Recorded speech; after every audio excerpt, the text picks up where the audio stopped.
This is the D6 generation with your hosts, Craig Gallant. Wrong! If you're getting any compensation, it's not charity! Russ Wakeland. You put me on a boat with frickin' dragons attacking me and whatnot? Now we're talking. And Romeo Filip in the third chair. If it's going to suck and disappear next week, you'll only need one. With contributions from Total Fangirl. Vampires do not sparkle. And our loyal listeners. Are you crazy? That's like 400 hours of gamer nonsense. Welcome to another edition of Rapid Fire, the roundtable discussion of all things gaming, coming out to the speed of a blitzkrieging Wieder Bella Bung Serum Unter Toten of the Blitzcruise Brigade. Wow. Today's edition is brought to you by Dust Warfare Yahoo Group Neat43. Join us as we gear up for games and events for this amazing game, Dust Warfare, at Adler Hobby Hollis, New Hampshire. I'm Geekly McNerdigan, your host today, as always. Our panelists are Russ Angela Wolf Wakeland and Baron of Battlefoam, the Prince of Army Protection, Romeo Heavy Flak Grenadier Filip. Let's begin. Issue number 1. Apostasy is the formal abandonment or renunciation of a religion by a person. The term has a pejorative implication in everyday use. The term is sometimes also used metaphorically to refer to renunciation of a non-religious belief or cause, such as a political party, sports team, or perhaps even a game system. Apostats, or apostates, may be shunned by the members of their former group or subjected to a formal or informal punishment. This may be the official policy of the group or may be the action of its members. Question: what is the stated punishment for those of the GW faithful who renounce their British overlords and seek their gaming pleasures elsewhere? George Wishart Wakeland. 10 lashes with a wet bolter. John Frith Phillip. They are forced to play at least 1 hour of Dreadfleet. Oh, that's mean. Wrong! You are placed in a fine cast mold while C.S. Gatto novels are pumped in along with burning, bubbling resin. And no, there are no returns. Issue number 2. In 1938, the history of the world was forever altered when a small expedition of German engineers seeking an unclaimed and undefended source of oil found instead the wreckage of a strange craft filled with fantastical technologies and information, and one strange creature in suspended animation. An expedition was immediately mounted to claim this wreckage and return it to the fatherland. Question: this expedition was led by a very special Axis operative. Of the following names, who was the leader who saved the fatherland with his findings? Or her findings? Sigrid von Thaler, Grenadier X, Manfred Kreuzer, or Stefan Ritter? Monkey Marcus Russ. Going with Stefan Ritter for 100, please. And Lover Lara Romeo. I'm going to go with General Baggy. General Baggy is not one of the options, but thank you. That makes you both wrong. It's Manfred Kreuzer, famous mountaineer and Arctic explorer, led the expedition beneath the ice of Queen Maud's coastline and changed the world of dust forever. Issue number 3, and now we come to the obligatory Romeo and Juliet question. In the final act of Romeo and Juliet, Romeo is living in exile in Mantua. On the morning of the day he learns of Juliet's, spoiler alert, death, he wakes up from a dream in which who was dead? Rosaline Russ. Juliet. Balthazar Romeo. Underperforming bad companies. And you're both wrong. Romeo dreamed that he himself was dead, of course, and in that dream, Juliet revives him, and he takes it as a good omen. Sadly, that is not the case. Spoiler alert number 2. Issue number 4. Operation Valkyrie was actually an order for the Territorial Reserve Army of Germany to execute and implement in case of a general breakdown in civil order of the nation.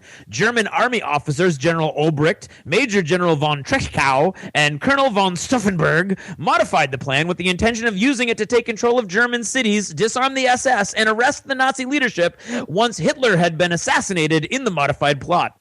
Hitler's death, as opposed to his arrest, was required to free German soldiers from their oath of loyalty to him. After lengthy preparation, the plot was carried out in 1944, but failed. Question: this operation was not the first attempt to assassinate Hitler. In fact, there were several others before, going all the way back to 1934. How many attempts, rounded to the nearest 5, are historians confident were made on Hitler's life? Erwin von Witzbaum Wakeland. 15. Fedor von Bock Philip. 15.5 by 12, which is a standard battle foam tray size. Wow. One track mind. Dave. Wrong and kind of cheesy. Over 40 attempts on his life. For such a methodical people, you'd think someone in that group would have gotten it right. Well, that's it for now. Thanks for listening and good night.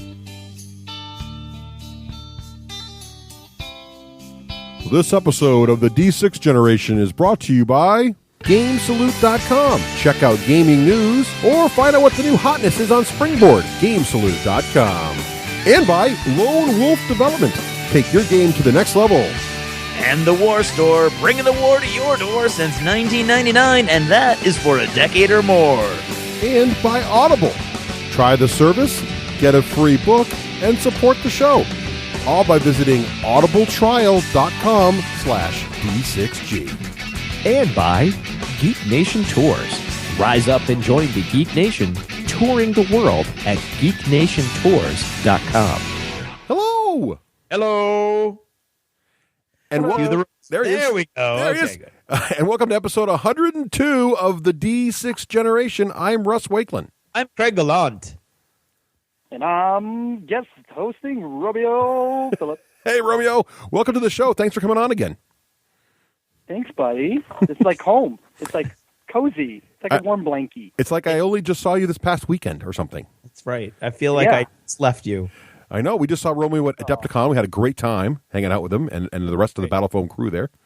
Good times. So, Romeo, do you know what we're going to be talking about this episode? Any ideas? Of course. All right. No. Craig, why don't you help out Romeo there? Okay, well, first we're going to talk about miniature migration and how you change from one love of your life to another, and why you do that, and why you look for new mini games, and what you look for in them, and things of that nature, and the journey that the three of us have gone through. And then we're going to do a full-blown D6G review of the latest, biggest, nastiest hotness on the minis scene, Dust Warfare. Yeah, I got to take that away from you. Whoa. I really do. That was pretty intense. So, yeah, before all that, though. Yeah, or something. Wow. Okay, so.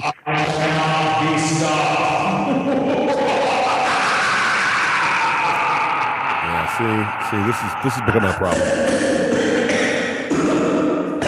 Sorry. Yeah. Okay, so whatever that was. That hurts my head as much as it will the people listening. I think it will. We apologize. I don't. So I don't. We're still recovering. These people laugh. We're recovering still from our big episode 100 contest. We'll have more contests coming soon. So right now, though, we have to make a couple announcements here before going to Achievement in Gaming. First of all, we got a nice email from Stephen Bonacore here of Stronghold Games. Yes, we did. And Stephen just wanted to let us know, hey, he and Stronghold Games are not anti-Kickstarter. Right. Okay. I think when we were talking with Stronghold and Stephen about Kickstarter, I think it's just very natural to be very cautionary about that because, you don't want to tell someone, hey, go out and use Kickstarter and have something bad happen because, there's lots of... Which was also the intention of bringing him up in the last episode. My intention was that he was more cautious about the whole process, but it may have come across that he was anti-Kickstarter, and he's not. And how do we know he's not, Russ? Oh, because he just backed Ogre by Steve Jackson Games. He's very excited about the reprint of that as well. So, Stronghold and Steve Jackson do indeed do Kickstarter stuff. They just wanted you to know that, make sure you know who you're buying from and all that kind of stuff, which is, buyer beware, caveat emptor, and all that good stuff. Right. Yeah. Let's see. We also have some other big news here. The Lost Chapters. First of all, this is huge. Now, we just recorded Hit or Miss with Romeo. Romeo, do you remember some of the things we discussed in Hit or Miss with Dunkin' Donuts there? Of course. Great. So now that you've said that, I do. Of course he does. Hey, the guy just shipped an entire store worth of stuff across the country, sold it all, and then went all the way home again. So, I mean, you got to cut him a little slack. All right. We discussed in Hit or Miss, we discussed why some games succeed and other games fail recently.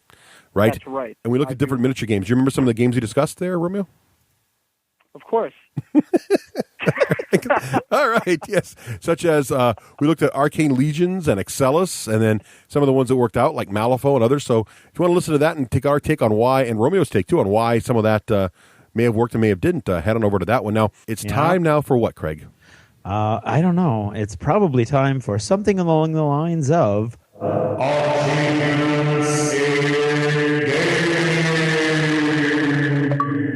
That's right. And Achievements to Gaming is brought to us by this week the Dust Warfare Group again, Neat 43. They want you to join up. They're gearing up for the games and events for the amazing Dust Warfare over at Adler Hobby in Hollis, New Hampshire. That's really exciting. Adler. That would be Adler. Adler. Dust Warfare is awesome, so it's so cool. There's already groups forming for it. That's pretty slick. Yeah, that is pretty amazing. Hey, Romeo, so lately, what games have you been playing lately there, buddy? My main two loves right now are Infinity and, of course, War Machine. Nice. Those are my babies. Now, how many War Machine and Infinity games you played in the last month? Well, I've been playing in the league, like both leagues, and the second league just started for Privateer Press. So nice. I have last league I think I paid. We had a minimum of 10 games we had to play, or else in 4 weeks. I think I was around 18 games total. Wow. And then and then Infinity, there was an ongoing league there that we just did ourselves with a tournament at the end. So I think I probably squeezed in maybe 11 games there. So wow, nice. Total, I've been crushing it, man. I'm not screwing around here. You are professional. The models. Yeah. Legitimacy at its best. I wonder how you get all those models transported to the store and back. It must be difficult. It sure is. And then I got battle foam and everything worked itself nice. out. Oh, good. Phew, that was close. No, I'm just kidding. He puts them in cardboard, folks. He doesn't need those silly bags. So Romeo, what are your favorite factions in both those games? Okay, so I'm torn because a lot of times I buy models by looks, and then I worry about if they're any good. Right. And I did that for sure with Privateer Press when I first got in the game, and I've kind of settled in with circles. So that is my favorite army. Ooh, nice. They are pretty. Like the werewolves. Yeah. I guess they're fast. They're dirty. They got like an average of 4 attacks. I love that. They claw up on they claw up on jacks real fast because they're like little monsters. So definitely, and I like the theory. Like here they are. There's these woods people. They're tree huggers, and they're not gonna take any screwing around in their forest. Hey, did you see the new plastics for them at Adepticon? I did. I got one. Yeah, that new Warpwolf. I love the pose in that Warpwolf. He just looks mean. He looks like he's bad arse there. Yeah. I built him up a couple weeks ago, and I got him down prime now, so I got to get him finished up. But nice. He goes good because I like to run a 2 Warpwolf list, which a lot of people don't like to run. But they're, I feel, the most deadly war beast in the Circle faction. If paired together, that you have 2 things to worry about now. Yeah. So they're just real nasty. For 18 points between the 2 of them, they're great. But I run those 2, and then for Infinity, I play Pan-Oceania mainly, but I've been just recently started to collect the Yu Qing, which is like the Asian faction. So cool. Now, nice. So Craig and I are very familiar with Infinity, but what do you like about Infinity? What makes it the hotness? I think it's the tactical, strategic kind of gameplay. I feel that. Well, War Machine's the same way. It's just a fantasy where this is a very, very sci-fi. Sci-fi, right? So if I'm trying to quench my sci-fi needs, it's easy to do that with Infinity because you have so many cool models that just look the part, and the gameplay is so realistic. With the weapons and the T2 armor and all this, or T2 rifles and the different types of camouflage armor, and it's just neat. A lot of cool sci-fi. Cool. Sounds neat. Awesome. So anything else you've been playing besides those 2? No, not really. I played a little Dust with you guys, and outside of that, I haven't really tried much else. I've just been focusing because I had to get those games in for my league. That was a lot, dude. That's a lot of games. That's quite the achievement, I'd say. Yes, you should be proud. Indeed, Craig. How about you? What have you been playing? I've had a busy time. I'm making up for that episode a few episodes ago where I hadn't played anything. I guess so. Before leaving for Adepticon, we left for Adepticon on Friday. Mm-hmm. And the Tuesday before then, I played a game of Uncharted Seas.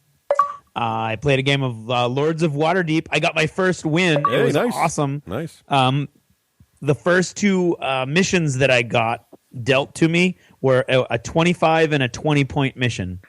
Both of them within my my Lord of Waterdeep cards special focus areas. Yeah, nice. Yeah. So that was a big old boost at the beginning, and then I just kept taking. It's the first time I've ever just focused on only missions that were within my focus area and big number missions, and it only worked because they just kept coming up. So I got every time one popped up, I would grab for it. And I never did anything that less than 20 actually, and I still only won by like 5 points, but I'll take it. Right. Love that game still. Summoner Wars versus Ian. That was brutal. And then I played a game of Dust, sort of. Not Are you talking really. about our game? No. I'm talking about a game that I played that Tuesday that didn't really have the real rules, and none of us really knew what we were doing. And we had one rule book, but nobody had read it, and so it was quite intriguing. I'm not sure what it was, but it wasn't Dust. It was still neat though. Unfortunately, it totally convinced Ian he hated the game, although he didn't actually play the game, and he knows that. But yeah. Anyway, so that was Tuesday, and then we had Adepticon. Yeah. And on Friday, I played Pandora, which is Mantic Games' answer to Space Hulk. What'd you think? With space rats versus corporate human troops. And I thought it's neat. It's a fun little. It's a very, very light beer and pretzel-y kind of thing. It's shamelessly marketed as this is like Space Hulk with one major difference. And that's basically what it is. It's okay. Right. It's okay. I mean, it's the cardboard is thinnish, but it's a light, like I said, it's a light little game. It was okay. And then that night we played Dust number 1 with Romeo. Romeo was my partner in that game, and we kicked butt. Yeah. Did we not win, Romeo? Did we not win that game? We sure did. We with the Nazis won. Let's put That's that way. right. Well, not really they're not Nazis. Nazis. They're Axis. But yes, they used to be Nazis. In the universe of Dust, the Nazis have all been rounded up and imprisoned. But the Germans fight on. So despite Romeo, I mean, even with Romeo's strong die rolling Or lack thereof. you know it's bad when you're playing a game where a miss is actually a blank on the dice, and you start wondering if there's anything written on the dice anywhere. No, I think we had a couple moments where did you just a black square? Yeah, exactly. Are you just rolling some black squares around on the table? Yeah, no. So that was that, and then we skipped our earlier demo. We got a demo with Mac Martin earlier that day. No, I didn't. I wrote it down. I just skipped. Yes, we actually did a stealth demo. Right. Having already played the game, or sort of, and having devoured the book on the plane ride to Chicago, we snuck in and did a demo with the game co-designer Mac Martin, and that was a really cool, exciting experience. Was it not? It was fun to see Mac there, because I think you could tell, Adepticon was where Dust Warfare really premiered. Yeah. And you could tell that Mac was. This is Friday, so no one had really played it yet. We were one of his first demos. He was cautiously optimistic. You could tell the Fantasy Flight guys are all looking around. Their stock's full. They're kind of getting nervous. Is this thing going to take off?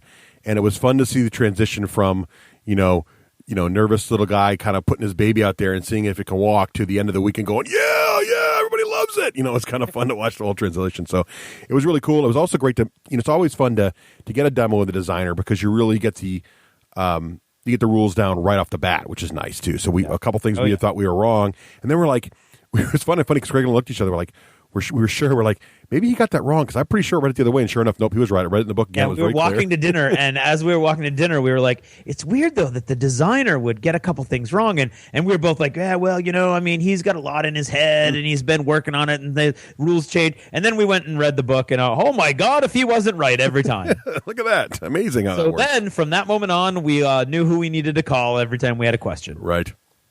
And so that was awesome. Then we played Dust. And then, of course, the big epic tourney was Saturday, and I had not planned on participating, and I didn't sign up ahead of time. I brought my models just in case, and I had intended to actually sleep in Saturday, and I was really looking forward to it. And then I woke up.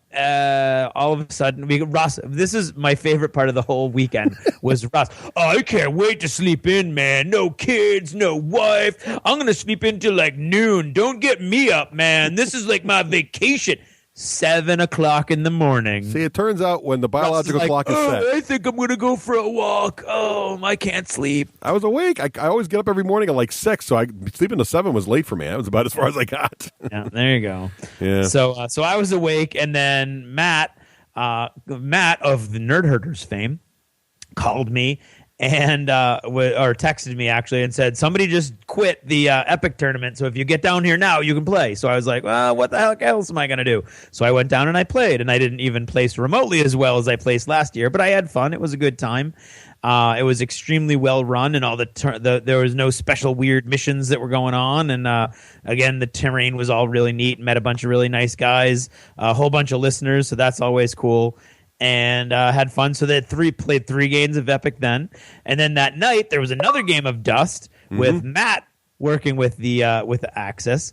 And that game was, I mean, whenever you talk to Mac was like, oh, the game's designed so it goes down to the wire. And boy, did that game go down. Russ was wiped out. He had like a squad and a guy left, and he won the game. And my favorite line of that game was, I won the game with a hero, Action Jackson, who had 1 wound left, and he's like dodging through suppression tokens, gets to the objective, contests one of Matt's objectives. So I'm the only person with 2 held objectives, even though I had like 3 units left. So I win, and I was like, wow, look at that. It's a game whose heroes work like 40K. And Craig's like, actually, it's a game whose heroes work like 40K's heroes wish they worked. So that was kind of funny. Exactly. It was awesome, though. It works really well. Again, it just cemented how cool it was. And to Mac's point, that the game is still close, because I was owned. I mean, literally, I had like 3 units left, and they had like 7 or 8. It shouldn't have been close, except I was just in all the right place, the right time, and the magic happened. So it was pretty cool. It was neat. And then I got to try one of the other buzzes of the con. There were 2. Dust was a big one, like a whirlwind around the FFG booth all weekend long, and the other one was Zombicide. Yeah, did you try this out, Romeo? Zombicide? You know what? I kept trying to get with the guys to get a chance to get in there, and it was like, oh my God, I was like 3 minutes away from actually sitting down and actually getting it in, because I said to myself, look, I'm playing Zombicide by the end of this weekend. Because the funny thing is, if you guys remember, at TempleCon, they were right next to us. Yeah, they were. I remember our booth in the hallway. And they had just brought it over there, and I was like, oh, I got to get in there. I got to get it. I got this zombie stuff. Any zombie stuff, I'm interested, you know? Right, exactly. And I couldn't. As soon as I sat down, I'm like, all right, we're getting this game in right now. This is going to be hot. This is going to be heavy. Let's do it. And the Beast of War guys were like, hey, you want to go do an interview real quick? I'm like, son of a... And I never ended up getting back over there, so I missed it. But you got to tell me all about it. I'm interested, super interested. All right, Craig, you go. I liked it a lot. It's when it comes out, it will most likely take the place of Last Night on Earth because it's got a lot more variety to it. And the game's going to constantly be different, I think, is the big deal, because it built into it is all these options, and you can do all these different things and all these different actions. It's not just find weapons, kill zombies. It's like you're doing stuff, you're starting up the car, you're running the car over zombies. Well, also what's great about it too is it's a co-op game. So unlike Last Night on Earth, where someone's playing the zombies, in this game it's co-op against the zombies. But what's also interesting is it's audio driven, right? So every actions you do make noise, and the zombies are attracted to noise, and that's the direction they head. So it becomes a very tactical game where you can decide, okay, one person's going to go around over here and make lots of noise and try to distract them and hopefully stay alive while the rest of the band goes over here and get some key elements to get. So it's almost like an episode of Walking Dead where you have to run into town and get some supplies and get out before the zombies get you, kind of thing. So it's really interesting game. The components are fantastic, man. It's cool mini or not, right? So going into it that it's going to have great looking models, and they do. They look awesome. Yeah. And so that was exciting. We had a really good time with that. That was Russ's second game of that, I believe. Yeah, I pretty much backed that game on Kickstarter after I played halfway through the first game. I on my iPhone. I'm backing this thing right now. I just did my first Kickstarter. Right. Yeah, pretty awesome. So that was awesome. And then I played a game. Joe, a listener of the show, is a co-producer, if you will, of a fan-based 40K, I don't know, what do you call it? A mod? Is that what you call it when you're playing like the basic game, but they've changed it up? I guess so, yeah. Yeah, so it's a 40K mod, if you will. It's called Killzone, which they had the thing set up all the way down the hallway. It was awesome. They had a whole bunch of 4x4 boards, and they were beautiful, beautiful terrain all over the place. and basically it's you buy the models individually, and you run around, and each model is working individually. It's 40K, so if you really don't like 40K, you won't like Killzone. It was neat. It was fun to be Space Wolves running around again against the orcs, and it was a tie. It would have been a little better if there wasn't an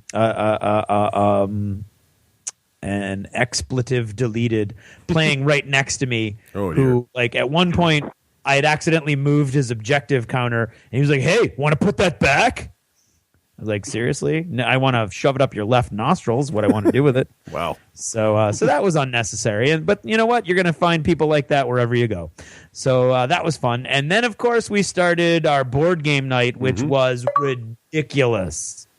Board awesome. game night at Adepticon was off the hook. Yeah, it really was crazy, actually. That was Sunday night, right? It was Sunday night. No, yeah. you know who didn't show up? Romeo. This Romeo. guy. Wherefore art thou? Where were you, man? And didn't come. But that's okay. We wouldn't even notice you in the giant, enormous crowd of people. We should say, though, you skipped one important thing. And What's that? I'm not going to let you badmouth Romeo, because Romeo hooked us up. Romeo, you hooked us up Friday night, I have to say, my friend. Your mom made the best pizza ever. Hello. That's I'm just saying, you can't diss a man who gets his mom to bring you pizza. I'm just saying, I'm just taking it off the table. You can't do it. Okay. All right. Thanks, buddy. Yeah. Got your back. Thanks, guys. No My problem. mom And we thank her. So anyway, so it's okay. A huge crowd. We filled an entire ballroom. We basically. did. I didn't think it was going to. I saw all those tables there. I'm like, yeah, we'll get a third of these filled. And no, it was actually between I'd say 9 and 10 or 10 and 11. That place it was getting hard to find a seat. Yeah, it was. There were well over 100 people there at around 11 o'clock at night. It was awesome. And then, and that was the peak. And then by midnight, Russ and I were playing games and dealing with the crowd, and we totally forgot to give stuff away till midnight. Right. And we started giving stuff away at midnight, and even then, there was over 100 people there. So, so that's pretty crazy. And thanks to all of you who came and took part and yelled out some really crazy stuff and sometimes moderately to wildly inappropriate stuff. Which is always the best stuff, and the stealth ninja attack that stole a Sudoku prize right out of my hand. That'll go down in infamy. So that was awesome. So I started with Sudoku, which is the Smirk and Dagger dice stacking game, which is really fun, really light. And I got to tell you, the guys that won the two that we gave away as prizes loved them to the point where they spent the rest of the night playing them, screaming Sudoku in the corner the whole time. Right. It might have something to do with the fact that the game they started the evening with was beer pong, but who knows? Right. They were loving Sudoku. And then I continued my my Smirk and Dagger quotient by going into Hex XL. And I played with a bunch of listeners and Mac Martin, the co-designer of Dust Warfare. And it was awesome. And he loved it. He had never played it before, never heard of it before. And as soon as he started learning it and the grabbing and the sticks and everything, he was hooked. I saw him walking around several times, just like hugging the box, finding more people to play with. I'd see Mac just walking around the box. Well, that was after he moved out of beer pong and then came back. Is that what happened? So God only knows like what state he was in when he was hugging the Hex box. But he loved it, especially when he found out that when the stick hits the floor during a grab, it's dead. Mm-hmm. So from that point on, he was trying to figure out how he could grab one stick and knock the rest of them off the table, and which he did several times. And then at the instigation of another listener, I played Flash Duel, which is a game that's based on the Puzzle Strike property, and I played that. Okay, moving on. Then I played. That's all I'll say about that. Okay. I played Summoner Wars, which was awesome. I enjoyed that. Got my butt kicked by the Filth again. I have yet to beat the Filth now. I'm starting to wonder. I've lost with the Filth several times. Makes you feel better. Okay, good. Well, not to me. No. And And then I rounded out the evening with Survive, my favorite Stronghold game. Yep. And I gotta point out the types of games that I'm talking about here. These are mainly the types of games that get played at this thing because you've been playing in tournaments all weekend long. Your brain's burned out on deep thought and strategy for most people, and they want to have nice, fun, fast, light, funny, laughing kind of experiences.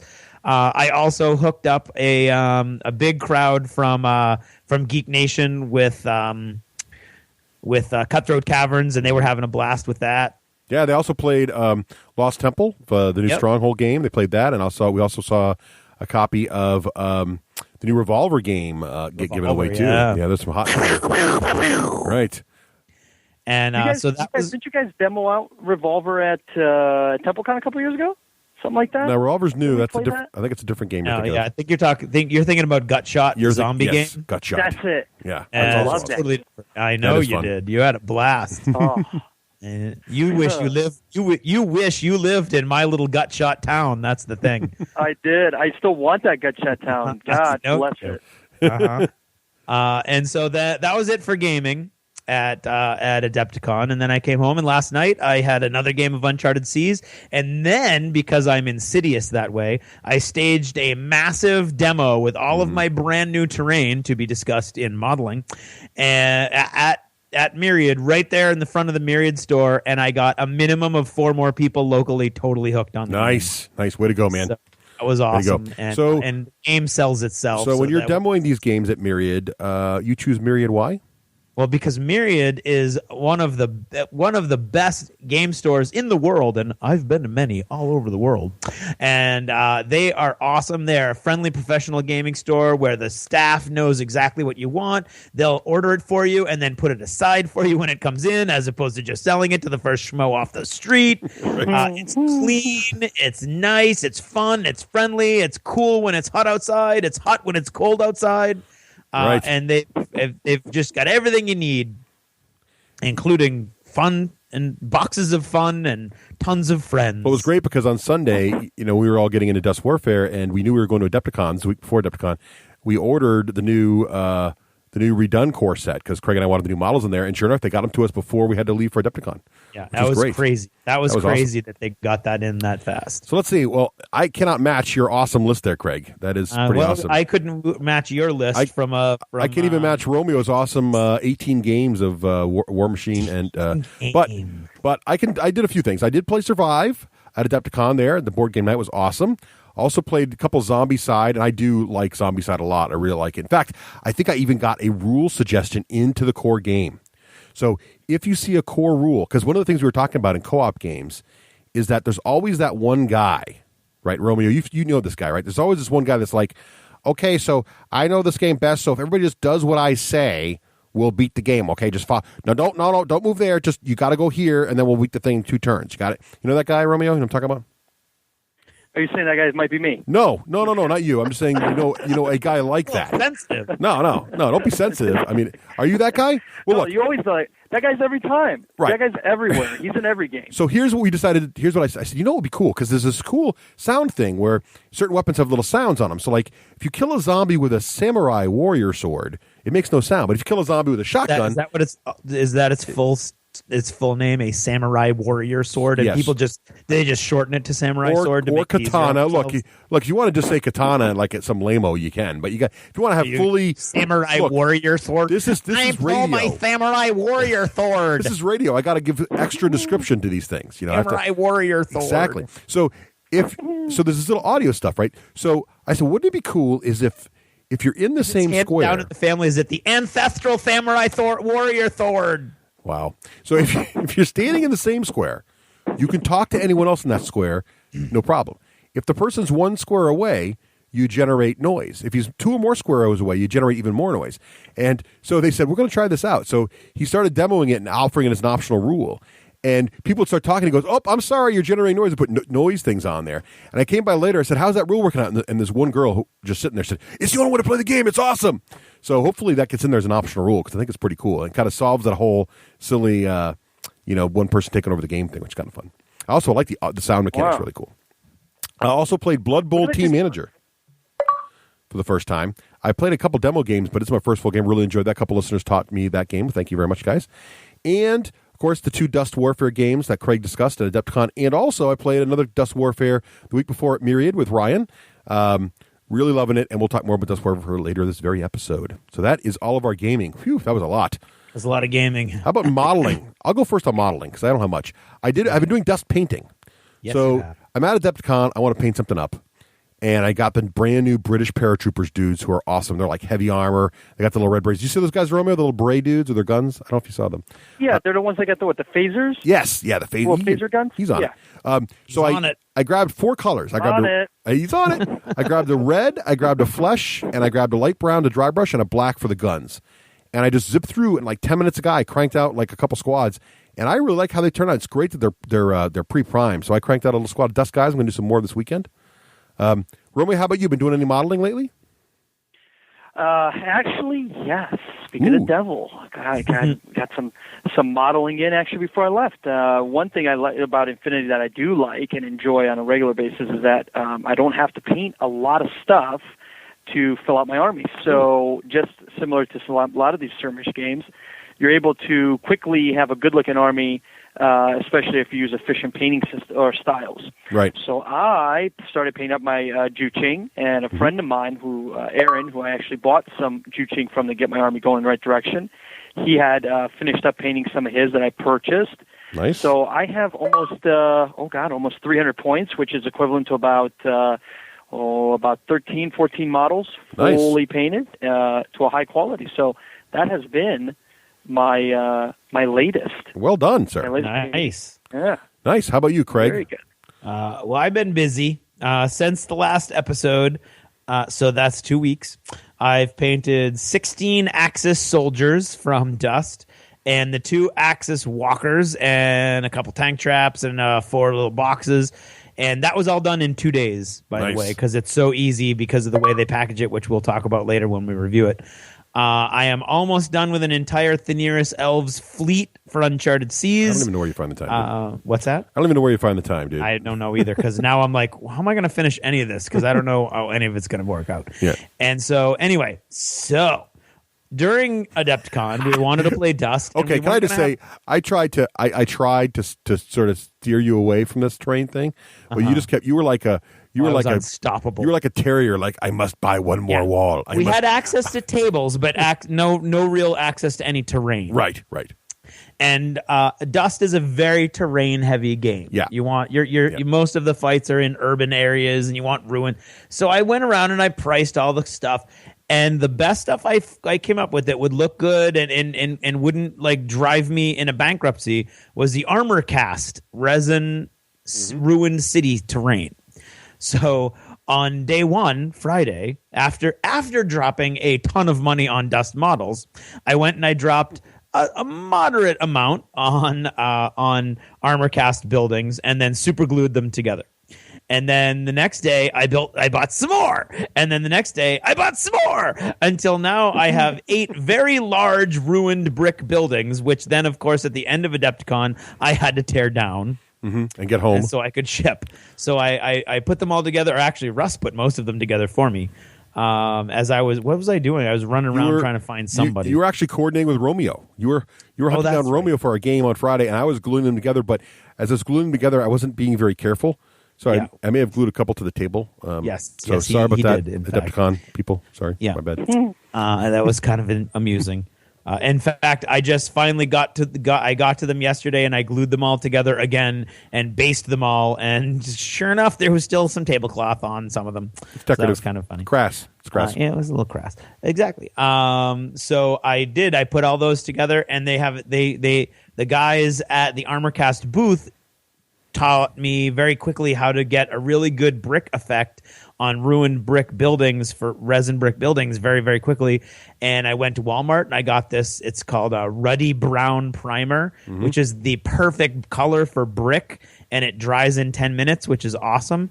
And then you give them a quick light gray wash and the gray goes into all the crevices, just like the mortar that goes between bricks, and you've got your bricks done, and it's really, really fast. It looks really good. Nice. I have not done the wash yet because I'm still trying to figure out what I can do to the bases to make them look a little better than just glued to sanded bases. But yeah, so I did all that, and I've had this Pegasus Gothic building set. Actually, 2 of them, one given by a listener, in my game room forever. And I was waiting years and years and years ago. I was going to make a cool 40K building eventually, and I just never got around to it. And then I wasn't playing 40K anymore. Well, yesterday, in a frenzy, I put the bunch of pieces together, and I actually made a big Gothic church. For a World War II like alternate history board. Wow, that's pretty impressive. So it takes up a lot of space, but it's really cool looking, and I think it's going to be neat. And then when you put it in with all the ruined brick buildings, it really looks like kind of the World War II scene where the big stone church is still standing and the brick buildings are all falling down. And so I've been a busy little beaver, busy. Cool. And what about little beaver? We're on? I think that's all of us. So, Russ, how about you for other? Well, let's see. We'll try to keep quick here. We're running out of time. So, Adepticon, I just want to say thank you to all of the listeners who came up and said hi to us. Yeah, that was awesome. Also, a big shout out to all my friends over at dakadaka.com. They made us feel very welcome. We sort of stumbled into a restaurant that happened to be full of them on Sunday night, and they made us feel right at home, and it was great to see the faces that I put with the names for over a decade for some people. It was just fantastic to meet up with them again and say hi, and I really appreciate all the hard work they do to keep that website alive. It's just fantastic. So thanks to all of them for Guys that. from all over the world. It was, Wog, Gonads, and everybody from Australia, all over the place. Really, really cool. Yakface, Lego Burner, everybody. It was just fantastic to see everybody there.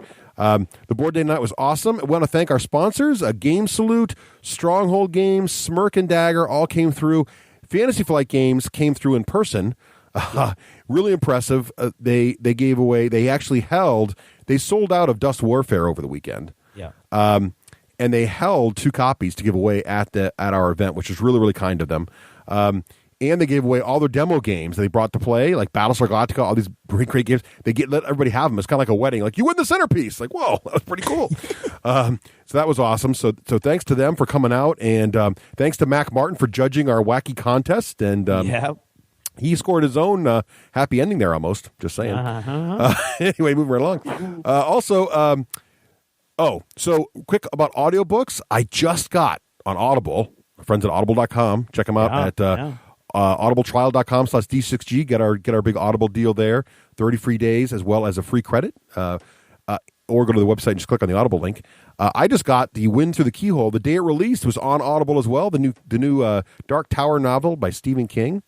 And I have to make a correction here. I think I mentioned last episode that King was narrating it, which he is, but I also think I assumed that he had narrated the other ones. It's been so long since I listened to them, but actually, no, he did not. He narrated other books, like Bag of Bones, I have that one, and On Writing I have, and Hearts of Atlantis, he also narrated, but actually someone else narrated the Dark Tower series. Just want to correct that little mistake. But I'm really loving it, and I like when authors read their books. I mean, it's also great when a fantastic reading voice reads it. But it's really cool to hear the author read it because they sort of just read it like flat, but they also give you the pronunciation they mean, and it sort of gets it gets your brain sort of into this pure. It's almost like you're reading it because you're not actually hearing any kind of performance. So it's sort of a different way to enjoy a book, but I like that way too. So I really enjoyed that a lot. So Audible, the Wind of the Keyhole, it's awesome to get back in with Roland, Eddie, and everybody and the whole quartet thing. It's just great to be back in that universe again. So really enjoying that. Right. How about you, Romeo? You reading any good books or seeing any good movies lately? As far as me reading, that's like oil and water pretty much. Okay. The attention span of a small gerbil. Nice. But no, as far as movies, now that, my friends, I can do easily. What the heck was my last movie I saw? To speak of a movie that I want to see, because of course, since we are so live here, there's a phone ringing somewhere near me, which I must turn off, obviously, for professionalism. There we go. That is now off. But no, the movie I want to see. Let's talk about a movie I want to see before we talk about movie I've seen. Iron Skies. Have you guys seen this preview? I mean, if you haven't, go to YouTube and put in Iron Skies or Skies of Iron or something like that trailer. Okay, it's one of those. It's at the movie theater or it's instantly on DirecTV. I don't know how that works, right? Yeah. Where it's like $9 instead of $5 to rent it because they don't think it's going to do really well in the movie, so they give it to you everywhere just in case. And it opens in limited edition places. Is that the one with the Nazis on the moon? Yes. Oh, Nazis on the moon. That kind of sounds like Dust. We have to watch this now, Craig. Iron Skies. All right, I gotta go to that tonight after the show. I'm gonna go watch that. Iron Skies. The Nazis are on the dark side of the moon. They left when World War II was ending. They took all their technology with their flying saucers, which they had from discovering them or whatever. Right. And they've been living on the other side of the moon, and they have a swastika-shaped base on the moon. So this is completely true. Obviously, everything about this movie is completely factual in every way. And they have been slowly building an army of zombie Nazi warriors, of course. What else? Of course you're going to have zombies. Why not? And now they have, as the promo goes, they have watched and waited. That's all you need to know, right? When they have watched and waited, here they the come. Invasion is coming, and they come to Earth, and they're taking over. I mean, the acting alone is fabulous. This is definitely going up for a Golden Globe or an Oscar or both, if you can have both. I don't know if you can, but it's definitely in the running for both, if not 3 Oscars for just Best Actor. Okay, because I mean that he's got to happen. He's playing that epic of a character. So that is what I want to see. What have I seen? I have seen something that's not a movie, but again on YouTube. Go and watch Horn Prankers. Horn as in horn, prankers. Okay? Do that search, and it is several adolescent teens, I'm sure, that are here in Arizona, and we figured this out by watching the footage because we didn't know they were here, and now we're excited that they are because we've actually built more stupidity out of Arizona that is all over the world.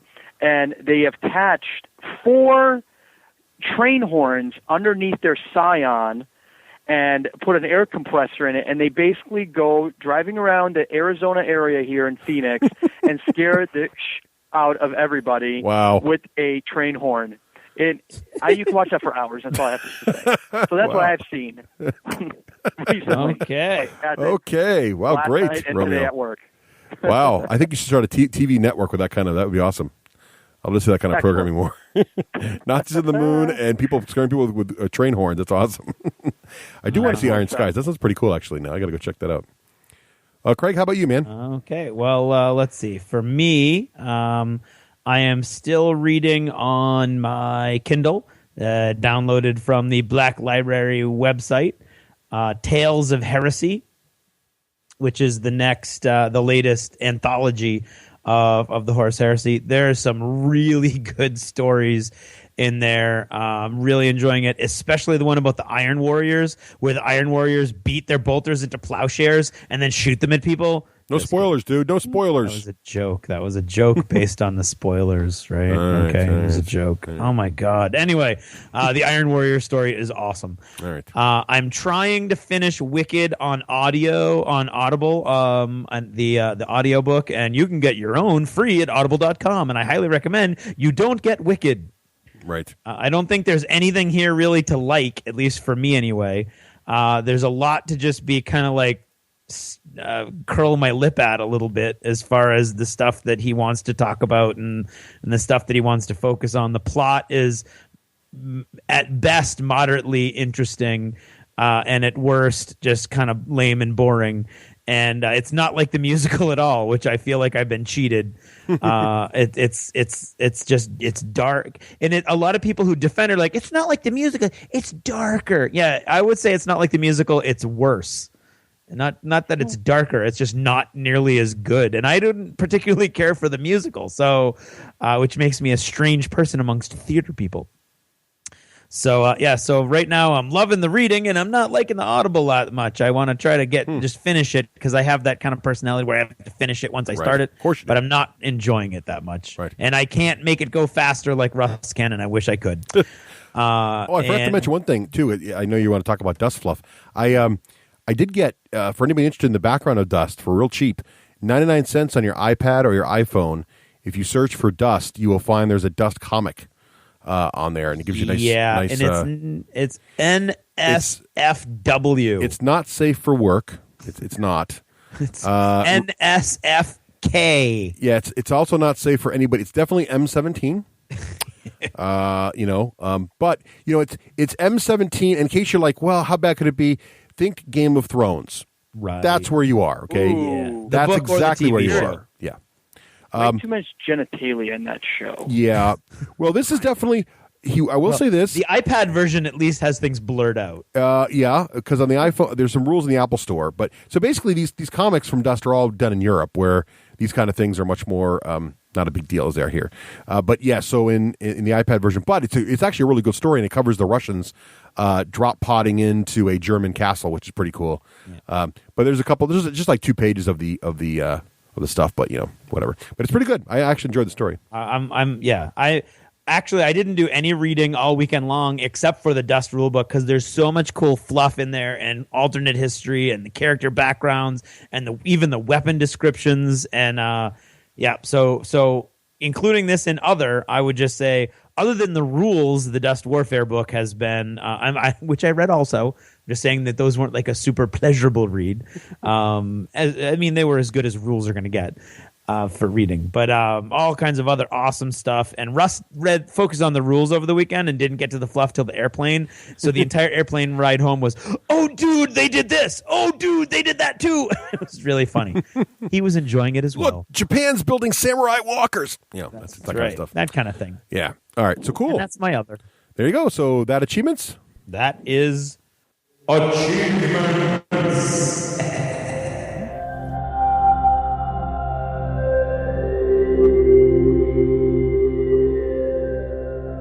You're listening to the D6 generation. Born to gain.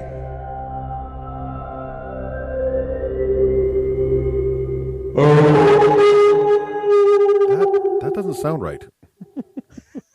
I think the lone wolf is sick today. Maybe he's ill. Got a little strep there, lone wolf. Out in the woods, and he's got to shake it off. Clearly, I mean, has he not realized he has a job? I know, right? But anyway. So, if you head on over to wolflayer.com, what are you doing over there? First of all, they make some of the greatest products. And in fact, I have been saying, I think I've mentioned Army Builder, 16 times this weekend, Craig. Yes. 16 times easily. Because I'm getting into the newest miniature war game hotness, which, of course, is Dust Warfare, which you hear on this show.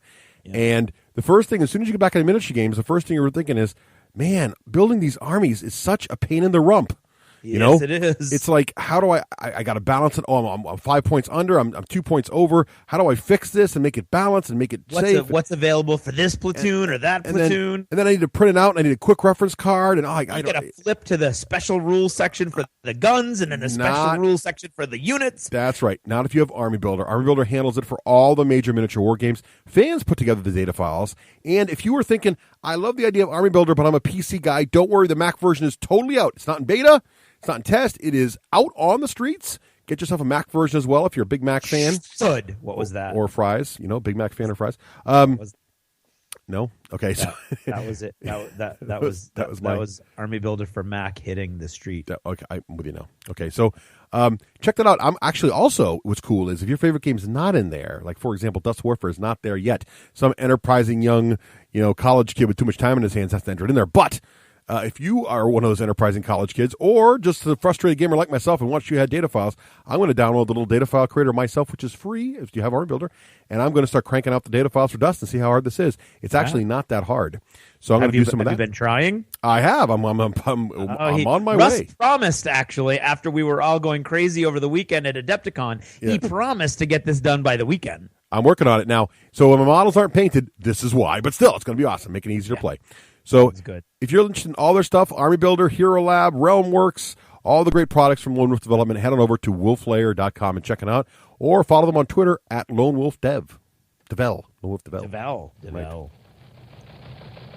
And now, what's in the news with the shout-out from Andy. Thanks to all the guys at Eagle and Empire in Alexandria, Virginia, for 2 years of great gaming memories. Oh, that's so sweet. And now, the news. FFG launches Community Wizard. Fantasy Flight Games has announced the beta of their Community Wizard. That's their official term for it. The Community Wizard is designed to help folks find places to play, run and organize events. There's a built-in private messaging system and an extended way to manage and organize your gaming collection. So check this out. It's in beta now. You might be able to jump in there. They just, that's a big announcement about it. Looks pretty interesting. Also from Fantasy Flight Games, Operation Zauber. Anyway, Operation Russian Expansion. That's what we'll call it. How's that? The rules PDF has been put on their website for Dust Tactics. Now, if you're a Dust Warfare fan, oh, it's awesome. Easy, Wakeland. Yes, Wakeland and Mr. Gallant have also gotten very heavily into Dust Warfare. Even if you're a Dust Warfare fan, you might want to look at this free PDF online because it does go through all the different new units that will be coming out for Dust Tactics and, of course, Dust Warfare as well. So it's a good way to get some shots at the new models as well as get some hints as to how they're going to work in gameplay. In other news, a second print run for Super Dungeon Explorer has been announced from Soda Pop Miniatures and Cool Mini or Not. That'll be coming out in June. So if you've been hearing all the greatness about Super Dungeon Explorer and couldn't find it at your local game store, it should be available again in the not-too-distant future. Speaking of Super Dungeon Explorer, the first expansion has been announced, along with box art being previewed. Caverns of Roxor, a full-featured little nod out there to get into the video game roots. Caverns of Roxor is a full-featured level edition. It's from the designers here. For your games of Super Dungeon Explorer, introducing new level boss Roxor, a mighty force of nature, born of fire and stone. With him, his minions, and denizens, forged of living fire and brute strength, tunnel under the good peoples of Cristelia and leave fiery havoc in their wake. So, if you're excited for a new boss for Super Dungeon Explorer Adventures, there you go. Hero Mages to become a board game. What? Well, if you've been following things along at some of the things that are being previewed at Adepticon, you may have heard of a little game called Hero Mages, which is actually a multi-platform game available on iOS, Android, as well as the PC. It's a little strategy combat game. It's designed to appeal to miniature war gamers, actually, but you play with little pretend virtual miniatures, and there's dice rolling, all kinds of interesting stuff. It's actually a pretty cool game. And they're coming out apparently with a board game version of it as well. The press release points out that Hero Mages may perhaps become the first ever Flash game to be ported into a physical tabletop game. So let's see if that happens. If you want to check the game out, head on over to the Apple iTunes store and check out, or just go on over to heromages.com. All one word, no dashes or anything. Oh, and let's talk a little bit about Kickstarter here. Soda Pop isn't the only one having some good success with Zombicide on Kickstarter. Steve Jackson Games also has had a huge Kickstarter around the new re-release of Ogre, the classic game in which giant tanks run over little peoples. And why not? They try to defend, little people try to defend the big tanks, but they basically get run over, which is kind of part of the fun, really. The Kickstarter campaign has just broken the 300,000 mark, which is exciting for video game fans because that means that Steve Jackson has announced that the official announcement here is, what does it say? Let's see. Oh, here it is. 300,000, they will commit to releasing an Ogre computer game for some platforms by the end of 2014. Might very well be sooner. This is totally separate from the Record Sheet app, which is a different application they're doing for recording Ogre, which will be free and come out with the board before the board game ships. So basically, they're going to be building a computer version of Ogre. I think there might have been one of those back in the 80s, but a new version would be more than welcome. No news on which platforms it will be. Fingers crossed for portable editions as well as the PC. And that's what's in the news.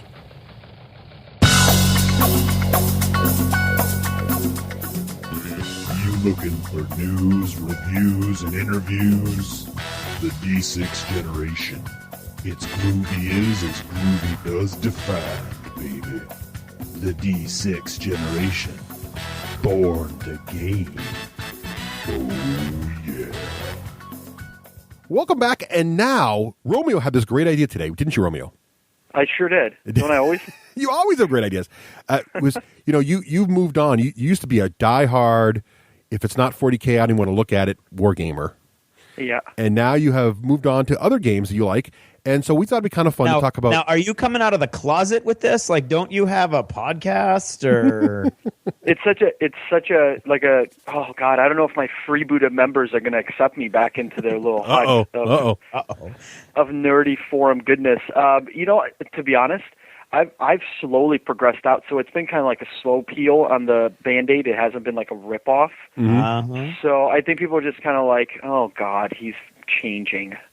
You know, you can't change. You must be say the same forever. How dare Romeo. you change? Right. I didn't tell them like at Thanksgiving dinner, but I also kind of just let them see it every holiday for the last 2 years. Is he growing a beard? He looks different. They're just like, he is gay. Is that an earring? He is gay. He is wearing capris again. Wow. Not that there's anything wrong with that. No. So, That's right.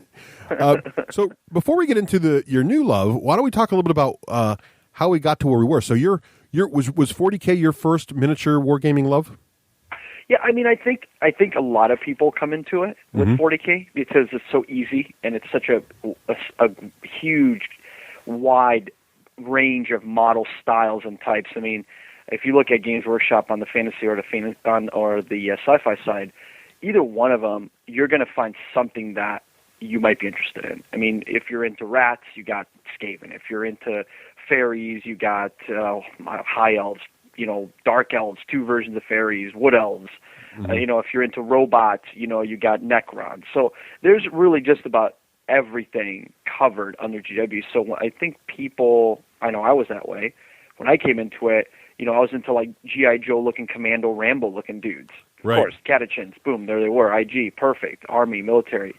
So they have a little bit sprinkled of everything, every flavor. So it's easy to get into it, unlike certain games that are more kind of honed in to maybe steampunk or maybe just sci-fi or just fantasy or just something, and then it's, you know, dwarf-specific fantasy instead of like a huge universe. So, yeah, I think just GW is easy to get into at the beginning, and it's readily available. Yeah, that's what I would say. I would say it's huge, mainly as a gateway into minigaming, mainly because of its market share, which of course is starting to feel the pinch now. So that may not be quite the case with up and coming generations of gamers, but I think for most of us, although usually gamers forget this, that our world is completely opaque to 90% of the people in the universe. And they're like, you play what? And where do you get those? And how do you even know like what that is? And it's a lot. It's kind of like the seedy underbelly of drug culture. Yeah. And Games Workshop is the biggest pusher. Yeah. And so I think that has a lot to do with it. And it'll be interesting as we go forward.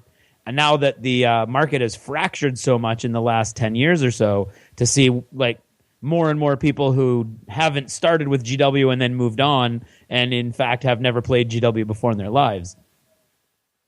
I want to throw a question at you guys real quick because I'm always been curious about this, and I have kind of an opinion on it, but I want to hear what your guys thought first. So, in pretty much every other hobby, be it, let's say you're a sculptor or an airbrusher or you play golf or whatever it is your hobby is, right? Mm-hmm. Take any of them. Let's say sports, because people can relate pretty easily with that, right? Let's say you're an avid golfer. In golf, there's, 15, 20 companies that make golf equipment, like major brands. And then there's a million custom companies, right, that make custom clubs and whatever. Then there's, each one of those 15, 20 companies that make like the main brand clubs and stuff, there's a bag company that makes a bag for the clubs, you know. Then there's probably 10 additional spin-off little companies that don't make clubs but make bags.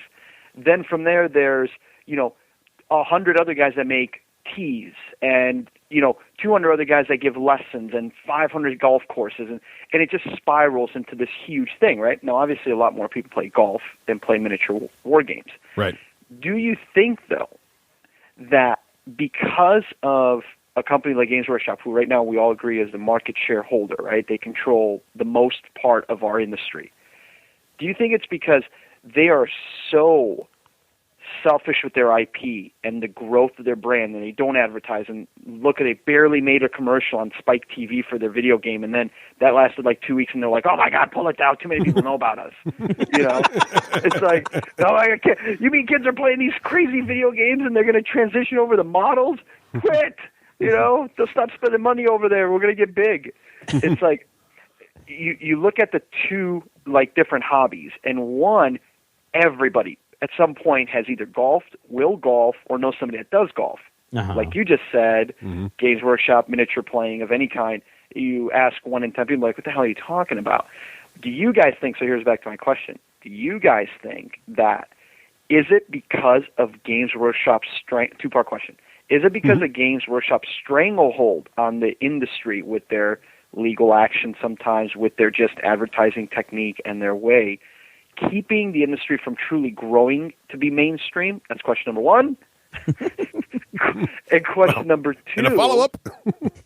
And the follow-up question, if someone else, like a Privateer Press or Weird Miniatures or whoever, took the reins in first place, do you think they would open up the industry to more people because they don't run their businesses that way?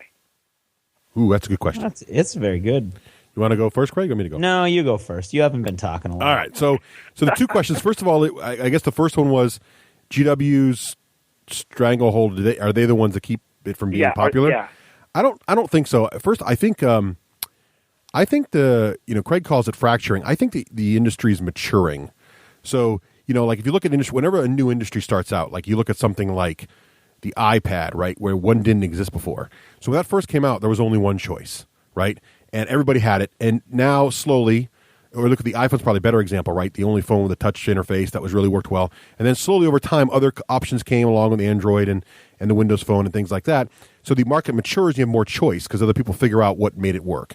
I think it's starting to happen with our hobby too. What's happening is you now have other viable choices in addition to GW that are actually making inroads, and some would argue that the Android is more popular than the iPhone. I think some people could argue now that GW may not have the stranglehold they once did. I think if you added up some of the other players in the market now, they might have more of a market share than GW does.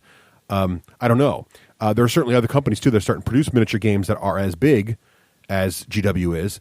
If you look at like Wizards of the Coast, doing things like the D&D strategic combat game with miniatures in the box, that's pretty close. It's not, you're not using tape measures, but you're getting close. So there's that. I don't, that was the first. What was the second question? I forget the second part of the question. Well, wait. I want to jump. Yeah. First of all, I don't call it anything. I called it something. I don't quantify the world and then codex it. So I said it was fracturing. Right. But what you're saying makes more sense to me also. So, but I don't think that there's if you add up everybody else, they might add up to more than GW, but nobody else rivals GW as a single holder of a percentage of the market right now. I don't think, from what I've heard, and I may or may not have heard from reliable resources, but I think you have to take into account the fact that by its very nature, it's not going to appeal to as many people. Right. That's the second part. And so I think it's it's easy to blame GW for a lot of things because I think they do a lot of things wrong, but I think it's also easy to kind of get lost in that and blame them for things that really are just not their fault. Now, could the market be bigger? Could the hobby be bigger? I think so, but I don't think it would be much big. I mean, GW maybe a long time ago they were hurting the entire hobby. Now they're just hurting themselves. Well, I have to agree with you this, Craig. I don't think they actually didn't try to break the hobby out. I mean, when they got the Lord of the Rings license, they got those games into, and they got them into Barnes Electronic and Noble Boutique, and they got it into Barnes and Noble, and they got it into GameStop, right? And everybody cared. There were even 40K rule books in video game stores for a brief period of time, and in Barnes and Noble. Right. And and they got their fluff out there, right? I mean, you see Black Library books in Barnes and Noble. They do have mainstream video games now that are very popular, like Dawn of War and stuff. So they've got the IP out there. It's just, I think there's only certain people who want to paint models and play with them on a table. I think that's a big chunk of the problem. Right, but I think they have a huge corporate issue because their corporate identity shifts every time some new guy takes over. Well, that's true. And I think that, like, you see Black Library, is very successful, but they're being, what is it, Simon and Schuster that handles a lot of theirs? Yeah. I mean, they've got partners in all of the things that you're mentioning where they're being very successful. Right. People that kind of lead the way, whereas in their home territory, they're still, we're not going to go to that convention. We're not going to do this. We're not going to do that. We're going to, So I think there is an element of, we're the Cadillac. We don't need to do X, Y, and Z. And whereas 10 years ago, that might have damaged the whole hobby. Now I think people are like, well, okay, fine. But you know what? I went and I saw Privateer Press stuff in this other store, and they were going at every con, and they're at every store, and they've got, whatever they call the press gangers everywhere. And so I think GW has got a huge identity crisis going at the same time. So do you guys think then that if a player came in like a Privateer Press, I mean, let's be honest, between them and Flames of War is a toss-up with the Weird Miniatures, as a very, very young company, chomping at their ankles, with the big, those are the kind of like the big four players. If a Privateer Press decided to say, you know what, screw this, we're going to go mainstream, because you guys know, I mean, everybody's kind of heard the rumors. Matt Wilson's been working on a full feature film to be released, in the next couple of years, with mainstream actors and real, not, CGI, not all CGI, but like, hey, there's a warjack and there's a real human riding it, but it's a CGI robot, you know what I mean? Doing it right and putting in the money. War Machine movie? Yeah, you know about this? No. Well, he hinted at it when we talked to him. No, you guys live in a D6 generation. He was talking about a Monster Apocalypse movie. No, there's a... Well, you know what I mean? It's a Privateer Press picture, regardless of what it is. You know what I mean? I'm just saying, because I would go see a Monster Apocalypse movie in a heartbeat, and I would not put down money to go see a War Machine movie. I'm just saying. Well, I think... see those dinky little legs on those jacks waddling around? Come on, they look awesome. How's that even remotely going to look cool with it as they waddle around looking like a bunch of little munchkins? Oh, dude, they look awesome. Have you seen the video game footage? They look fantastic. The Signar Army, the Signar Army. Well, we're a little off topic. So at the risk of putting us back on topic. Oh, so, why? Why would you even do that? So Romeo, I know what you're saying. So you're basically saying, I think, to be fair to GW's tried to do some of this stuff too with movies and things. They just haven't been able to break in. I think it's really interesting to see if Matt Wilson can pull it off. I think his IP could be mainstream. I mean, people know, in the video game industry, people know what Warhammer 40K is. They know what Warhammer is because they've seen Warhammer Online. They've seen Space Marine, the video game. So that's there. And to be honest, video games are almost as popular, if not more popular in many ways than other forms of media. So that's just as big an outlet. And I think War Machine's got their video game in the line. I think they're dangerously close to being at the same level as GW in a couple of years, if not sooner, depending on what GW does. Right. But I still think there's a ceiling of there's a limited pool. There's a ceiling, but then they could spin off into, like, if you look at what Wizards of the Coast is doing, right? There's also a limited number of people who want to role play, but everybody likes the D&D license. So now they're spreading out these board games, right, which are rocking it. And look what Fantasy Flight's doing with the GW license, right? There are games in Barnes and Noble with a GW license. Right. That is sold by Fantasy Flight. With their partners. But it's by Fantasy Flight, right. So Fantasy Flight is learning how to mainstream that stuff a little bit, because board games are a little more mainstream than miniature wargaming, becoming more so. So I think that's sort of, does that kind of get back to your question a little bit? Yeah, I mean, it was just kind of a general out there to see what your guys' opinion was, because I've been kind of torn on it myself as far as like my personal opinion on it is. I just think that GW, like you guys said, yes, they've tried, but they've always seemed to kind of half-step. And not really put their might into it. I mean, this is a $100 million company.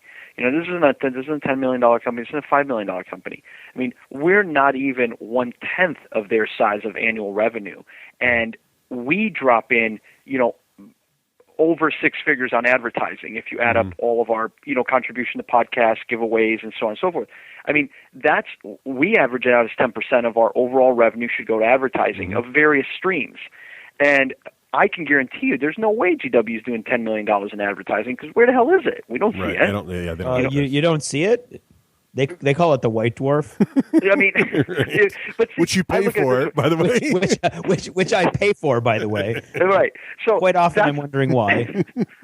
To me, I look at advertising as money spent that you don't see an instant return from. Right. It's a hopeful return, right? Yeah. I was teasing. You're right. No, right. So I can guarantee that there's a little hobbit somewhere at GW that Kirby and the boys have tied up that says, how many dollars have you spent on advertising? And he says, 3, sir. And he says, spend 2 or I will kill you. Spend 2. If you spend more than 2 pounds next year, you are dead. And the guy's like, oh my God, all right, I'll spend 2 next year. How dare I? Wow. But I just kind of want, I want this game to be big because I have an interest in that. I have a financial interest, and I also have a personal interest in it. I want these games to be cool, I don't want my family and my brother-in-law to call me a loser and say I play with figurines and dollies. That's what he says to me, right? So, well, that's because he's your brother. That's how that rolls. Right. I'm just like, dude. It is what it is. But let's cut back on the topic, because I think those are all excellent points, and the reasons why. I mean, we'd all like to see the hobby be bigger. It does suck that it's sort of this, you have to explain to people what the hell we do, right? But why is the reason we moved on from GW to other products like War Machine? Is it, were you thinking, I wish GW promoted the hobby more, they don't, I'm going to go to a company who does? Or is it different reasons that you decided to try out War Machine? I think, okay, so for me, it's going to be a multi-part thing. Oh, boy, get ready. Okay, go for it. So the number one thing is let's go back and for a second and just kind of look at my involvement in GW, right? So I had at one time, and I've just been selling off armies like crazy in the last 3 months, I at one time had every single faction, almost all painted, not by me, but, either some by me and then acquired through various means, right? Right. Of every 40K sci-fi genre. Wow. The whole nine. Tau, Necron, the whole deal, right? The whole jalopy. Because as soon as it came out and they had the new models and they refreshed the line, I bought all of it, and was like, oh my God, for obvious reasons. I need it for the foam so I can test it out, AKA company write-off, AKA I have new models. So, right. Which is great. It's win-win. Total excuse. Right. So I was not like the average gamer where I would pick an army, play it for like 5 years, get tired of it, and then get another army. Right. I had all the armies, so I was totally invested.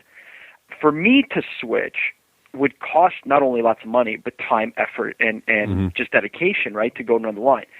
So to make the switch, it was a big deal. And why did that switch happen? Well, it's easy. I got turned off, first of all, by the company's attitude to me, the guy that had spent so much money on all their crap. Right? Because they wanted me to believe that it was okay for me to get products that had problems and to fix it with liquid green stuff. So for you, it was the fine cast line. That was the final straw? Line. That was the final straw for you? Yeah. That was the final straw for me. It was, you cannot tell me you're going to give me a defective product that you agree is defective. You're going to charge me more for it. Even if it's a couple percentage points, you're still charging me more. There's no discount here. I got up-counted, right? So you've given me a product that you agree and you've put into various articles, websites, and whatever, that it does come out imperfection, but deal with it. You like our product, suck it. And on top of it, here, buy this other $5 thing because it's the way to fix the problem that we know we made, but you have to live with. When you do that to me, that makes me feel that at the end of the day, you are not caring about me and the money I've invested in you and the time I've dedicated for you and the reading I've done in all your books and the rules that you constantly update every 3, 4, 5 years, and I got to redo my whole line again for. You don't care about that. You want my money. And if you care about my money, then give me a product that's awesome because I will gladly give you my money. I want to spend it on something. Why not dollies, right? But don't tell me to put a Band-Aid on it when it's got a broken arm. So for you, it was your quest for a different game system was driven purely from business practices and the relationship the company had with its customer. Right, and quality. I felt the quality for the price had dramatically failed with their fine cast line, and for them to react the way they did and say, oh, we're dealing with it, just send it back, and then we'll send you one with a hole in a different place, and then send that one back, and we'll send you another one with a different hole in it, and eventually you're just so tired of us sending them where the holes just move around on the model, you'll just plug it up with green stuff, and then you'll just get what you get. So quality and business practices. Now Craig, you don't play much 40K anymore either right now. I have not played 40K in forever. Now, your move away from 40K, was that driven entirely because your player base shifted, or was it based on other reasons too? It was 100% because the player base shifted. Okay. I've always liked the games that I'm playing because of the people that I'm playing against. Yeah. And so I loved, for instance, when Daka Daka was going and we were all going in one place and we were all playing the same game because there was like 40 people playing, but amongst those 40 people were like 10 of my closest friends. And so I was playing literally with the same 10 guys. There was a huge community, but I was playing with my close friends, and I would occasionally play with other people, and it was always nice to have that option, and they were all nice guys, but I really enjoyed playing with those 10 guys. And so when those 10 guys or so, I'm just like coming up with a number. It's not like I have any ideas in my head. So everybody who knows me, who's listening to this podcast, stop trying to figure out whether or not they made the cut. When Daka closed, or changed hands, whatever. And we all eventually stopped going there. And I was the last guy to get into War Machine because I didn't like the way the game played.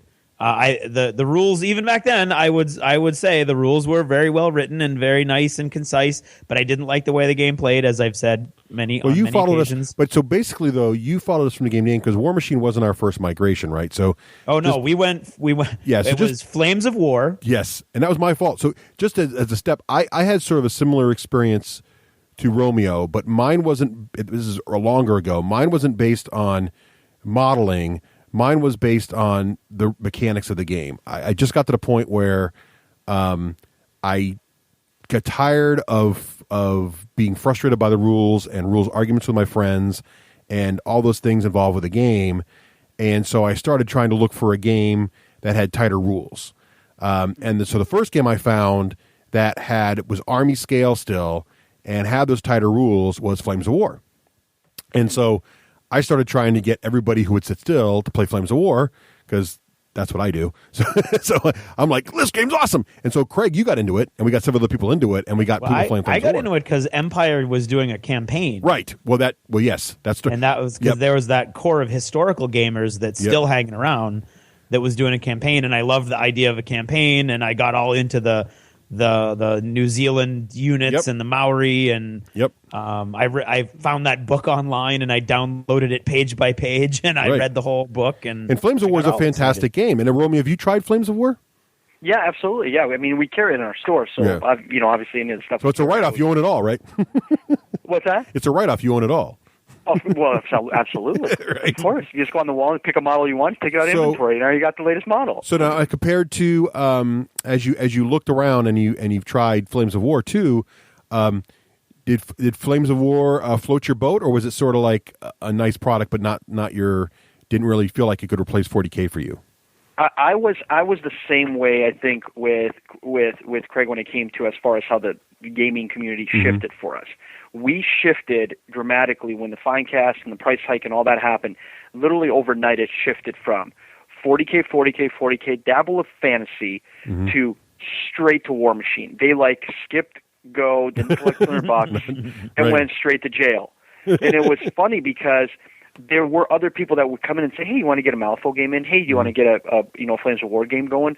Hey, this and that. We got a guy that's running a historical thing next week. He's going to do the beach landing at Omaha, whatever.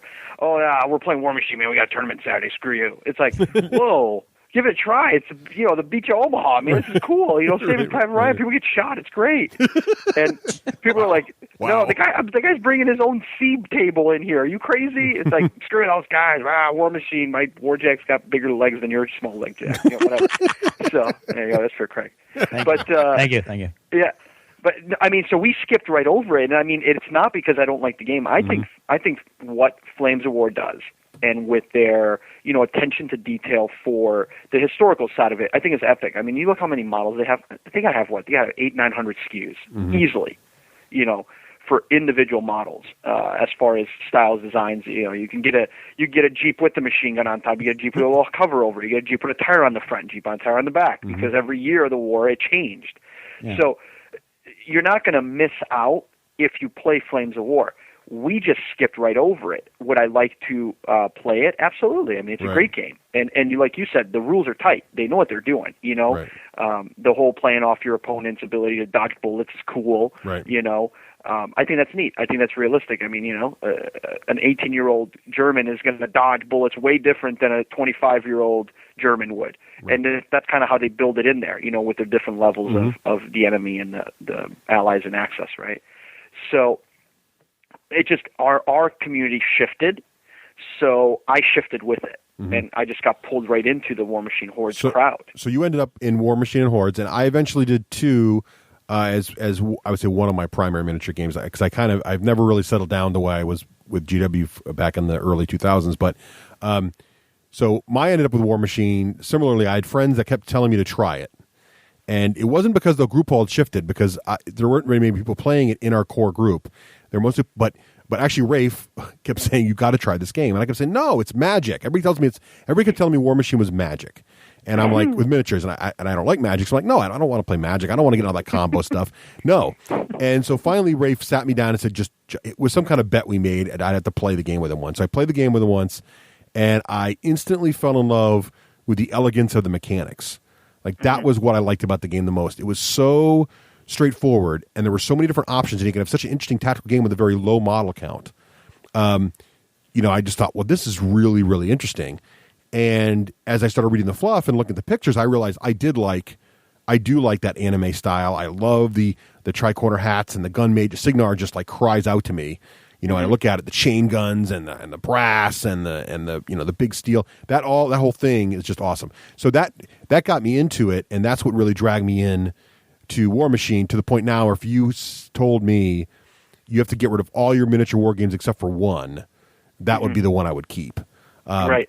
And I guess I'm a little weird because the community is important to me, but more important to me in sort of a weird way is the fact that, I mean, I definitely play a game, but I like the mechanics and the models the most, and that's what has to work for me. And if those three things won't work for me, I don't care if everybody in my neighborhood's playing that game, I won't play it. Right. So that had to kind of function for me, and that's why I like War Machine the most right now. So how did you, Romeo? Were you there now because it's pretty much the whole everybody's playing it, or did you fall in love with it like you used to fall in love with 40K? Well, I think that's what brought me into it, right? So I kind of ignored it when I played 40K. There's always like the goob crowd in the corner of the goob or crowd, right? Yeah. The goob crowd would roll in, and they'd lay out their 40K, and it'd be the orcs and the Tau and all that, and you'd be like, in the corner, and then you'd be like hearing these guys over here, oh, my fury is better than your Matt and your rat caught your cat, and you're like, what the hell are those guys talking about? You know what I mean? Those guys are idiots over there. What losers. Right? My penis is 10. Yeah. Wow. It's just like, my rat caught your cat, and it went through the foxhole, and it's like, my mage turned into it's like, what the hell are you guys talking about? Just D6 it, bro. It was one of those kind of things. And so we always thought it was kind of weird, and then the shift happened, and I got pulled into it, and I, just like you guys, I thought, wow, I look for a rule. I go to this page. Okay, that's what that rule does. There is no like, what does it do? Then I turn the card over, and it says it word for word, within 2 inches. Oh, so can I like be outside 2 inches? No, dumbass. It says within 2 inches.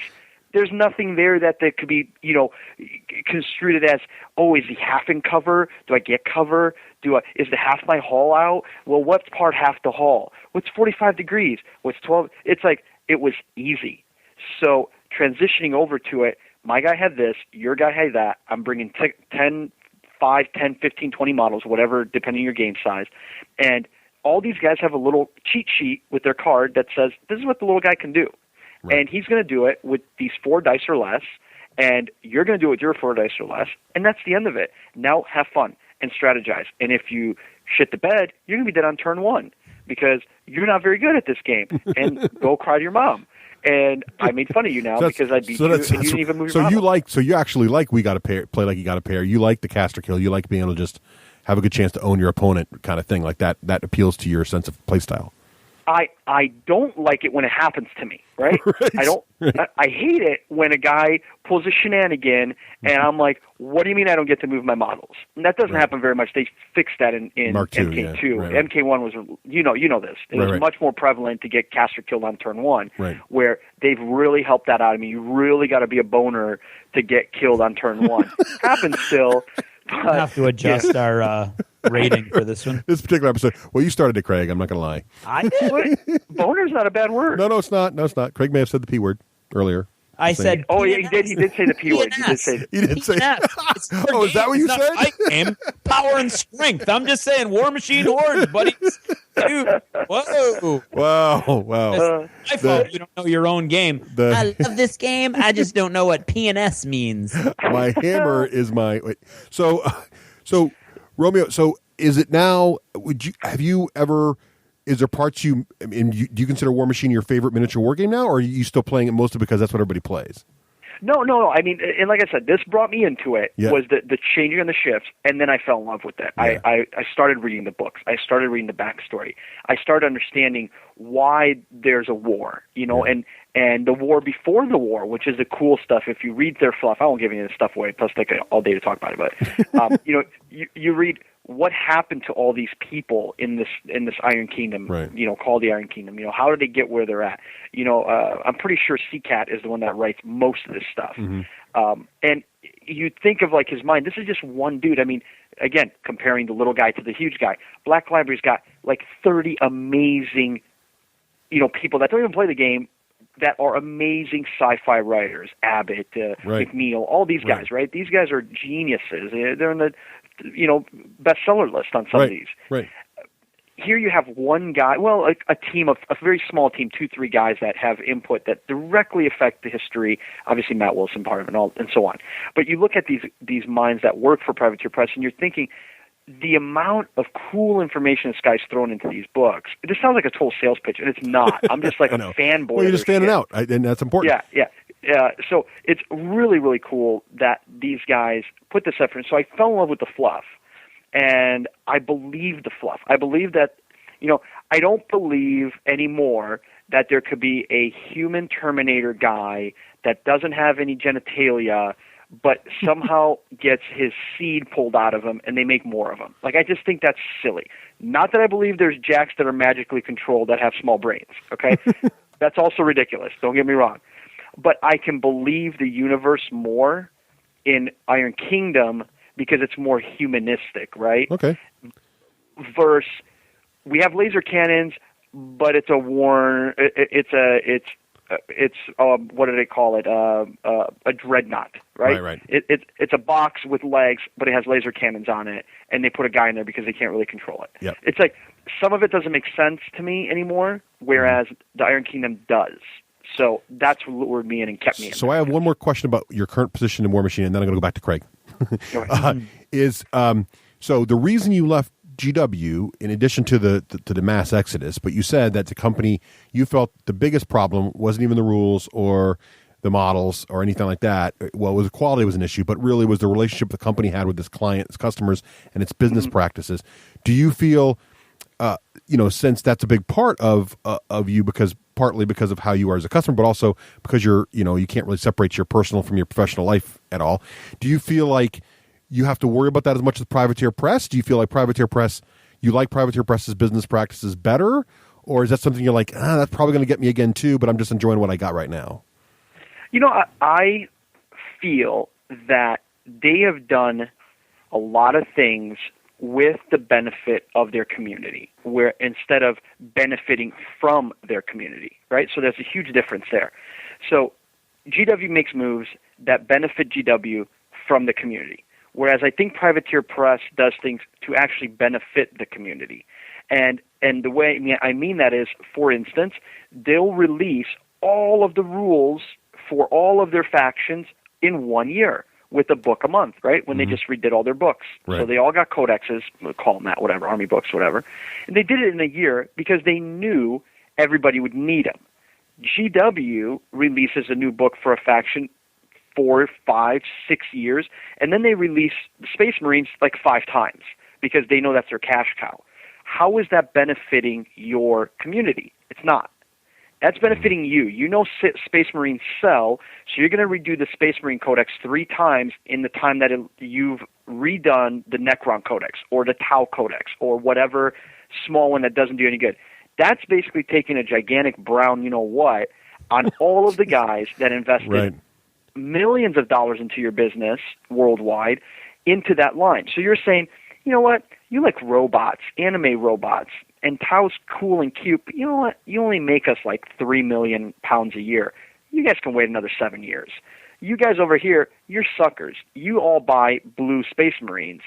You make us $60 million a year. Right. You're getting 6 codexes. So no hate, but disappointment in how GW is handling that. So you're saying based on the past actions of Privateer, you're currently you're confident that you've got your new favorite miniature wargame love. And it's based on the idea that A, that's where your local community is. Yep. B, they've got, you're falling in love with you like the models, you've fallen in love with the fluff, and you're confident based on past actions the company's going to keep a solid relationship between the customers and the fans, right? Yeah, I mean, okay. I look at the guys, and the guys running that company, Will, Ed, obviously Matt and Sherry, his wife, and all these other people, right, that run the company and do the data. They know what they're doing. They got their finger on the pulse of the community, and they actually listen to the community, which is rare in any industry. So I have a good feeling about them. So I'm willing to give them my money. I'm willing to invest my cash flow into them. So, Craig, now let's talk back. Let's keep it back to you now. So your current miniature favorite miniature games. I'd just like to, as the ombudsman of the non-privateer press fanboy faction of our listening listenership, I would just like to apologize. I mean, it has been a while since we've had a giant Woodstock-like love fest for Privateer Press. No. And just a big giant trashing of Games Workshop. We're not trashing. So, no, that's kind of what's happened, though. Wait. No, it's fine. It has been a while. I'm just apologizing because I'm not. I've done this before, so I'm not jumping in there with all the. I don't like that model, and I don't like that fluff. I know there are people listening who are like, but Craig, you're the only voice out there that's going to say. And I'm like, I'm sorry, but I mean, it's okay. We haven't done this in a while. So I'm asking you right now. So I'm saying to you, first of all, correct Romeo where he's wrong. I mean, is he mischaracterizing? No, he's not wrong. This is all opinion. How could he be wrong? Well, okay. Romeo hasn't said a single thing that I think is either wrong or even, or remotely right. No, well, that goes without saying. Controversial. I mean, he's, both of you are very excited about this company, and I have said in the past what I like and dislike about, the company's great, the game's not really for me, and so. What I was going to ask you is that's why there's no conflicting voice when it's like, yeah, but they do this really good too. Yeah, they do this really good too. Yeah, but what about you think about that? Oh, they do that too good too. So it's fine. I'm trying to actually get it. True. They're all good. They're all good. I'm trying to get us off the Privateer versus GW idea here. So what I'm asking you is, because you currently are playing a variety of miniature war games. I certainly am. Including some that we haven't mentioned yet, like Spartan. Right? Yes. So what of those games are you playing now? I mean, why are you playing those certain games now? I mean, you said that you went to War Machine for a while because that's where the community went. Right. But at the same time, you're one of the driving forces locally for us that keeps the Spartan games alive locally. Right. So there are certain. And I've never taken that role before. No, but you're doing a very good job with it. So I'm just saying though, why? Like, now, I mean, at the risk of obviously because now you have a fiscal interest in Spartan games. Yes, so let's pretend, for example, that doesn't exist because there was a time where it didn't, and you still really like their games. Right. So why? I guess what I'm trying to ask is, since we're all three of us are roots of the same place, we all come from GW, correct. Right? Yes. And now all three of us through Privateer Press, and we've all been through Privateer Press. I fully endorse the. Some of us have stopped there, and some of us have moved on, and so what I'm asking you is, why? What games are you liking now, and which ones do you, and why do you like them, and why do you play them now, as opposed to being the ombudsman for 40K like you are for Spartan and saying, keep going 40K, but you're saying, I'd rather play some Spartan. So why does Spartan keep you being the pro local Spartan guy, whereas, versus what you used to play? Well, I mean, it still has a very lot to do with what my friends want and or are willing to play. Right. And so when Uncharted Seas first came out, you and I went and went in pairs on the big giant mega deal. Jumped in both feet. Yes, every model that they own, that they started the game with. And there were huge issues with the rule book, but at the same time, it was this neat new thing, and you can't say there was a lot of I loved the theme and the fluff, because there really wasn't any. I love the models. I'll tell you right now, the models. The models. Spartan's all about the models for me. Right. All about the models. Yeah. And I enjoyed that it was very simple. I mean, and there were things that that are confusing, that were confusing in the rule book, and there still probably are every now and then. You're going to bump into something, but for the most part, the game engine itself is very simple.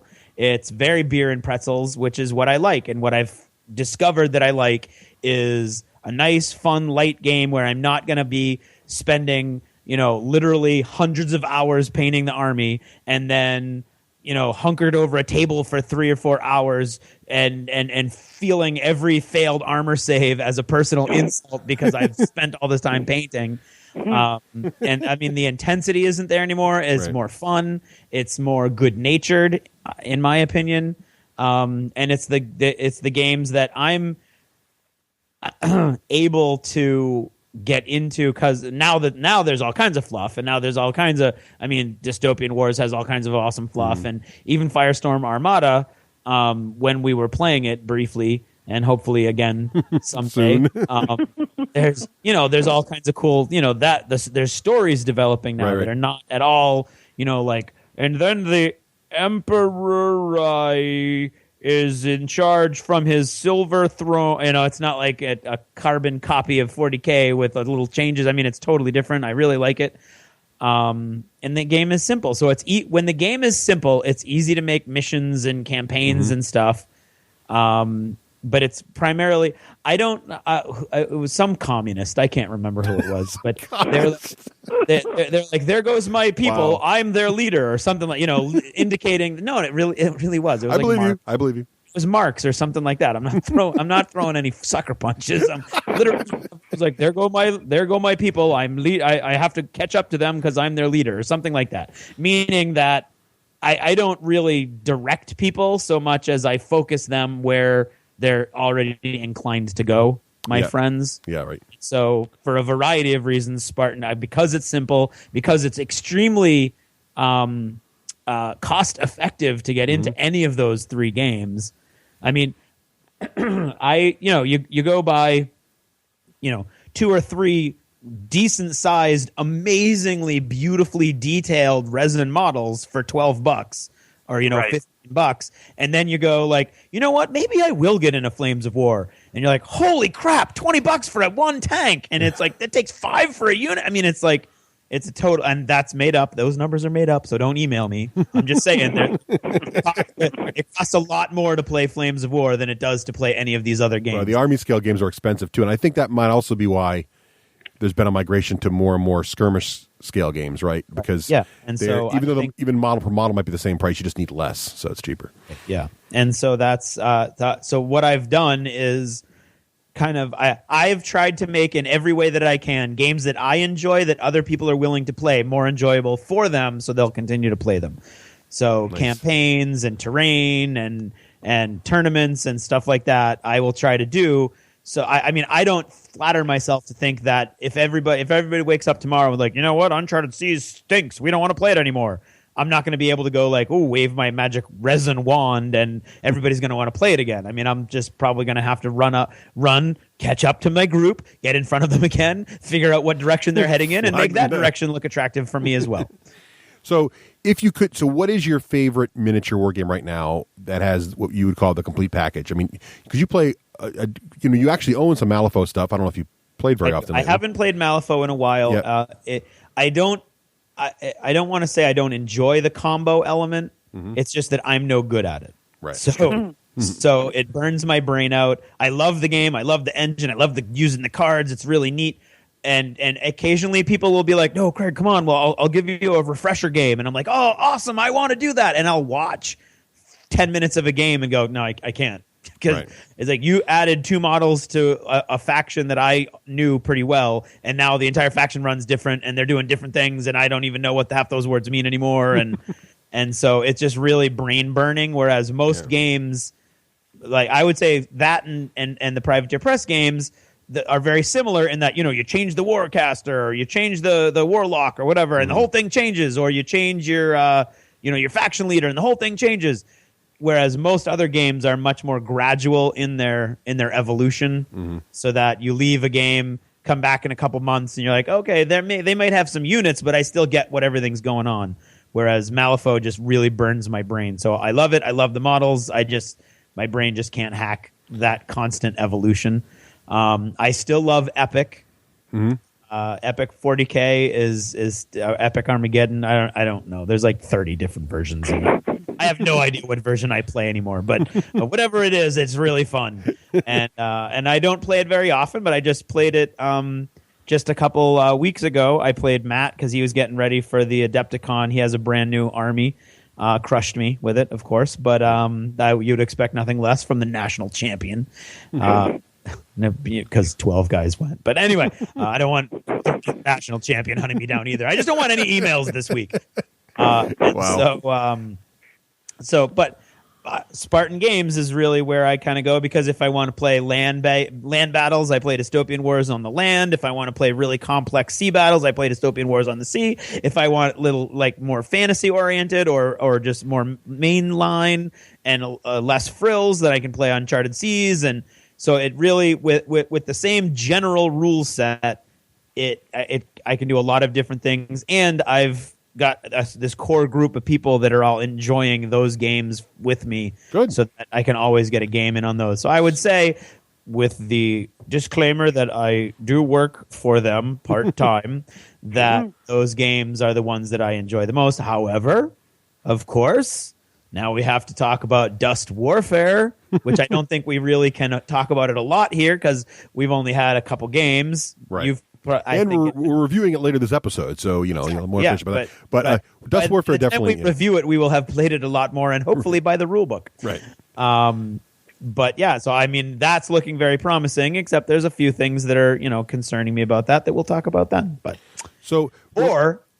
talk about them in the lost chapter, or have already a week ago. So before we sign off for Romeo, we don't want to leave everybody with the impression you only play War Machine, because I'm pretty sure you're also pretty heavily into Infinity, correct? I am. So yeah, and that's something that I'm glad you brought that back real quick for a second, is that, I don't want people to judge and think that, like you guys said, it's not a hate for GW, right? So I still want that company to do well. It's not so much about GW should fail and they're bastards, and is that a bad word? No, you're okay. You're good. Use it that way. You're good. In a descriptive way instead of an aggressive way. Anyway. Okay. You're good. You're fine. You're fine. Well, Craig's the one that said the P word. It's how you calculate the damage that a jack can do in hand-to-hand combat. I'm just saying. I just rolled low that time. I just rolled real low with it. So, it's not so much that these guys, I want them to do bad. It's more about some of the decisions recently have caused me to stray. And by straying, I have discovered a lot of great companies that I would have normally put blinders onto. Mm-hmm. Malifaux, Infinity, Mercs, Spartan, of course, Privateer Press we covered, Flames of War was always out there.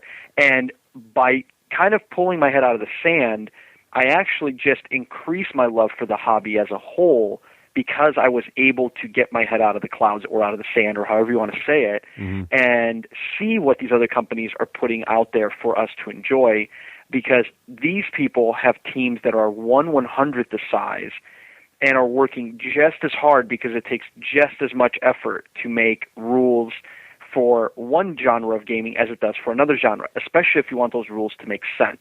Right. So, I don't dislike GW as a company. I want them to do well. It means we're all going to grow. I wish they would make positive strides every year, or at least positive strides every other year. That way, all these other companies can benefit too, because they are the big boy, and the big boy should act like the big boy, and be a leader for other companies to follow, not be the one that other companies say, if we do anything opposite of this company, we're going to succeed. Yeah. That's fair. So I wish them luck, but yes, I try a lot of games, and Infinity being another one of my loves right now. The models are beautiful. It's simple as that. They're gorgeous models. Their team is awesome. They pump out new products monthly, and they support every single inch of the community. Again, a company worried about its community and working with its community to get better, instead of working against its community. So really love Infinity too. Cool. Whoa. So we're running out of time here. I'll just I don't think I've mentioned what I'm currently playing right now. So I'll run that real quick. Why don't you talk? I'll just say I have the Russ's rule for video games, which is basically I try to own one video game of each genre, and just one. So I've sort of developed this for miniature war games, because what's happened to me is I used to be the GW guy who, if I got bored of an army, I would get another army, right? So I would only play 40K in fantasy, mostly 40K, and I'd own 4 armies, right, in 40K. Right. Well, now instead of that, now what I do is I play different game systems when I get bored. So I have one Well, I have one machine army, one hordes army, but I really kind of even whittled that down. I don't really support my Trollbloods anymore. I really just focus on my Signar. So my Signar is the army I keep current. They're all painted mostly. They can come to the table anytime, and I know the rules really well. So War Machine's my go-to skirmish. And in my head, War Machine is still a skirmish game. I know that you can play at larger scale, but I don't think it scales really well. I mean, it's fun to have the Colossuses. I'm going to get a Colossus, and it's fun to have that stuff, but I really just like it. I think of my head as a skirmish game. I love the Spartan games. I still own multiple factions. I won Dystopian Wars faction. I have several Uncharted Seas factions. Ditto on Firestorm Armada. I like those games a lot. I also like the land version of Dystopian. But what I found was I do miss one element of Games Workshop, and that is I miss the army scale combat. And so I've been kind of questing, and Flames of War has that, which I really like Flames of War's rules, but I've talked about on the show before. The problem with Flames of War is it's too realistic for me. I can't really play realistically Germans because I have all these emotional things tied in there, so I can't do it. But or even Americans that era. But now I've found Dust Warfare, and I'm really excited about the options for that. Hopefully it works out well, because yes, it's World War II, but it's fantasy World War II. It's alternate history. You got giant walkers. You got people with lasers. Hitler's been killed, and the SS is dissolved, and there's a whole different thing going on there. And the Russians have helicopters, and the U.S. have jump troops in full power armor, and it's this whole crazy universe. Really fantastic models, and it has something that I found I really missed from Spartan Dystopian Wars Land, which is suppression. I really feel like a good army scale game needs a suppression rule system, and Epic has that really nicely.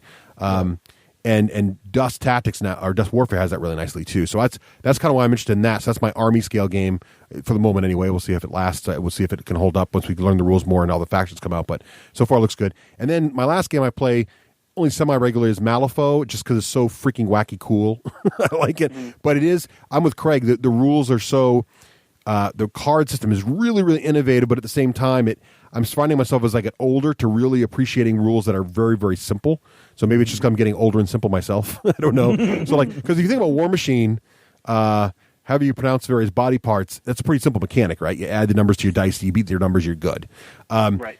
Spartan games, same way. You roll for successes, you compare, you make it.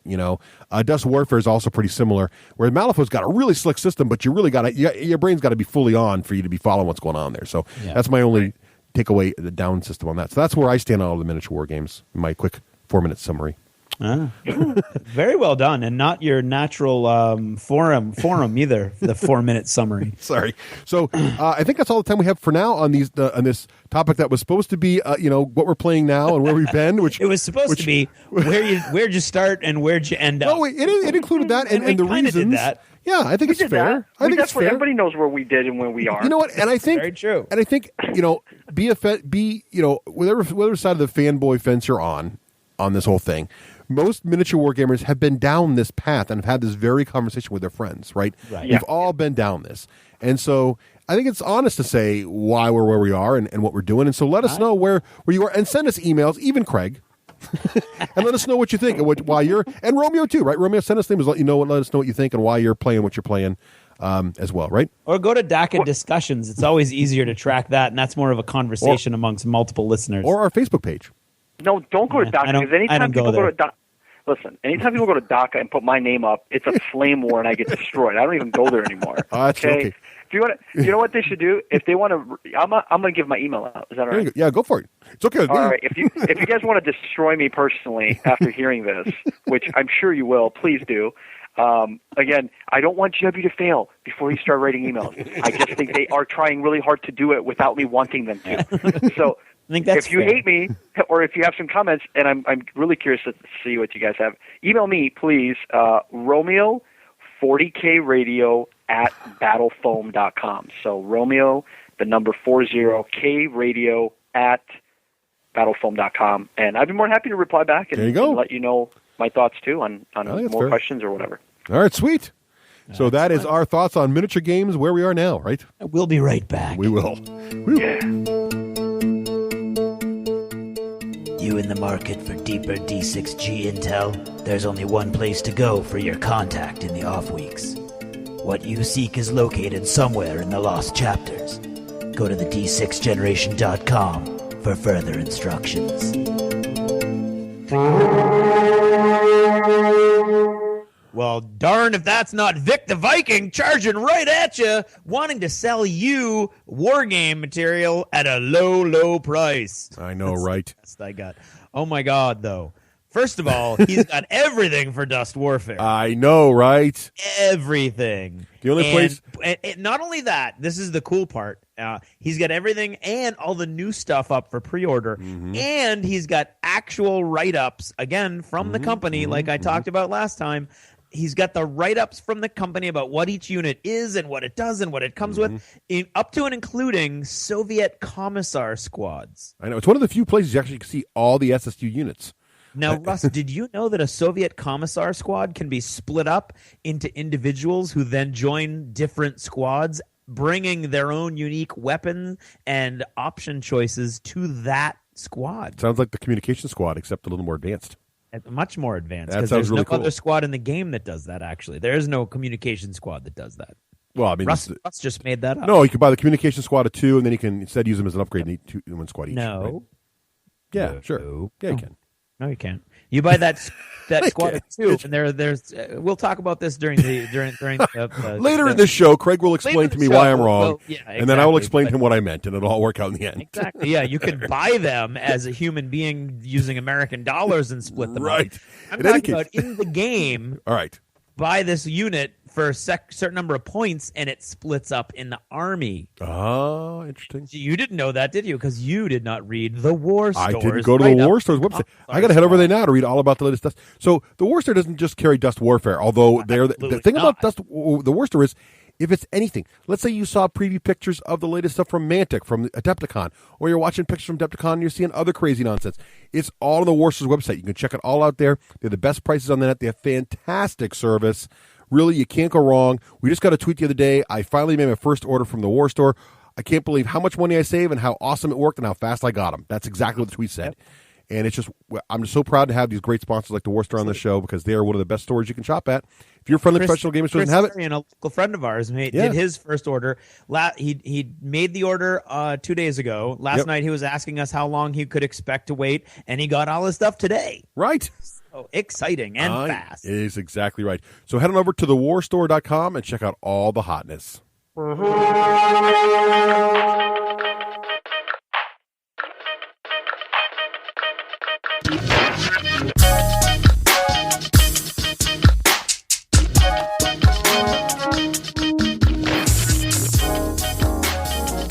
Welcome to another rendition, another edition, and the last ever Hollywood Minute. This last Hollywood Minute shout-out is very fitting, for it's brought to you by Adler Hobbies in Hollis, New Hampshire. The Dust Warfare Yahoo group, Neat-43. Join us as we gear up for games and events for this amazing game, Dust Warfare, at Adler Hobby, Hollis, New Hampshire. Thanks, Gordon. That's right, folks. I'm deciding to hang up my Hollywood Minute microphone. I don't know. I guess I just feel in my heart and heart of times. You know, when I retired from the D6G in episode 90, I knew I wasn't quite ready to take off the time away from podcasting, and so I wanted to have a voice still.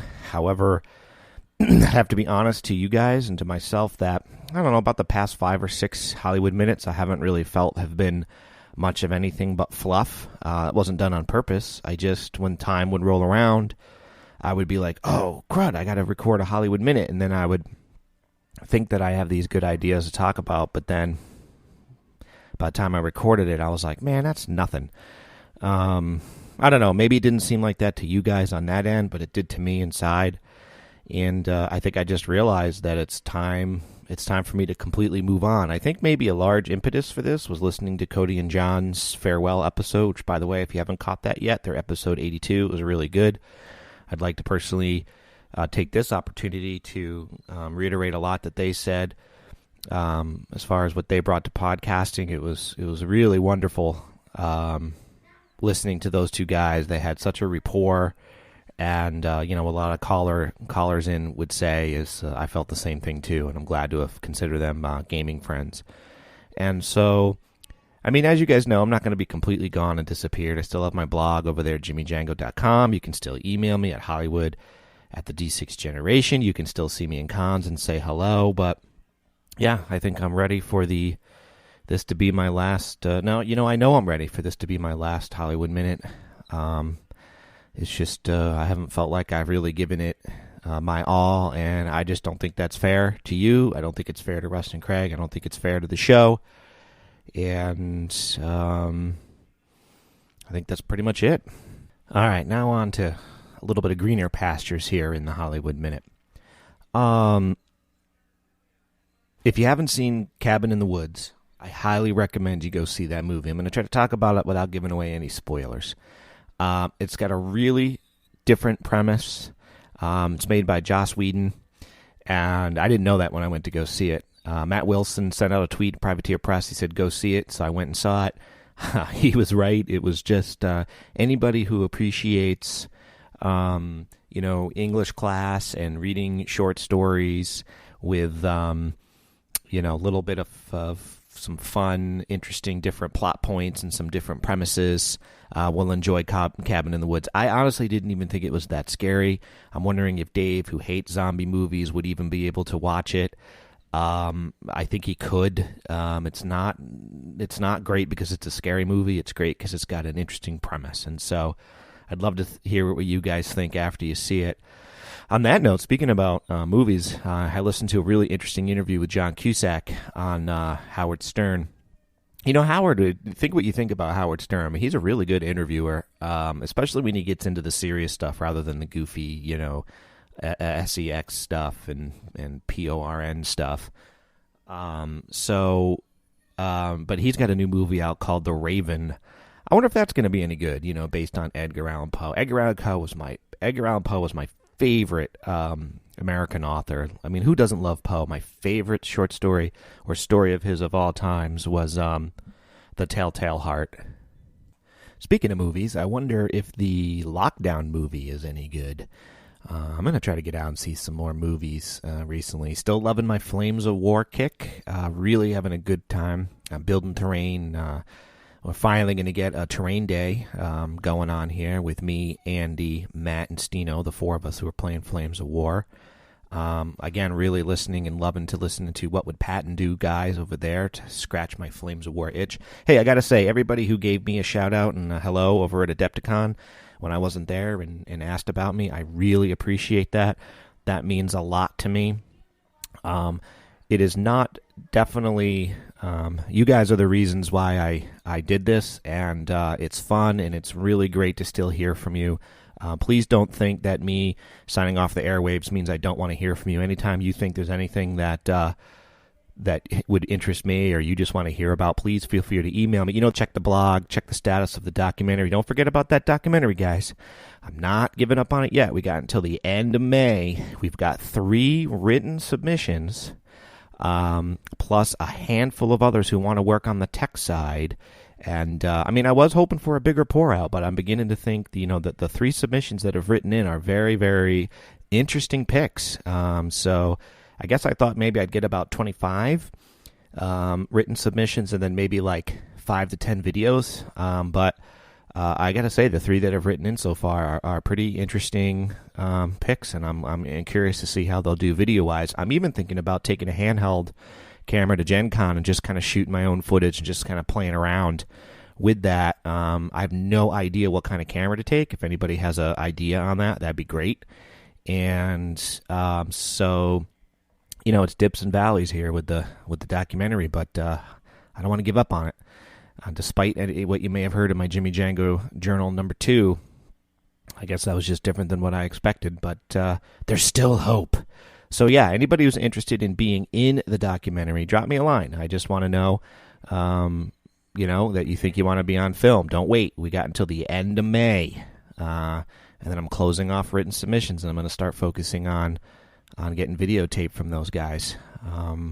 And it's been a long and interesting ride being part of the D6 generation, and although I'm retiring from my official duties upon the D6 generation, I still consider myself a part of it. Definitely part of the past, not part of the future. That's all Craig and Russ. And again, I'm just amazed. Man, you put an idea in front of Russ, and he goes, as you know, like a train, man. He is unstoppable locomotive force. And the energy and the time that he still puts into the show marvels me. I mean, I wish I had that kind of endurance, because I do have fun when I appear on the show as a random guest, pun intended. I have a blast, and it's just like old times, and that's fun. And through Russ's determination, the show continues on. But the person who most impresses me is Craig, because Craig is a lot of creative force behind the show. And again, remember, my shtick was I'd roll out of bed, wake up in the morning, and come record the show. Of course, that all happened at night.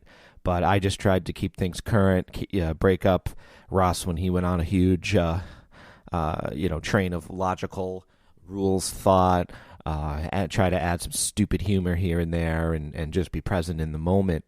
But Craig, with his teaching responsibilities, his family responsibilities, and now his writing responsibilities, I don't know how. I think he's got a secret source of energy. I really do. He's got to be a cyborg. I think he has two hearts or something. He's probably Klingon. And how he's able to keep going. I mean, I feel like such a wimp in the face of him, because here I am, unable to keep my mind in the game to want to podcast every week and do a 2-minute Hollywood Minute every other week. And I apologize for that, for those of you that are still listening to me and like what I have to say. I wish I had that kind of endurance. But all is not lost. Let me tell you what I'm interested in now. I'm interested in playing games, much like Cody and John said. I'm really interested in playing Diablo 3 and Flames of War. I've been reading rule books, getting better, reading up on history, the actual history. And I still want to talk about that. So I do have my blog, as you know, jimmydjango.com. And I've tried a new thing. I'm trying what I call the Jimmy Django Journal, which is an audio blog. And rather than typing, I've been producing little 5-minute segments there, so you can follow me. Where you follow me is I still am doing the Hollywood GPS. It's kind of morphed into an entrepreneurial interview show. I don't know if I'll continue on that bent, but I try to get different guests and have different people on that Russ and Craig have on, or perhaps the same guests but go in a totally different direction. Maybe focus more business-minded in the gaming and entertainment industry, rather than kind of what's new or current on their upcoming game schedule or something like that. And that way you get a different variety. Again, I intend to keep the show just about 1 hour. And my goal is to produce one show a month. And what's really cool is it's doing pretty well. And you can get a direct feed from jimmydjango.com, or it is on iTunes. And you just want to Google Hollywood GPS, and that stands for Hollywood Gamer Podcast Show, which is intended to be a joke because it's a ridiculously long and redundant name. But I also like the acronym Hollywood GPS. I was thinking, and like I said, I still consider myself a retired part of the D6 generation. You can always come up and say hi and send me emails as to what you're doing. You can follow me on Twitter, which is the D6G Hollywood on Twitter. And, of course, you could post comments or something on my blog, jimmydjango.com. JimmyDjango.com is going to host all the information about what I'm doing with the documentary, what I thought about the most recent movie. It'll let you know. I'll send out on Twitter feeds when I've got a new Jimmy Django journal. Remember, folks, too, those of you that are interested in being part of the gaming documentary, my survey course into what we gamers do at conventions. I want to focus on card players. I want to focus on LARPers, cosplayers, miniature gamers, and board gamers. We are getting those written submissions in. They are due by the end of May. That is how I'm going to test this project to see if it's interesting to the world at large. And I'm getting some very good written submissions. After the written submission at the end of May, I'll be writing to those of you that I select, and you can take your first foray into grabbing a handheld cam and filming yourself and talking about your hobby. So it is my goal to make a documentary to share with the world what we really do. And so please go ahead and send those. You can send those right to hd@jimmydjango.com. Again, that's hd@jimmydjango.com. And, that's pretty much what's going on. I was thinking about contacting Cody and John and seeing if they wanted to join the League of Ordinary Podcasters, Retired, or Loopers. And so we'll see. I don't know if I like that acronym. It kind of sounds like lepers, So hey, I won't see you in 2, but I'll see you at the next convention. And happy gaming.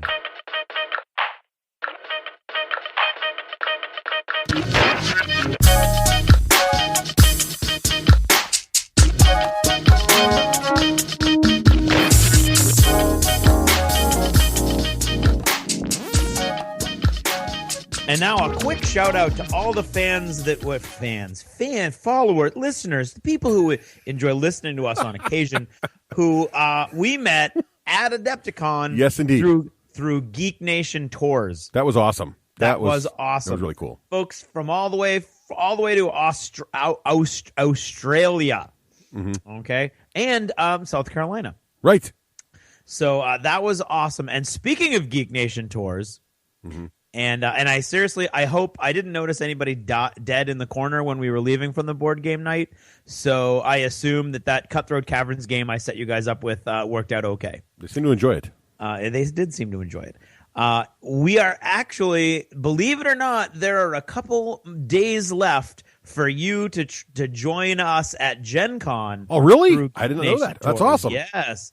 They're going to hold those rooms for Geek Nation tours just a little bit longer, just basically a week. So when you hear this, if you've been putting it off and you thought you were safe because we had already said that there was no more room and they'd already shut down, this is the voice of God speaking through me. I'm not God, but he's speaking through me, telling you that it's time that you just put aside your struggle and join us at Gen Con. It'll be awesome. And not only will you see us there, which is fun, and with the pre-night dinner, we're also a phone call coming up. We're going to go through it with everybody. We're going to go through all the Gen Con Geek Nation Tours travelers. Going to go over how we plan for Gen Con. Yeah, big Skype conference call. You get to talk with us, Kentucky Fried Gamers, and bigwigs at Gen Con themselves. We're going to give you all the inside scoops on the best thing to do at Gen Con and how to get there safely and happily. And also, in case, Gen Con is too close for you, you can't work that out, no problem. There are tons of other tours to check out at geeknationtours.com. Just head on over there and check out upcoming tours, things like Geeking Out at Brickworld and the Star Trek conventions and England and all kinds of places. So head on over there and check it out. Yeah. This is Total Fangirl. Regular Jane most days, total fangirl when the moment strikes. Han shot first. Starbuck is a guy. And Lestat, now there's a vampire.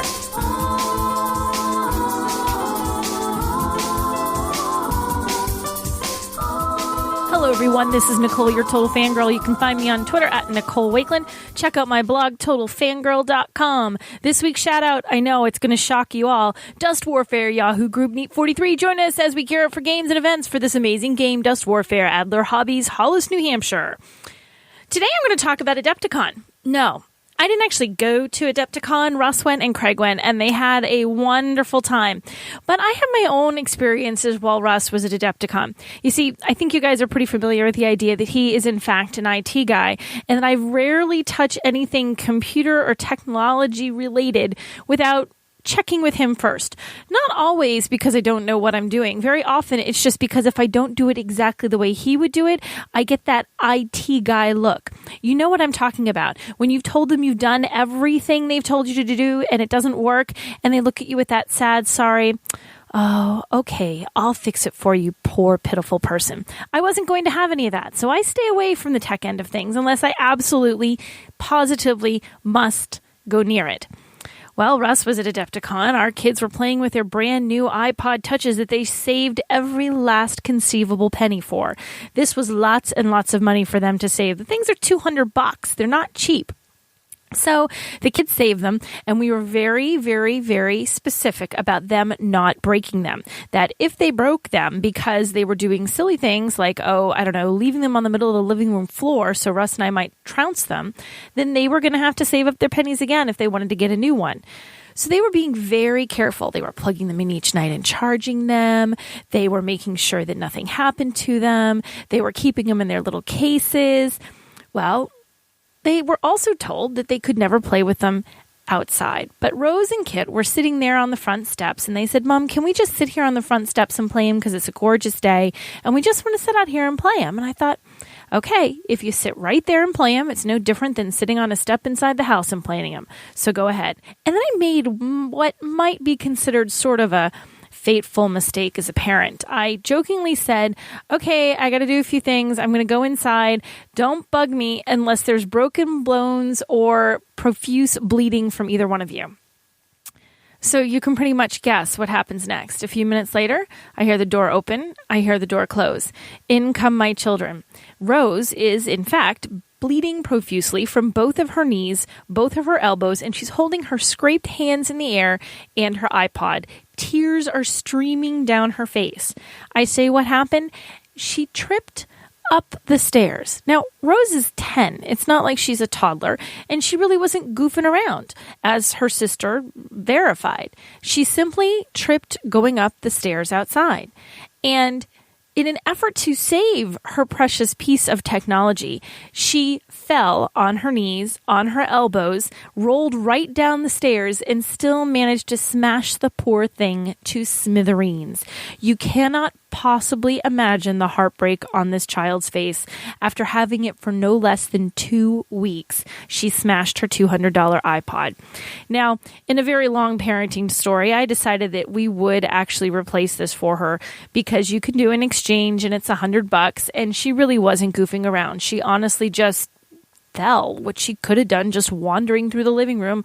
I could do with my phone any time of the day. I might fall and just smash the thing if it lands just right. So we decided to get her a new one. But what this left me with was having to go to the Apple store, talk to the guys there, get all the right codes, make sure everything was backed up, come back home, make sure I had the network codes, get everything good to go, and have her new iPod working. Now, needless to say, the fact that this happened during Adepticon might have been the worst part of it all because A, Dad isn't there to witness what actually happened. B, I have to call Dad and disturb his Adepticon experience because, seriously, the tears, people, if you could have seen her. And then Dad ends up calling her and doing a little FaceTime thing where he says, don't worry, sweetie, we know it wasn't on purpose. We'll help you out. We're not going to make you not have an iPod anymore. So then I had to go and replace it all. And I have to say, I'm pretty proud of myself. I got the little thing backed up. I went to the Apple store. I made the swap. I got new cases that I think you could probably run over them both with a tank and the iPods would be just fine. And I did it all by myself, without help of my IT guy husband, who was off playing games and hobnobbing with other gamers, rather than helping me deal with the tragedy of technology that was happening at home. So next time something goes wrong with a computer, or something goes wrong with my laptop, or even with the stupid recording equipment that never seems to work quite the way I want it to, I might be tempted to try it without Russ's help. But, it's good to know that when I totally screw it up, he'll still be there.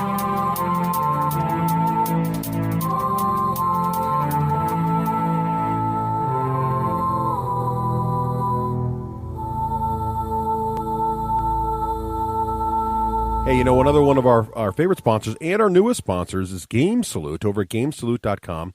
If your friendly local store is not a select store in Game Salute, tell them to head on over there and become a select store. That's the only way to be sure your store is listed on their cool store locator at GameStoreLocator.com. How cool is that URL? And it costs them nothing. Just call up them, check out what the deal is, how to get on there. And you can also get exclusives like Yomi, Alien Frontiers, and what's the latest exclusive from Game Salute, Craig? Yeehaw! That would be Blackwater Gulch. Gang fights in the Old West. Boy, howdy. Mm-hmm. Yeah, buddy. That's right. Right. And their Kickstarter campaign with the help of Game Salute ended just a week ago and was extremely successful. And now they're announcing that Gangfight is going to be partnering up with Game Salute to be handling fulfillment, worldwide distribution of Blackwater Gulch miniatures and more. Yeehaw! Game Salute's always involved in some of the biggest hotness on Kickstarter. For example, Zombicide, also Game Salute. Checking that out. Yeah. Get on that if you still can, because that game was awesome. Talk of Adepticon as well. So for all the information about all that kind of great stuff and more, head on over to GameSalute.com.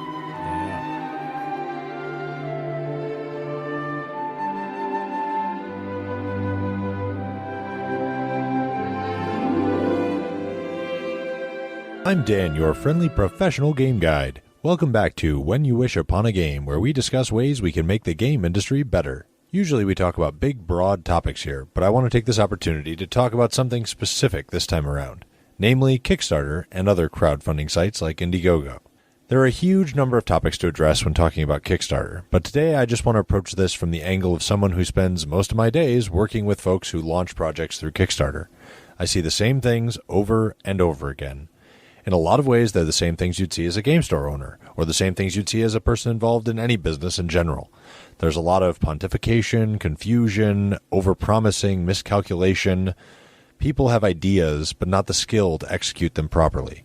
People launch a rushed, unplay-tested product, and then get disappointed when people trash their game idea. Or people raise $50,000 and end up losing thousands after paying all their expenses, most of which they didn't account for, usually the actual shipping and handling costs. And players pretend they're designers, and designers pretend that they're publishers, and nobody takes enough time doing development, really. So crowdfunding sites provide this great idea, a platform for independent development and innovation, going directly to the player. But when it comes to actually backing up those promises and delivering on those goals, your mileage may vary. A lot. In fact, you may be talking about kilometers instead of miles at this point. That's how far off some of these things are. We're still in the early days of this change to the industry, and it will have wide-reaching ramifications that none of us can fully understand at this stage. We can, however, apply solid fundamental principles to evaluating, launching, and supporting things on Kickstarter. It's simple. Pretend it's not on Kickstarter. Consider the product for what it is compared with every other game. If it still looks cool and you think you'll enjoy it, go for it, because in the end, it's about having fun. That's what I see when I wish upon a game. How about you? Email me at wish@gamesalute.com. Thanks for listening and have fun playing.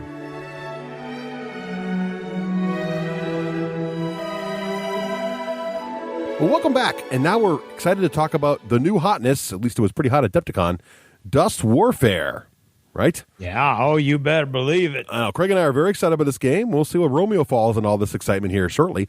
So let's talk a little bit about the overview of this thing to get everybody in the right place here. Just imagine, if you will. Paolo is pretty much the mastermind behind the Dust universe, right? Paolo Parenti. Exactly. And the Dust universe has been around for quite some time, actually. He's an artist, a fantastic artist, actually. And there's been comics about this universe now for, at least several years. Mostly published in Europe. Kind of hard to find here in the U.S. because they're a little bit risque. They're also very... I found them on eBay, and I bought the only one there was. There you go. And eventually, and it's based in an alternate history World War II setting, which we'll get to in a second. And eventually, along came Dust Tactics, which was a game finally published by Fantasy Flight. And it's sort of there was a board game. Well, there was a board game first, which is kind of like Risk, right? Yeah, Risk-like. A Risk-like board game based in the Dust universe. Then came Dust Tactics, which featured fantastic models, right, that are pre-assembled, pre-primed. You can also get a version that's pre-painted, but it's very expensive. Roughly 3 to 3.5 times the size, right. the cost of each model. But when this came out a couple of years ago, I think 2010, when this hit the streets, most of our gaming group, including Craig and I, thought the game was a little too simple for our taste. It was just too, it wasn't really our thing. But last summer at Gen Con, Fantasy Flight revealed that they were working on Dust Warfare, and it was going to be a book that was going to come out this year, and it just released. That was going to allow you to use the Dust Tactics models in a tactical tabletop war game a la 40K and War Machine, that kind of thing. Yeah. So we played the demo last summer, and we thought, well, this is pretty fun. and we were looking forward to seeing what the final version would be. So our friend Ross taught it to us. Ross Watson showed it to us. And so the book did come out 2 weeks ago, and now it's here. The what's kind of exciting for most people, if you're into miniature wargames for a long time, is the people involved with building this game is kind of a who's who of miniature wargaming in a way. Andy Chambers and Mac Martin were the co-designers of the game. You got Alessio Calvatore, Ross Watson, Corey Knizia. A lot of other people were involved in actually making this game come to life. So there's a lot going on in this rule book. It's a beautiful book. More about that in a bit. Yeah, and it is 1947 alternate reality. So, Craig, briefly, what's going on right now in 1947 in the Dust world? Okay, well, basically, it's Mr. and Mrs. America and all the ships at sea. The year is 1947, and the war rages on. In the wake of the successful assassination of Adolf Hitler and the discovery of an alien technology, World War II expands across the globe. Axis forces have pushed their war machine to the Allies' doorstep, but the lines hold. Fighting between armored soldiers and new advanced walkers explode over key strategic locations. Men and machines clash over the limited resources required to continue research on astounding technological advances. The first to discover these secrets may well claim the entire planet. This is the world of Dust. Right. There you go. Now, what caught my eye about this game, because miniature games come and go, and I don't always play every single one. First is the rule set by Andy Chambers. I really, really liked Starship Troopers. The game did not do well, mostly because I think the models were a little weak, and also they only had 2 factions, really, in the end. But a lot of the mechanics I really like in Starship Troopers are in this game. Nice. And it's not a skirmish game. So I've been playing a lot of skirmish games lately. I like my skirmish games a lot. Still love War Machine, still love Malifaux. But ever since I left 40K, I've kind of always had my eye towards, wouldn't it be great to get back into an army scale game? But there's a lot of painting to do, and a lot of the army scale rule sets at 28 millimeters just, don't catch my fancy. And these two things seem to come together in Dust in a way I haven't seen in a long time, and I thought it'd be kind of interesting to look at it. And that's what got me back into it. And got me into checking it out, and now I think I'm plummeting to my doom.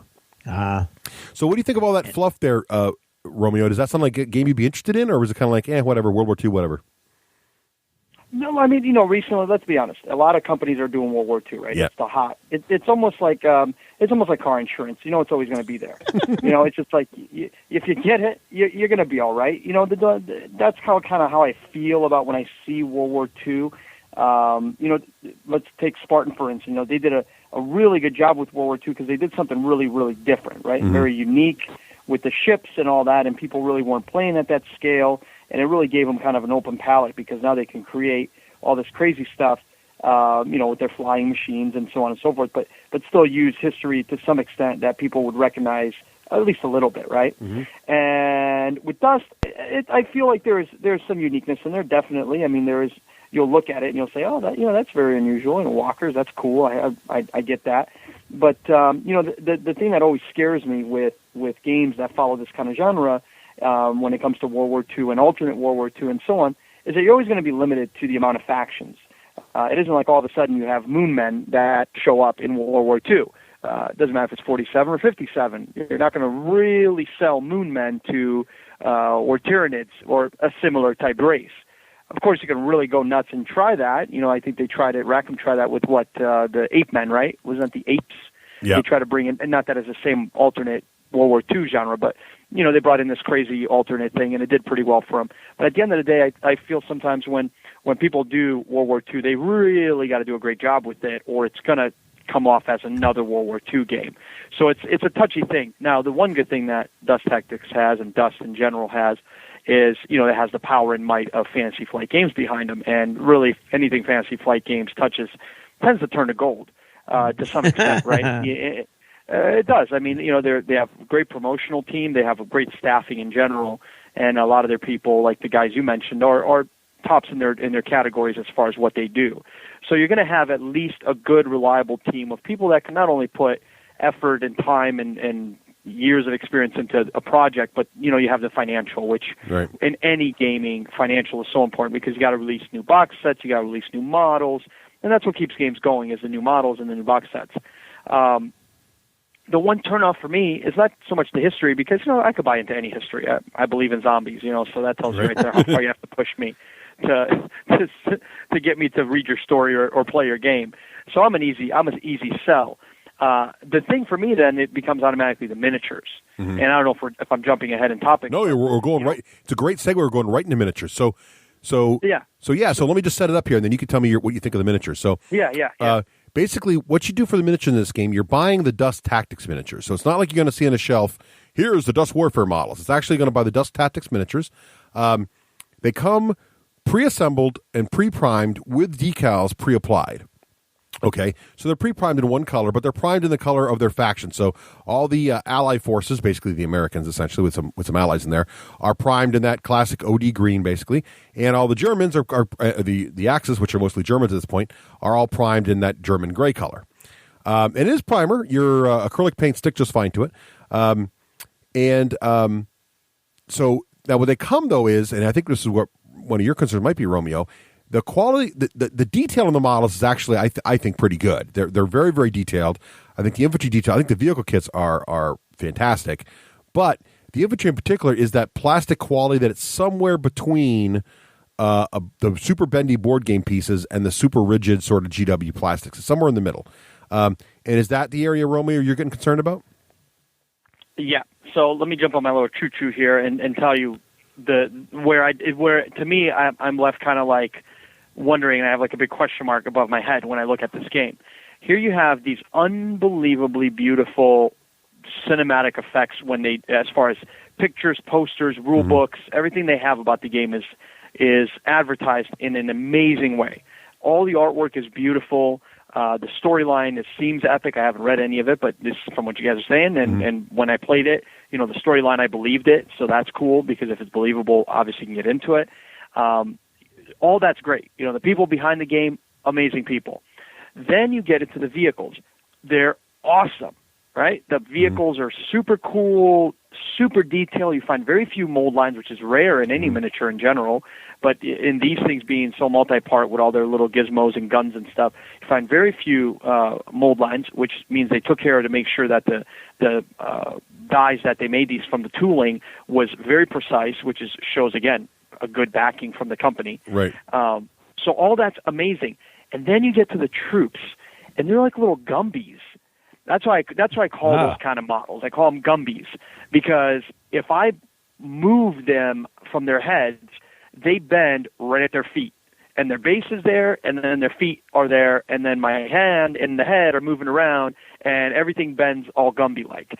I hate that. I mean, I know personally, it doesn't take a lot to figure out that paint doesn't like to bend, or it will crack and fall off. I don't care what kind of paint you're using, even if it had primer on it. If you put acrylic water-based paints on these people's shoes and on their socks and on their boots, which obviously last time I checked, we paint our models' boots. But if you did that and you moved them just a little bit, just from putting them in and out of whatever container you move these things with, no plug, you will still chip paint. So that, personally, I've never painted one, so I'm talking completely out of my if you're asking. But I'm going off of models similar to that I have painted in the past, like my Tannhauser kit, because I got my Tannhauser board game, and I painted, they come painted, but you can strip them and paint them for real. Right, okay, right. Well, I did that and cleaned all the mold lines, and because I really like the concept of Tannhauser. So I painted like 15 guys from Tannhauser. Well, the story is, it took like a day of playing that stupid thing to realize all my time wasting, sitting there having these things soak, rubbing off all the paint, putting on really good primer, repainting all of them, was just a matter of time until all my stuff, cracked off their feet.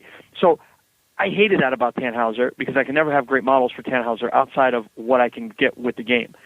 That's how this feels, and I'm torn. Yeah, it's interesting because I'm thinking.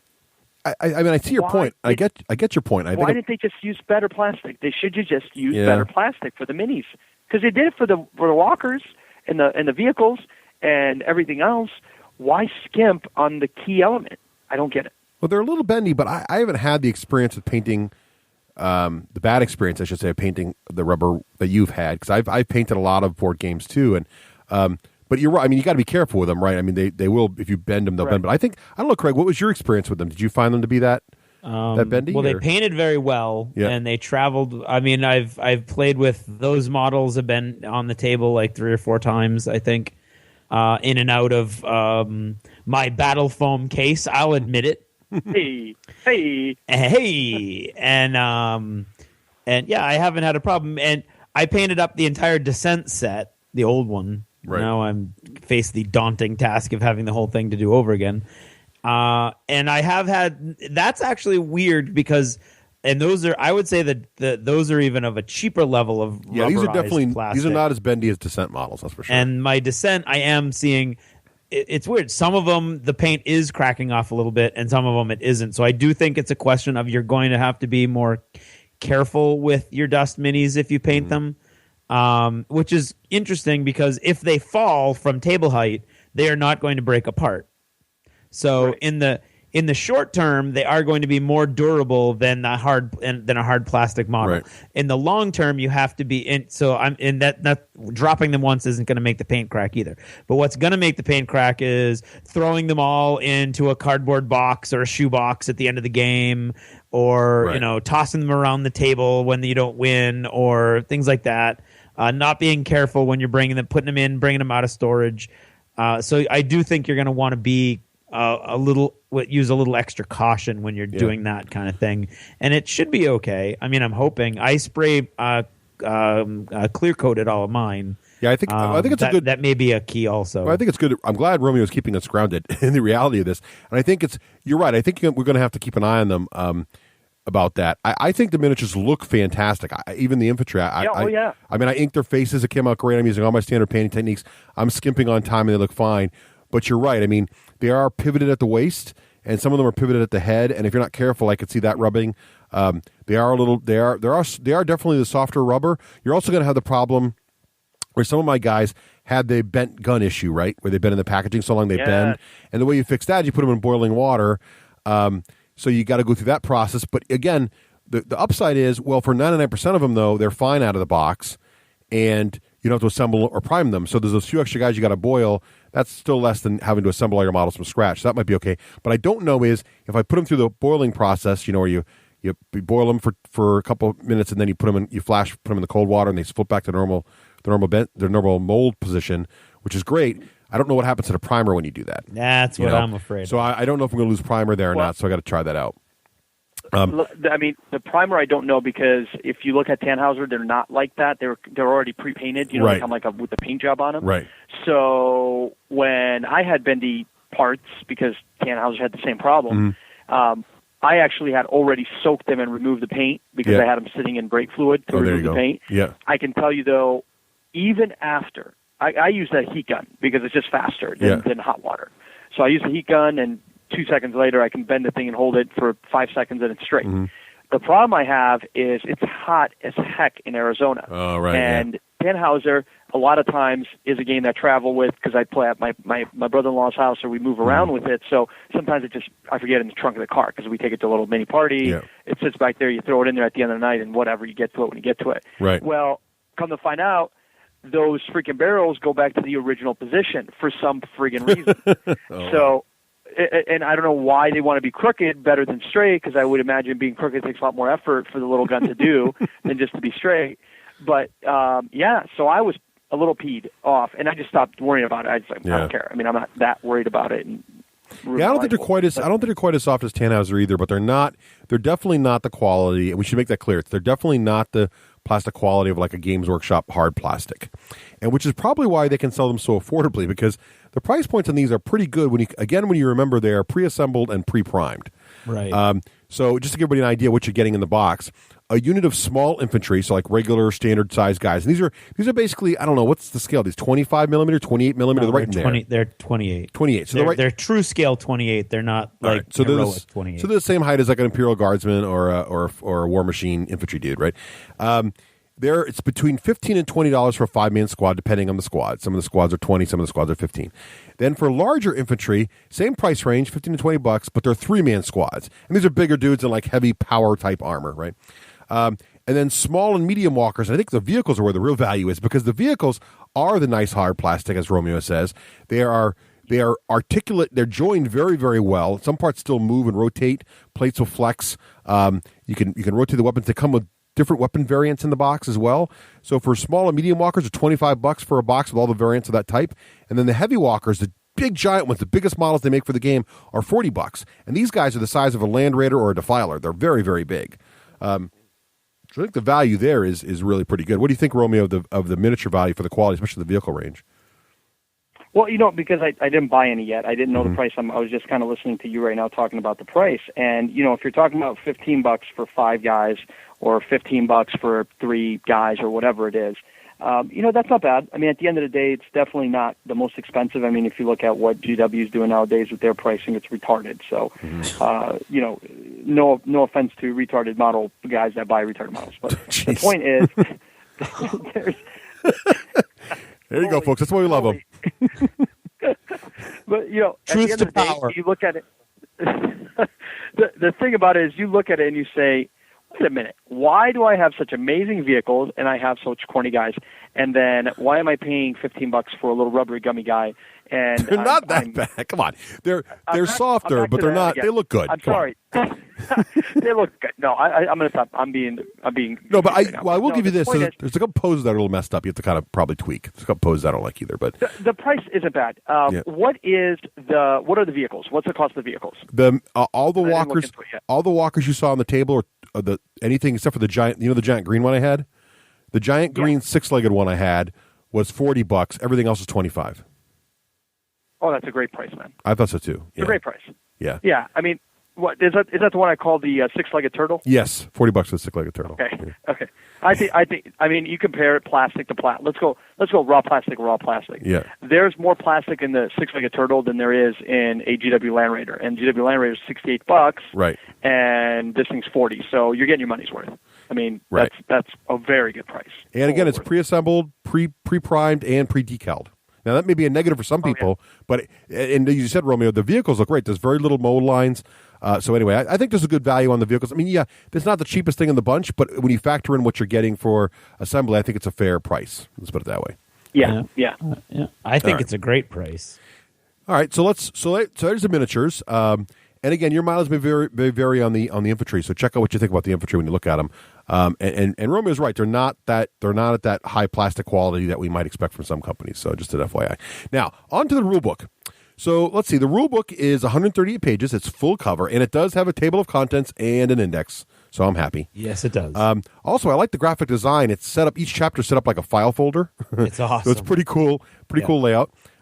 Great full color pictures of the models in there. Great artwork from Paulo. It looks fantastic. What do you think about the fluff, Craig? Was there enough fluff in there for you? Well, you could always have more fluff. I would have liked some. There are no actual short stories. Mm-hmm. It's all background history stuff, and then the weapons and the units and the guys. But yeah, no, it was neat. And it's also cool because there's not one place to go for the whole story. You kind of have to get little bits and pieces from all the different fluff parts of the book so that by the time you're done reading it all, you see, there's aliens and the Germans are nervous about something and the Germans tried to stop the war and tried to make peace with everybody. And at that point, nobody was trusting them anymore. So there's all kinds of really deep, plot going on beneath the war game, which is also cool. And it's interesting also to see the difference between the comic books, or at least the pages that you can get for the iPhone, and the rule book, because in the rule book, fluff wise, Hitler's been killed. He was assassinated with Project Valkyrie, and the SS has been disbanded. The Nazis have been arrested. The camps have been torn down. The Germans are basically as cleaned up as World War II era Germans can be. The Germans actually sued for peace after they killed Hitler, and the Allies said no. Right, that's what I just said. In this version, the Allies are kind of pushing for war now because they're scared of the Germans getting too much technical advance on them, so they want to be able to catch up and steal it from them. So it's kind of exactly. Yeah. And so the Germans are kind of at this point, these noble guys who, they're still hard charging, and they're going to do, the world has to come together. So if you're not going to come together with them, they're going to crush you and then make you come together. But in the comic books, they're still very, very, very, very much the bad guys. And to the point where They've got that zombie technology, so a bunch of them, especially the scientists, have been injected with the zombie technology. In case they die, they'll come back to life, and many of the zombies come back to life, able to think and work, and so it's kind of like insurance. Like you've force-fed your smartest guys this zombie serum, so that if they die, they can still work. And at one point in the comic book, that does happen, but I don't want to spoil anything because I'm building up my reputation. Last little bit of fluff here before we went. There's an underlying thought that the Germans feel that the aliens are coming back. You don't know that. Right. It doesn't say that in the book. It just says that something bad is coming and everything needs to be unified. And the Germans are worried about something bad. See, and back to your point, Romeo, I think they might be setting it up so the aliens could invade. I mean, so moon men really can. Moon men might be coming. So the Germans' goal isn't. So they're doing extreme things not because they're evil, because they think if humanity doesn't unify, then they won't be able to stop whatever's going to happen. So they're doing these extreme things to themselves and others because they're trying to figure out the way to stop them almost. It's like, you fools won't unify on your own. We will make you unify because it's the only way humanity can survive. So it's kind of like this sort of extreme survivalist sort of attitude, which is sort of interesting too. So it's sort of, that emphasizes my point. Amazing story. I am hooked right now, right? You're telling me stuff that I would be like, rock on, show me the models. I don't care what you got left to say. Show me these models. Where do I buy them? And then they come in the mail, and I pull out my six-legged turtle, and I'm like, oh, my God, this thing's awesome. It's got a cannon. It's got a flamethrower. It's got freaking machine guns all over it. It's got 6 legs. Then I pull out my guys, and I'm like, what the... Okay, we just got to sell you on the guys, Romeo. They're not that bad. Have you seen... I got to show you the British guys up close again. I'll have to show you that one time. All right, so that's the rule book. I think... Now, the rule book is hardcover. It's $40. Now, do we think that price is fair? It's 138 pages. Craig, have you a chance to... I balked at it. I balked at the price a little bit. I won't lie. I think at like 35, I think I wouldn't have thought about it twice.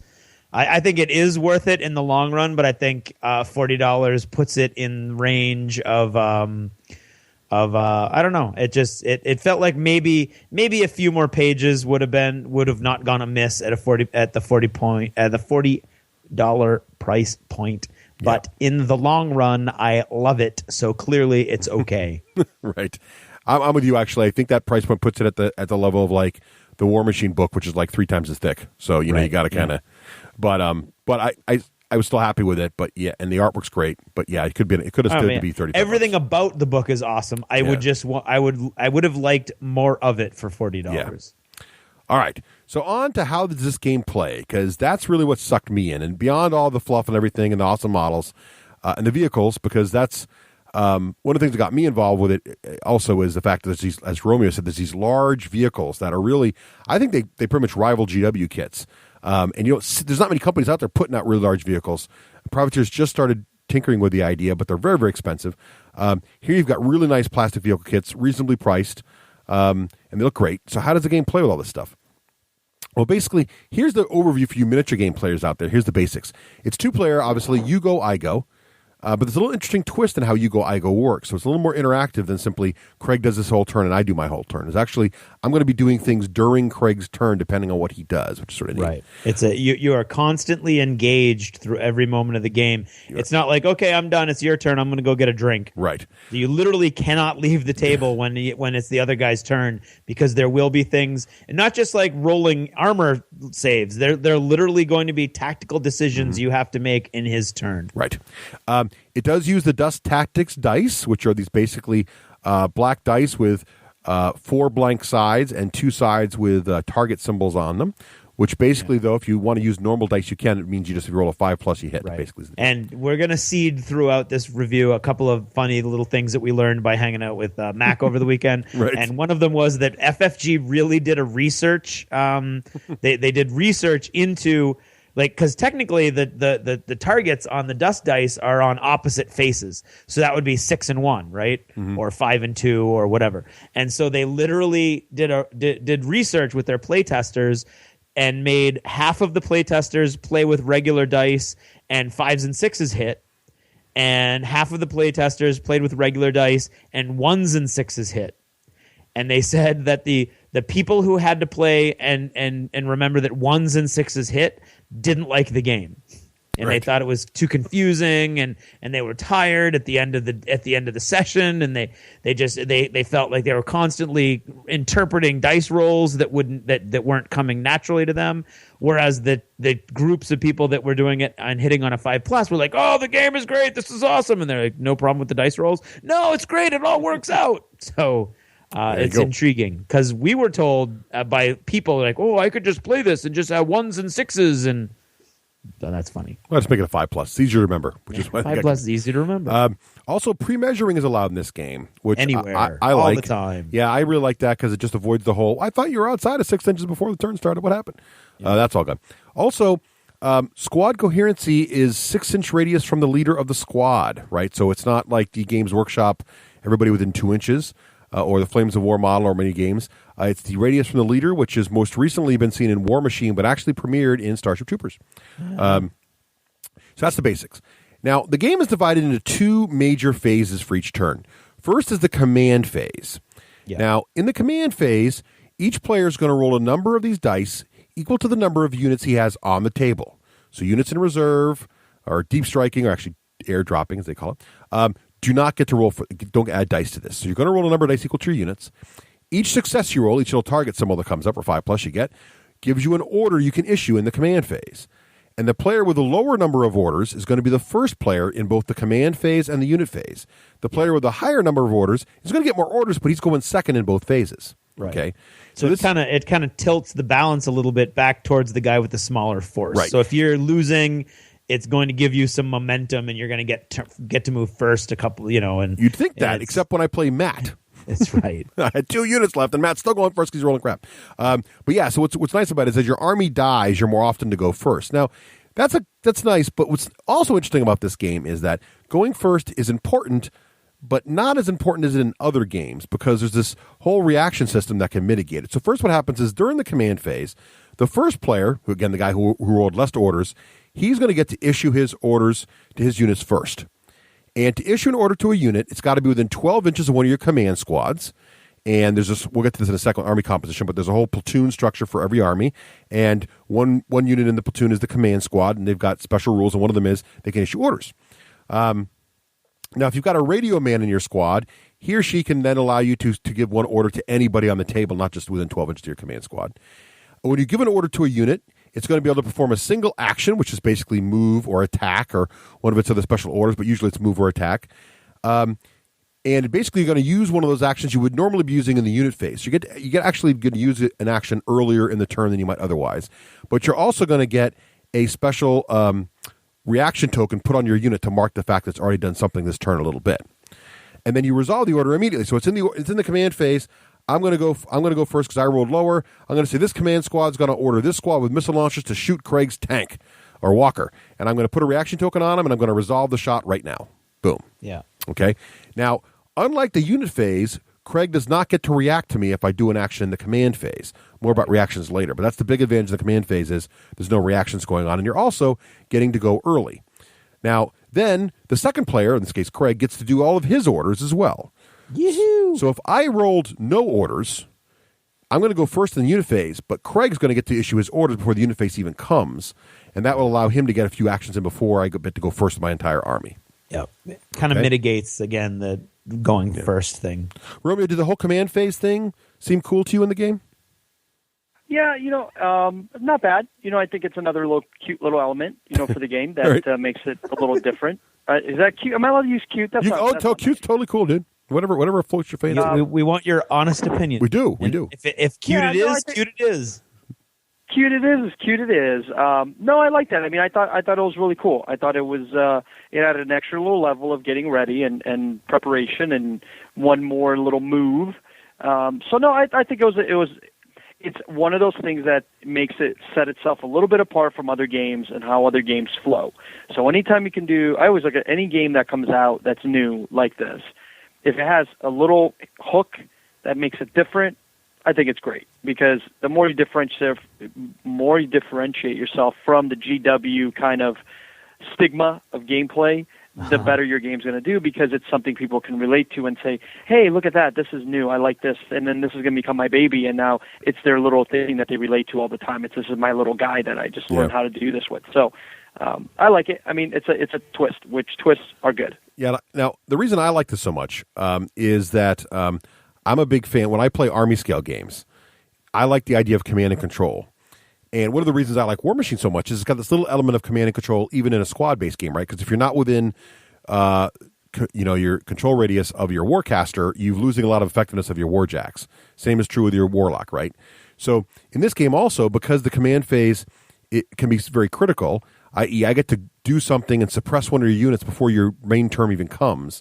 You got to stay within 12 inches of your command squad, and losing your command squads become a big deal. If you lose your command squads, you basically have to spend one of your orders just temporarily promoting one of your units to be a temporary command squad. So it becomes very important to, A, defend your command squads, and B, position them well so that they can be most effective. So you end up having these, it's sort of like one of the reasons I like the Imperial Guard in 40K so much was there was this very rigid command structure and this command radius. Most of the other armies didn't care about that.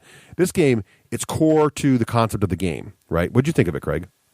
I really enjoy it. It doesn't. I can see how it could be like kind of a cute little thing, but at the same time, for some reason, for me, it doesn't feel like a little gimmicky thing, like the Mercs measuring card and things like that. It actually feels like this is, to me, and this kind of came to me yesterday when I was doing the big demo with a bunch of guys, and somebody else had started this conversation that ended with my realization about this.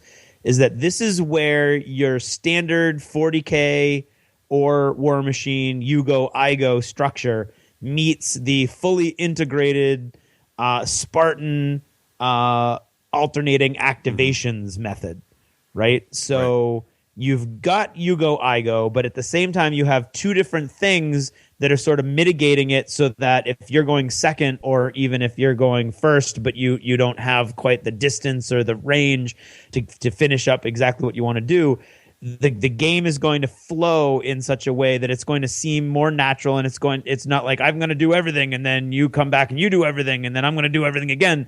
It's I'm going to start doing stuff, but you're going to be doing stuff within me doing stuff, if that makes any sense at all. And I really enjoyed it and appreciated it. And what it did in my head was create a far more cinematic experience than I've had in a very long time with any 28 millimeter scale game, to the point where when I think about the games that I've played so far, I'm thinking about them in very cinematic frames of reference in my head, so that oh yeah, I remember when I tried to do that, but then he came in and did that instead, but my guys were too out of range, so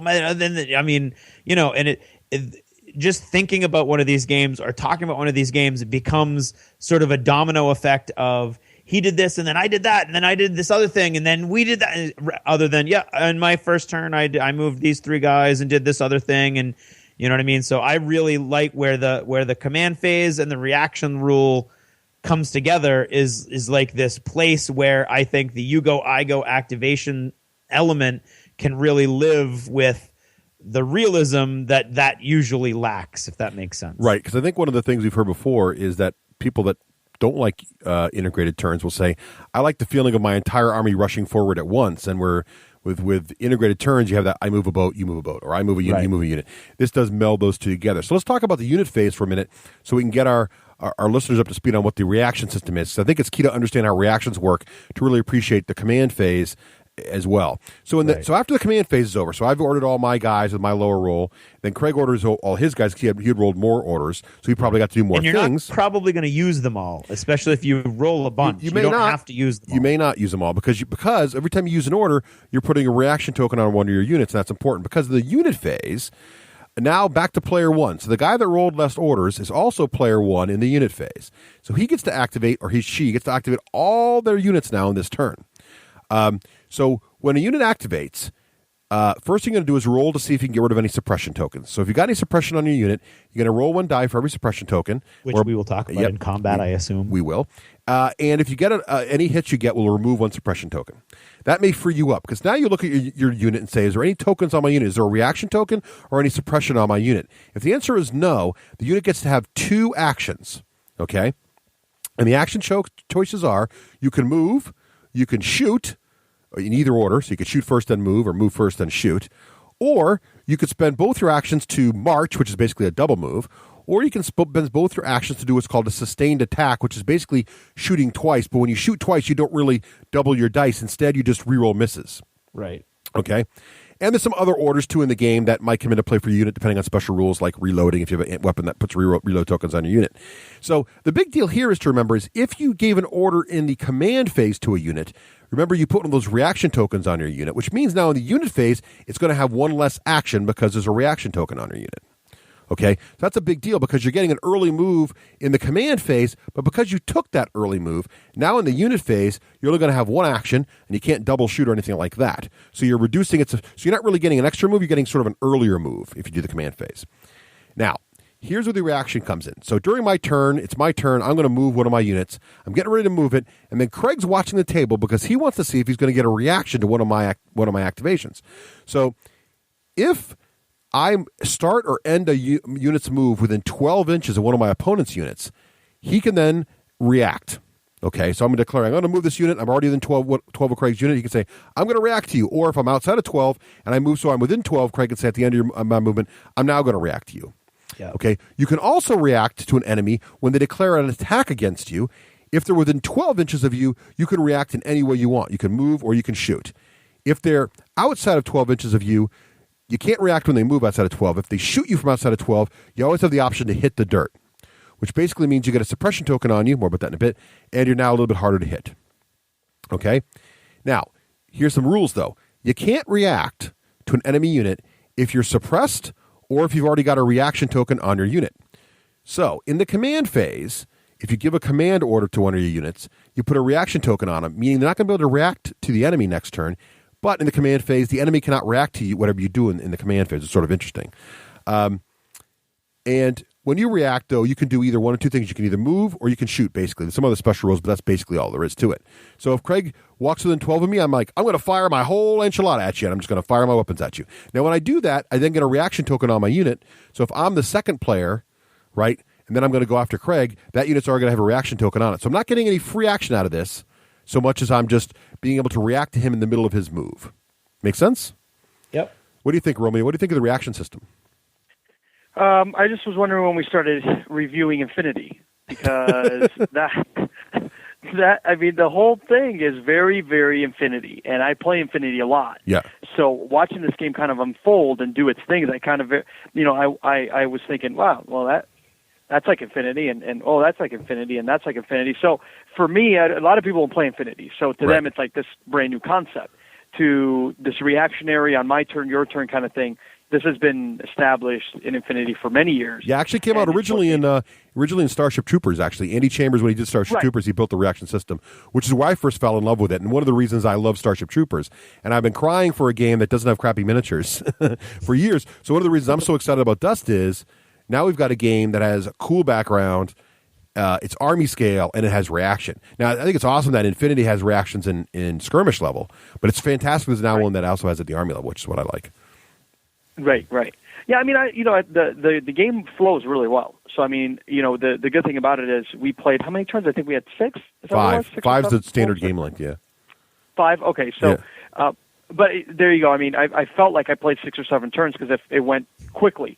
Yeah. So you never got bogged down, and you never felt like you were waiting around for something to happen. There was always something kind of going on, and I liked how every turn you got those extra couple sniper shots. It seemed like, and we were picking off guys here and there because of the command phase, that whole area. So I mean, the game flows and plays very fluid, which is definitely neat, and it's something like 40K does not. I mean, let's be honest. You go for a half hour, and your buddy goes half hour, and you just sit there and hope that the moves you made in the first half hour aren't going to doom you for the next 3 hours, and you're going to just slowly bleed out, for the game, which is what a lot of 40K games turn into, especially if it's horde on horde armies. Right. It's like that slow bleed, and this game does not have any of that negative element in it, where it's slow bleed. It's you lose a unit, one other unit might become a hero. And you might get lucky in a command element phase, and that may be a hero thing, like the sniper force. You had us outgunned and outmatched with the 6-legged turtle pretty much the whole game. Right. And you burned up I don't know how many units of zombies and guys, and you just slaughtering things with this stupid walker. And sure enough, then you came in our back flank, and here you were shooting us with phasers, and we were all kinds of doomsday. And then you realized, oh, crapola, he's got this sniper that gets like 5 shots every turn, it feels like. Right. And we were just picking off guys one at a time, bing, bing, bing, bing. Right. And eventually it turned the tide of the game for us. And that was very cool, because if it would have been a standardized kind of game at the high point level, like a 40K, you would have been sitting there watching your guys disappear and then realizing you had one shot with the sniper, and then you're going to wait another half hour for more guys to die, and it would have just been the slow bleed syndrome. So really like the fluidity of the game and how it progresses throughout the turns, where you don't really feel like you're wasting time. Yeah, I'm glad you brought up the sniper double shot thing, because that's a nuance to the game that we sort of discovered as we played it over the weekend. Because if you give it a unit or an order in the command phase, right, it gets a reaction token on it, but it gets to fire normally in the command phase, let's say. Then the unit phase comes. Now it's already got a reaction token on it, so it only gets one action when it goes, but it could shoot again.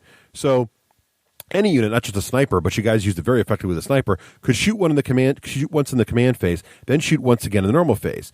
Now, if you decide not to give the unit an order in the command phase, and then it shoots in the regular phase, what it gets to do then is it can do either a single shot and move, or it can do a sustained attack, which isn't shooting twice, it's just re-rolling misses, which for some kind of high volume weapon like a machine gun might be awesome, because maybe say you want to hit as many guys as you can and kill lots of them, but for a sniper, since he's probably going to hit anyway, because there are some units in the game that actually hit on misses instead of hits. So since it's a 1 in 3 chance to hit a guy with a normal dice roll, with the sniper, he hits on blanks. So he actually hits more often, 2 out of 3 times. So he actually hits more regularly. You might want to shoot twice. So there's this option you have in the game, a tactical option where, am I going to give an order in the command phase to shoot more often but less accurately, or am I going to let him hold off to the unit phase? But the problem is, when the enemy shoots you, we'll talk about combat in a second, you can get a suppression token on your unit. And if you get a suppression token on your unit, you're losing an action as well. And if you've got a reaction token and a suppression token on you, you basically do nothing in the unit phase.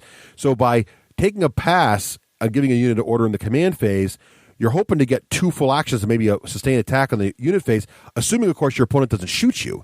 So if you're going to be the second player, you've got a tough call to make. Do I hope I don't get a suppression token on me and I get a full unit, or do I take an early shot now because I get to shoot before the guy gets to go? So there's a lot of interesting strategic command level things going on in this game beyond just I got to make sure I'm 6 inches to his flank to get the charge in kind of thing, Yeah. All right, let's talk about combat. So let's get into this now. So combat's pretty straightforward. Line of sight in the game is true line of sight. So you look down where your model is, you look at what your guys are, you see through between trees and woods, temples, all that kind of stuff.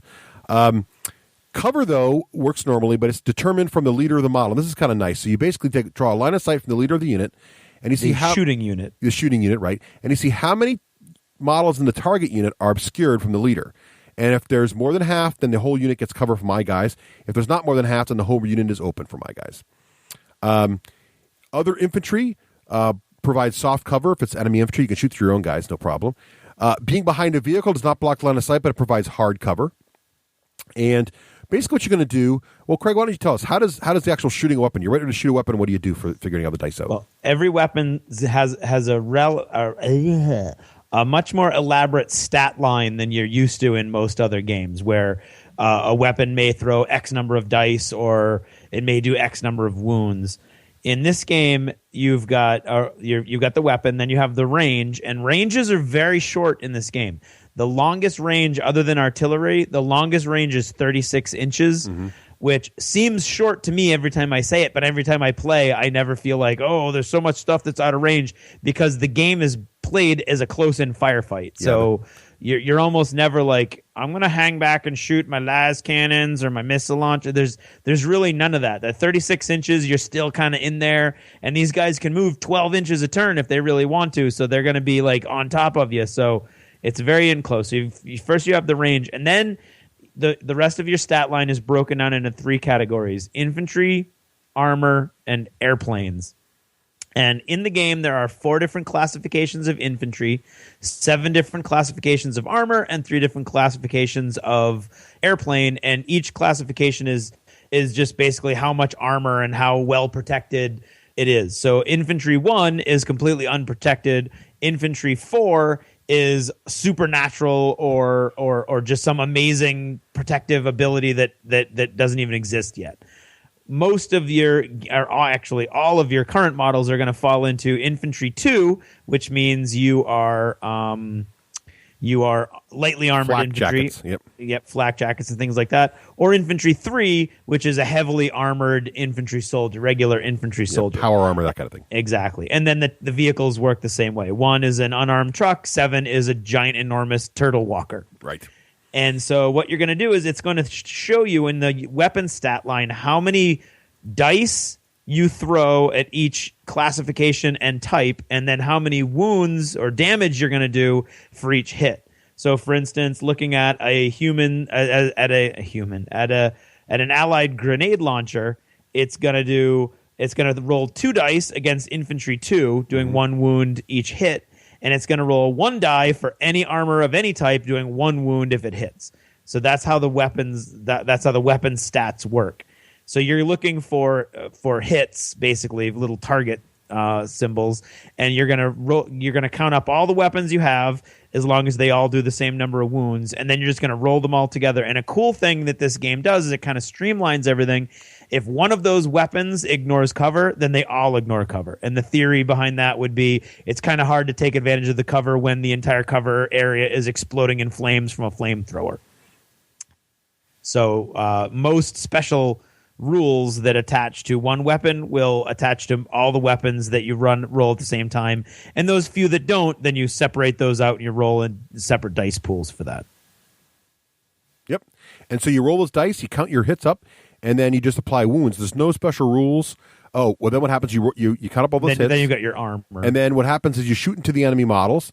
Now, the enemy unit then is going to get an armor save. Now, it's not by model. It's an armor save for the whole unit. So remember, Craig mentioned there's like infantry types 1 through 4. So based on your types, if you're type 3, let's say, you're going to roll 3 dice to try to absorb the hits. Every hit you get cancels out 1 damage-causing wound from the attack. Not a hit die. Not a hit die, but the damage. That's a huge distinction. So if you're getting hit with weapons that do multiple wounds per hit, you count up all the wounds. You're saving those wounds, not the hit dice. Right. So you count up all the wounds you're going to do to your opponent. He makes an armor save, and it's 1 for the whole unit. So the more fire you throw, the more penetrate your armor. But remember, his dice have already been reduced based on your armor type. So armor's always in effect, even no matter how you roll your dice, because his attack value is being impacted by the kind of unit you are, which is kind of interesting. And the way that cover works, because I think that's where we're headed, right? Yep. Is hard cover gives you 2 automatic successes, so automatically soaks 2 damage, and light cover gives you 1 success, automatically soaking 1 damage. Right. It's very simple and straightforward. Now, the thing to remember is that if I hit you, even if I do no wounds, so let's say I've got a machine gun that throws 4 dice, and Craig's in there inside of a little brick building. So I roll my machine guns. A little armor cast brick building that he built himself and bought just for that game. Exactly. I roll 4 dice. Now, I got a 1 in 3 chance of hitting Craig, and he's got 2 successes automatically in that building. So the odds of me actually hurting him are pretty low. But as long as I rolled at least 1 hit, and I roll my 1 hit, and Craig says, well, I got 2 automatic successes. I do not get wounded by you. Ha! And I say, yes, but I always add a suppression token to your unit. So if you hit the unit, as you roll a hit. You don't have to wound anybody. As long as you hit, you put a suppression token on them. Putting a suppression token on them is huge because basically, cover's saving them, but they had to get their heads down behind those windows. So they're down. Putting a suppression token on them means they're probably going to lose an action this turn. And every time a different unit shoots at somebody, as long as they just get 1 hit, they put a suppression token on another unit as well. So if you've got multiple units shooting an enemy unit, you're going to put more and more suppression tokens on them. Now, at the end of each round, at the end phase, 1 suppression token is removed, but from only each 1 unit. For each unit. And you do get a little roll to see if it gets rid of any suppression tokens during the turn, but suppression tokens can build up. And if the suppression tokens ever outnumber the models in a unit, the unit starts retreating. Right. Now, I really like this retreat mechanic because in many miniature war games, breaking or not is a die roll. And that can be very frustrating when you take some very light casualties and one of your major expensive units runs off the table or runs away out of position. In this game, that really can't happen. They have to really commit a lot of fire to you, and even when they do, they're probably not going to get more than 5 suppression tokens on you unless you've already lost guys. So it's a really cool mechanic because you have to take a lot of fire and you have to be down a few models to really have a chance of running away. So I really like that mechanic. Yeah, and as just to go back to the activation that you talked about before we talked about suppression, remember the first thing that you do when you're activating your models is you get to count up how many suppression tokens you have, and you roll 1 die for each suppression token. And you remove a suppression token for every hit. So if you've only got 1, you roll, and if you get a hit, it goes away and you're going to be fine. But if you've got multiples, then the chances of that, you'll slowly work your way through them. And that happens before, at the beginning of your activation. So if you have, let's say, 3 guys left and they have 4 suppression tokens, you get to roll to remove those before those guys have to go. Right. So the chances are pretty good that they're going to lose a couple of those, and so they won't be retreating. Right. Now, so it's hard to get people to retreat. Well, the other thing that happens, should be. The other thing that happens too is if you got just a ton of those tokens on your unit during the command phase, there's a special order you can give them, which is called regroup, and the regroup order will remove all suppression tokens on a unit. All tokens of any type at all. Yeah, which is great because that clears that whole situation out. The downside to that, though, is that you're spending one of your very valuable command phase orders. And as the game goes on, as your units get killed, you're running less dice for command orders, so it gets harder. So in the beginning of the game, it's almost impossible to rout an enemy unit. They've got strong command, they've got a lot of orders, they've got plenty to rally people with. Not going to happen. Near the end of the game, or maybe you're down to 4 or 5 units and you're only rolling 3 or 4 dice for command orders and you're getting 1 or 2 a turn, now it's getting tough. Do I rally that unit or do I use that order for an early shot before this unit's destroyed? You got some tough decisions to make command-wise, which I think is really interesting. Yeah. All right, and that really, then there's the end phase where you pick up all the reaction tokens off of all the models. Everybody's reacted. And remember, that whole unit phase happens for both sides. So I move all my models, do all my attacks, Craig does some reacting, and then Craig moves all his models, does all his attacks, and do all his reacting. Yeah. That's pretty much the whole game. The end of the phase, we go through, remove all the regroup tokens. Everybody removes 1 suppression token and only 1 from each unit. And we're ready for another round. And as Romeo pointed out, every game is typically 5 turns, but there are all kinds of scenarios we'll talk about in a second, but there's a few special rules that really give the game some depth. So you'll notice we didn't talk about any kind of fancy hand-to-hand combat phase, right? There ain't one. Yeah. One of my favorite features about this game is there is no hand-to-hand combat mini-game. There's no I'm locked in hand-to-hand combat, or there's in the secondary phase, or you look at weapon skills. Actually, all that happens is hand-to-hand combat weapons are just a specific weapon type that have specific rules, and basically the deal is if you declare an attack with hand-to-hand combat weapons, your opponent can only react with hand-to-hand combat weapons. That's pretty much it. If someone tries to walk out of hand-to-hand combat, what happens? Oh, the reaction kit system kicks in, right? And as soon as you stand walking away, I say, oh, that's fine. I'm going to react and hit you go with my hand-to-hand combat weapons. So that's all built into the game. But what's also cool is I can then shoot your unit in my hand-to-hand combat unit, suppress them, and then my guys can now run away without getting attacked. So there's all kinds of cool options now for trying to get you guys to escape, but it takes a little work and you do combine arms and stuff. Right. What did you think of hand-to-hand combat, Craig? Did you like how it worked?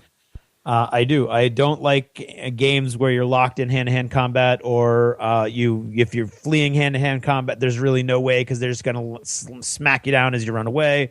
I like the idea that it's a swirl. You get a feeling of a swirling melee that can break apart at any second. Like I mean, I haven't ever been in combat, but in movies that's the way it works. So that's got to be real, right? Right. And so I mean, I think that's going to take a lot of getting used to for most mini game players because you're not used to being able to shoot at people that are in hand-to-hand combat and things like that. And there's kind of there's going to be a little bit of a pushback, like, oh, but that's like only bad guys do that and stuff like that. But you've got to remember that this isn't 2 guys standing toe to toe. This is a bunch of guys running around, hiding behind stuff, throwing grenades, shooting pistols, getting in a quick knife shot before they dodge back out again. So it's not this like grand medieval swirling combat that say War Machine or Games Workshop's games are meant to emulate, despite their purported background theme. They're both very much into that whole sword fighting and bashing shields. This is much more a close-in firefight. Right. And there's other special rules too. So like there's Deep Strike is covered, but they call it airdrop. What I like about this, there's no luck involved. You put your guys anywhere on the table, not within 12 of the enemy, but they use a double action to get there, so they're pretty much done. You got rules for jump troops, you got rules for fast troops, you got rules for agile troops. Romeo, did it feel like there was a lot of things going on in that way? Did it feel like the game was limited in what it could do, or did you feel like you had lots of different troop options? Well, I mean, no, the whole game's new to me. So as far as looking at what its capabilities are, I mean, I saw what you guys bought basically, and I didn't really look at the rulebook. You guys kind of like a little toddler. You just gave me the bottle and I just sucked on it. That's you true. know what I mean? So You may have done that. I didn't know there was other formula in the room that I can have to drink.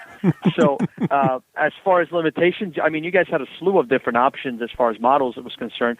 I really like the fact that they had cards with what the models did. I know they weren't up to date. I know you guys kind of did a thing to them, right. And I don't remember if you guys said they will do cards for them in the future, or if you won't have cards. I don't think they know yet. Yeah, they're still thinking about that. Yeah.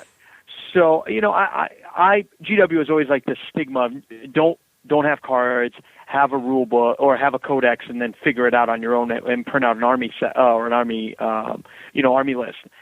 I love cards. That's why I love War Machine so much, because you know what? It's just knowledge that I don't have to argue about. With the guy across the table from me, I don't have to have the person say, "You sure?" You sure he's a weapon skill 5 or whatever? And you're like, yeah, dummy, it's right here. Look, see, weapon skill 5, done. Argument's over. Right. So I like the fact that you guys had the game has cards. I like the fact that you guys had a variety of troops, and having the cards out helped me kind of figure out what the game was doing. So there was a lot of variety when it came to that. You had jump troops, and you had guys, you had snipers, and you had zombie troops, and you had regular guys, and you had the vehicles and the elites and the command. So I thought there was plenty to choose from as far as options was concerned, from at least the limited resources we all had at our disposal. And I think what's pretty impressive out of the chute is, because it's been out for Dust Tactics for a while, there's a wide array of models available already, even though it's the warfare system is brand new, which is kind of nice. So you have that entire, pretty much every model in the core rulebook, which is quite a few units, is available right now, which is kind of nice. So we're running long, but let's just quickly go through some other stuff. Oh, sorry, Romeo, go ahead. I was just going to ask you guys, just a quick, I don't know if it's going to prelude into something else later, but just a quick question. Do you guys feel, although it's pulling itself away from the board game feel, do you not still feel a bit like it is a board game because you don't have to do any of the hobbying for it? I know you can paint it, right? Let's just go from there.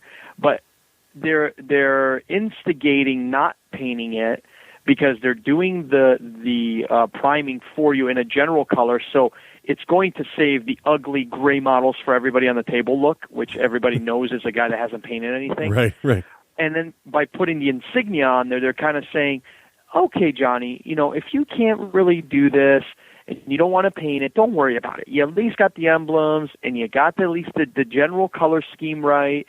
Yeah, it's not detailed and everybody's green and they don't have any faces, but don't worry about it. Do you feel that is still trying to hold on to the board game feel, or do you guys think it's going over to like what they're trying to do, which is go over to a tabletop war game where you play just like 40K? Well, I think they're definitely trying. Dust Tactics basically says we've created a miniatures game for board game players. And I think what they're trying to do is this is the next step away from that to try to lure people into more miniatures games. I can see what you're saying where it's kind of like a cheap out. But I think that's going to be each individual group, your little group dynamic. If your group turns to Dust Warfare, then I think, some groups will definitely be totally fine. Not for nothing, but War Machine has absolutely nothing to do with board games, and you can't swing a dead cat without knocking over somebody's unpainted jack at any War Machine event, except for the rare ones where you have to have painted models. So, and I'd much rather see, primed green army men versus primed gray army men than a whole bunch of either just the totally bare metal or the primed and chipped and scraped, half primed crap that you see half the time. And that goes for 40K and every game, every mini game. Well, I think they're doing something interesting with this, really, and that is that you've had a lot of companies have tried to capture the pre-painted thing because they know there's a lot of miniature gamers out there that want to be miniature gamers, but they don't want to paint, right? And so this idea of pre-painted is out there. But the problem is the core miniature gamers, who you kind of need to get in order to have any game take off, always balk at pre-painted. I still think that's one of the reasons that AT-43 had such trouble, right? Even though I also think the rules needed some work, but even the pre-painted thing, people were like, well, they look pretty good, but I want to paint my own guys. What's happening here is you've got primed guys and assembled guys, and there aren't too many people who are like, I love assembly. And there are some, but really, painters like to paint. And the other thing I think that's interesting is, we saw a Dust Tactics tank entered in the Crystal Brush competition. I think it actually placed also. It won. Yeah, it won for its category. It won a category. Yeah. Yep. So when was the last time you saw a pre-painted figure in a painting competition? I think right. I think they've got a hybrid here. They've got something that's like, well, it's enough painted so that a non-painter can feel comfortable on the table, but it's also not too painted, and it's detailed enough, and it actually looks as good as any other vehicle kit that a hardcore model is like, you know what? It's primed. They're not telling me it's painted. They're telling me it's primed. Oh, there's a decal in the way. I can either paint right over that, or I can dry brush over it. It looks like weathering, right? So I can get around that problem. And I think they might have got something here. And yet, even though it's as detailed as other models, it's pre-assembled, pre-primed, the price point is still the same. I wouldn't say it's cheaper, but it's the same as the models that come unassembled. And there's no sprue clipping or anything. So, you don't get to clip the sprues out and glue the models together, which may or may not be an advantage for you. Maybe there's some conversion folks out there who are like, but they're going to convert things anyway. There'll be conversions out there. But the real cool thing is now they've got this hybrid that might work. It just might be the hybrid that works. I think that's what they're trying to do. I don't know if it's going to succeed or not, but I think that's what they're going for, right? We should do a poll, or not a poll, but we should take a. Us right now. We should do kind of a. I don't know if you got more segment here to this, but I'm just curious your guys' thought. Like on a scale from 1 to 10, the game success rate. In other words, let's say Rackham was a success rate potential of 4. Yeah. And then it failed, right? I don't know. Let's think of a hot and up and coming like Infinity. Well, like Malifaux did well. War Machine did well. Sure. Infinity? I think the jury's still out on. I mean, there's a lot of people that play it, but I don't know if it's that big yet. I would like to see it. I hope it gets big. I think Infinity's a cool game. I love the way they do this stuff. But, okay, I like that idea, Romeo. Let's save it for final thoughts. We're going to rate its survivability, right? Okay. Is that what you're saying? Okay. All right. So we got a couple of the quick things I want to cover, but I know we're running long. So first, I think we can't finish talking about this game, though, without talking about the scenario system. Yes. There are some really great scenarios in here. We've talked about miniature war games before that launch that don't have any consideration of scenarios at all, or very weak scenarios. Craig, why don't you describe how the sort of tournament style or even friendly game style of this thing works? Fantastic. We used it last night. It works great. It's actually called the Battle Builder. Mm-hmm. And it was Mac's little baby.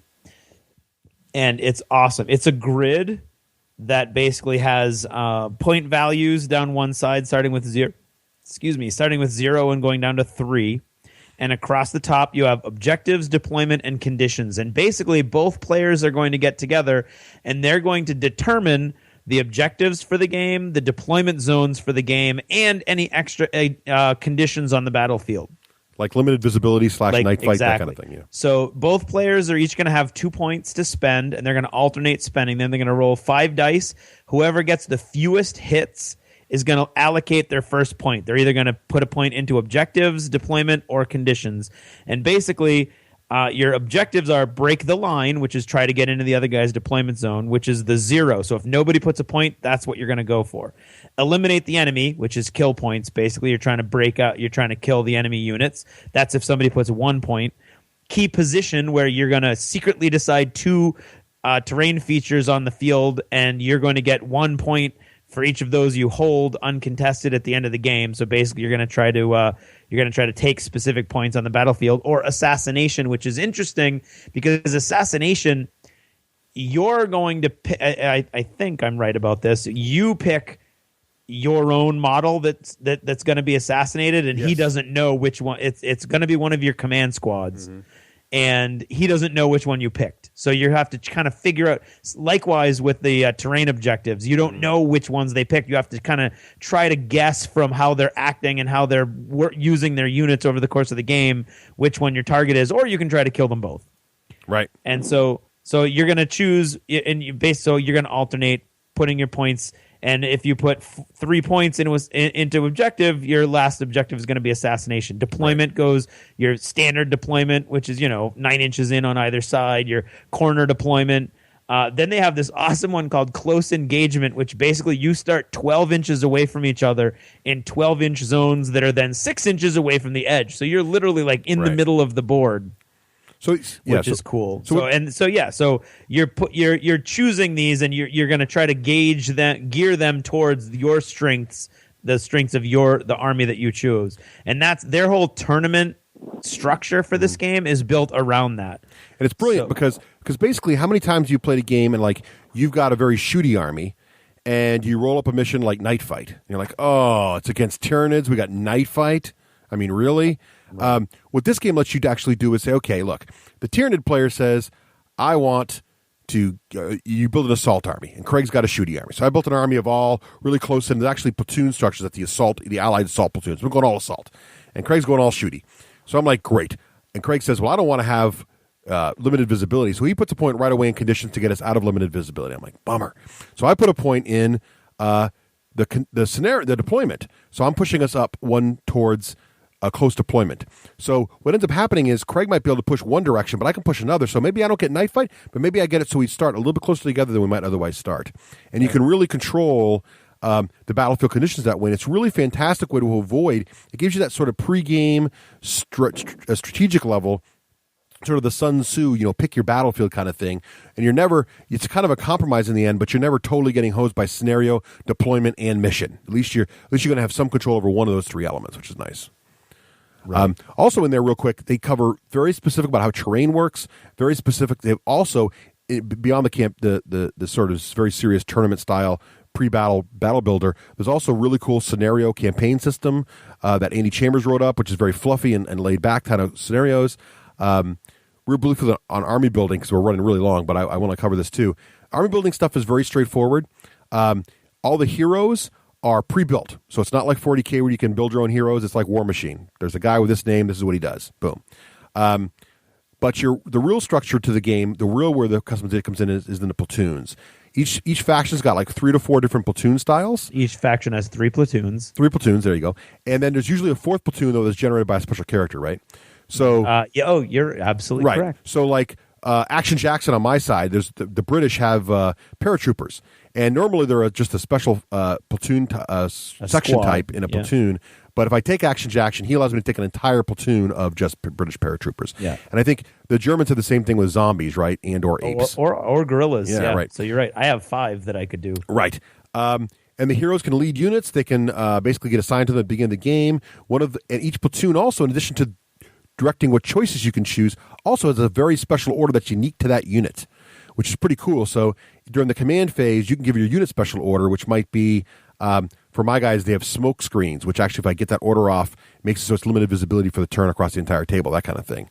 Which is huge. Which is really cool. Also huge to remember that that's there. And then there's also little places you can spend your points, like in platoon upgrades. So you can spend extra points and maybe break the organizational rule so that there's normally only 2 vehicles per 1 vehicle per 2 sections in your platoon, but I think the Germans have an ability where they can spend 5 points to get an extra vehicle in their unit, that kind of thing. Yeah.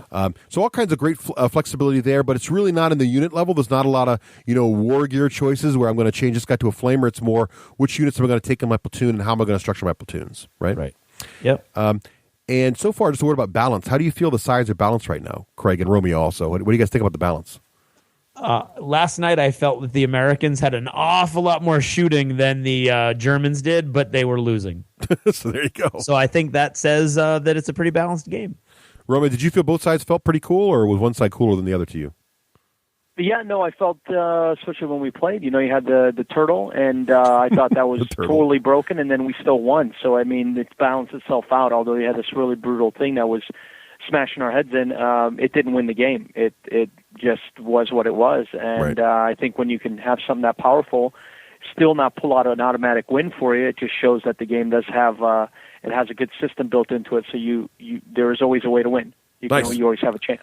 All right, so let's get the final thoughts, and we'll include Romeo's new patent pending. What is the game's survivability rating? I like it. The survivability rating of the game. So before that, though, we also have to rate the game on the patent pending D6G rating system. So, Craig, yes, we don't have time. I am a German officer, and I use gorillas and zombies. And D6 generation has a system, and the lower the number, the better it is. Move on. Okay, well, all right. So tune into a prior episode for a detailed description of that. Clear. Okay, because we may have people who have never listened before because this is such a cool game and there aren't a lot of reviews out there yet. Very, very quickly, it's like an inverse movie review system where 5 stars would be great. Well, here, 2+ is great. That's the best. 2+, and we do a reroll, which is an additional half. So 2+ with a reroll is the absolute best you can do, as if you're gauging how much somebody's going to like the game or their probability of their liking the game based on rolling a die. Right. And the on a 2+, obviously, that more people will like that 5 out of 6 people will like it, and with a reroll, even more than that. And talk to Russ about the math. Right. Okay. So basically, it's holy cow! Right. Are you guys serious with that? No. Here's the deal, Romeo. Ready? It's the percent chance on a D6 you'll like a game. So if it's 2+, you're really got a good chance to like it. That's all there's to it. Okay, All right. I got you. So I'll go first. I'm just going to go real quick. I have a lot of bullets here, but they're really short. Ready? Here we go. I think Dust Warfare has something going out of the gate for it in all areas. It's got a really strong, rich background that's been developed for years. It's got a fantastic art style and art direction. It's got amazingly detailed models, especially the vehicles. I don't think you can argue the vehicles look awesome. I think obviously we can argue about the miniatures, but the vehicles themselves look fantastic. I think ease of entry with the game, pre-assembled, pre-primed, I think it's going to be huge. I think people are going to really like that element to it. It remains to be seen if painters like it, but again, we saw one in the Crystal Brush. I think that's something that says something. I love the rules with suppression and the rules with extensive command and control make the game different and bring something to 28mm gaming that hasn't really been there in Force. You see it in Flames of War a bit. You see it in Epic. You haven't really seen it in 28mm, except maybe Starship Troopers, at an Army scale game. Maybe in skirmish games, but not in Army scale very often. So it's nice to see that in a fast-playing system. I know there's other games that are more complex. This game plays quick, which is really nice also. Also, Craig and I talked about this at Adepticon. Medics work. Radio men work. Snipers work. Commanders work. They all work the way you'd expect. They're actually very, very useful. And you find yourself having a hard time not taking a medic, not taking a radio. We even talk about vehicle critical hits. They work very simply, but it's very easy to get your vehicle slightly damaged, just to be blinded and its effectiveness goes down. You need that medic there, or not the medic, but the repair guy. Yeah, I forgot the mechanic. He's also important. Keeping your vehicles up and running throughout the battle so you don't get battle degradation as you go on. Love the reaction system. It's fantastic. It handles so much of the game so elegantly. And I loved it in Starship Troopers. I love it now. I love any game that has the reaction system. I like full you go, I go, but I like the reaction system. I like that kind of concept. And the command and control system plus the reaction really mitigates the whole turn one player goes first problem, as Craig mentioned earlier in the show. Issues with the game. A lot of book cross-referencing. That's kind of tough. Weapon rules should be listed with the units. They're not. You got to go look the weapons up. It's kind of or with the reference chart. There's a reference chart in the back of the book, but it doesn't have any references to the weapons special abilities.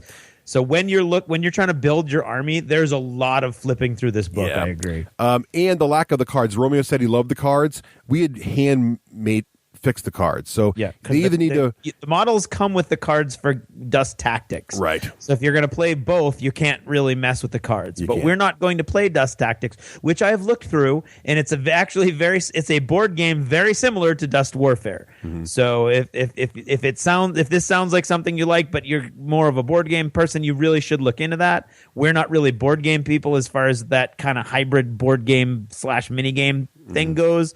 But yeah, so you can doctor your cards so that they work for Dust Warfare, which is what we did. I'd like to see them reprint the cards or make them double-sided, Warfare on one attached to the other. Yeah. Or we need to get the Army Builder data files out there, which I've talked about working on, or somebody needs to do that. But basically, it's fast, fun, elegant, and strategic. I love the mission generator. We talked about that. It's heavy tactical. I love that luck can be minimized. I think make sure you use sustained fire. That's something that I think people don't use as much as they should, and they feel like it's too easy to miss in this game. Get your sustained fire shots in there. Reroll those misses. It's like the War Machine boost mechanic, which most people love. That's what gets rid of the luck. Sustained fire gets rid of the luck when you shoot. And the rules are very consistent, and not many things violate the rules. There's not a lot of, well, except in this case, do that. So it doesn't feel very fiddly. It feels very, as Romeo said earlier, it feels very smooth. It plays quickly and simply. There's not a lot of rules consulting except for the weapon special rules. So if you had a quick reference card, you'd be fine. And I'm going to go out and say it. I think this is the best Army scale rule set ever. Wow. Period. I've been playing miniature war games a long time. For Army scale, I would say this is the best by far. Wow. Bar none. 28mm, best ever. That's my opinion. I'm sticking with it. How many dice roll D6 patent pending generation is that then? That is, here's the deal. Math. If you are a Army scale miniature war gamer, you will like this on a 2+ with a reroll. Wow. Period. Wow. If you are an Army scale miniature war gamer and you don't try this game, you're missing out. Now, if you're a skirmish gamer, or if you're not a miniature gamer, there's a different story here, right? If you're not a miniature gamer at all, I don't know that it's going to convert you to miniature gaming. So I'm going to give it a 4+. And if you're a skirmish gamer, you may not like Army scale games. So I'm going to give it a 4+. Right. But if you are a Army scale gamer, especially if you're coming from companies with initials like GW, I think you might really enjoy a change of pace here. And I think this game, there's really not a lot to criticize in terms of mechanics in this game. Yeah. Now, to answer Romeo's other question, I want to give my will it succeed rating, right? Will this be around? I'm got some caveats. Let me give it a name. Okay, go ahead. Give it a name. Yeah. Okay. It's the Battle Foam Bags rating. How many Battle Foam Bags? How many? Oh, here you go. How many Battle Foam Bags will you need for this game rating? I like it. How many? If it's going to do well, you'll need 5 Battle Foam Bags to carry all the amazing models you'll be buying for this game for years to come. Right. If it's going to suck and disappear next week, you'll only need 1. And who doesn't need at least 1 Battle Foam bag from even if it sucks? I see what you're saying. So that's it. So in a year from now, how many Battle Foam bags full of Dust Tactics will I own?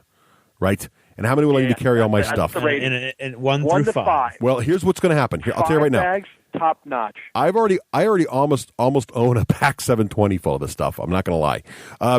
So if they can keep their quarterly release schedule they've talked about, if the Soviets come out this summer, if they get a 4th faction out by 2013, by Gen Con 2013, and during all that, if they can preserve game balance, I think this game will be huge. Its only failure right now, as far as I can see, apart from the possible criticism of the wobbly troop units, which I haven't really seen a lot of people talk about how they don't like the infantry, but I can see what you're saying, Romeo. The only thing you're really missing right now is variety. There's 2 sides. If they get the Russians out there, and if next summer they come out with the Japanese or the aliens or something else, a 4th faction, because I still firmly believe if you don't have 4 factions in a miniature war game, it will fail. I still think you need 4. If they can get all that in there within inside of a year from now, next summer, then I think this is going to be huge, and I will have at least 3 720 bags in my basement full of the very. I already own about 400 points of Americans and probably about 300 points of Germans. So I have 2 full armies, and I will be hard pressed not to buy the Russians. I'm telling you right now because they look awesome. They have helicopters. What's not to love? So anyway, that's my rating. Whew. Wow. So you're giving it 3 Battle Foam bags. 3 720s. Not those little Malifaux bags, which are nice. You're complicating the structure of it again. 3 Battle Foam bags. Well, we got to be clear. You have bags. I don't think you're really doing it justice, Russ. By you're trying to make a joke out of it instead of using it as a rating system. No, 720s. They're big. You're saying if all of those things happen, it's still only going to be a 60%. Well, 3 Battle Foam bags. What's the maximum? 60%. Of what? Is 5 maximum? No. Yes. See, I think he missed the whole point, Romeo. I don't understand. How it's a rating system. It's not. Pretend they're not bags. Pretend they're stars. Okay. Out of 5 stars, how many stars do you give if all of those things happen? How do you rate its survivability on a 5-star scale? 3 720s and 1 Malifaux. No, 4 720s and a Malifaux. 4.5 stars. 4.5 stars. Come on with the number. Don't worry about the bags. Out of 5? Is it out of 5? I'm still confused. Yeah, you said 4.5. 4.5. You're just. I don't know what's going on. You're just trying to be ridiculously witty tonight. No, I'm not really sure I follow this.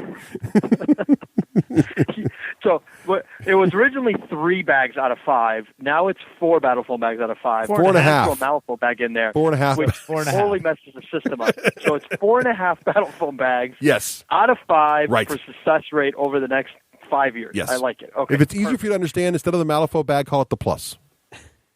Holy cow. Yes, indeed.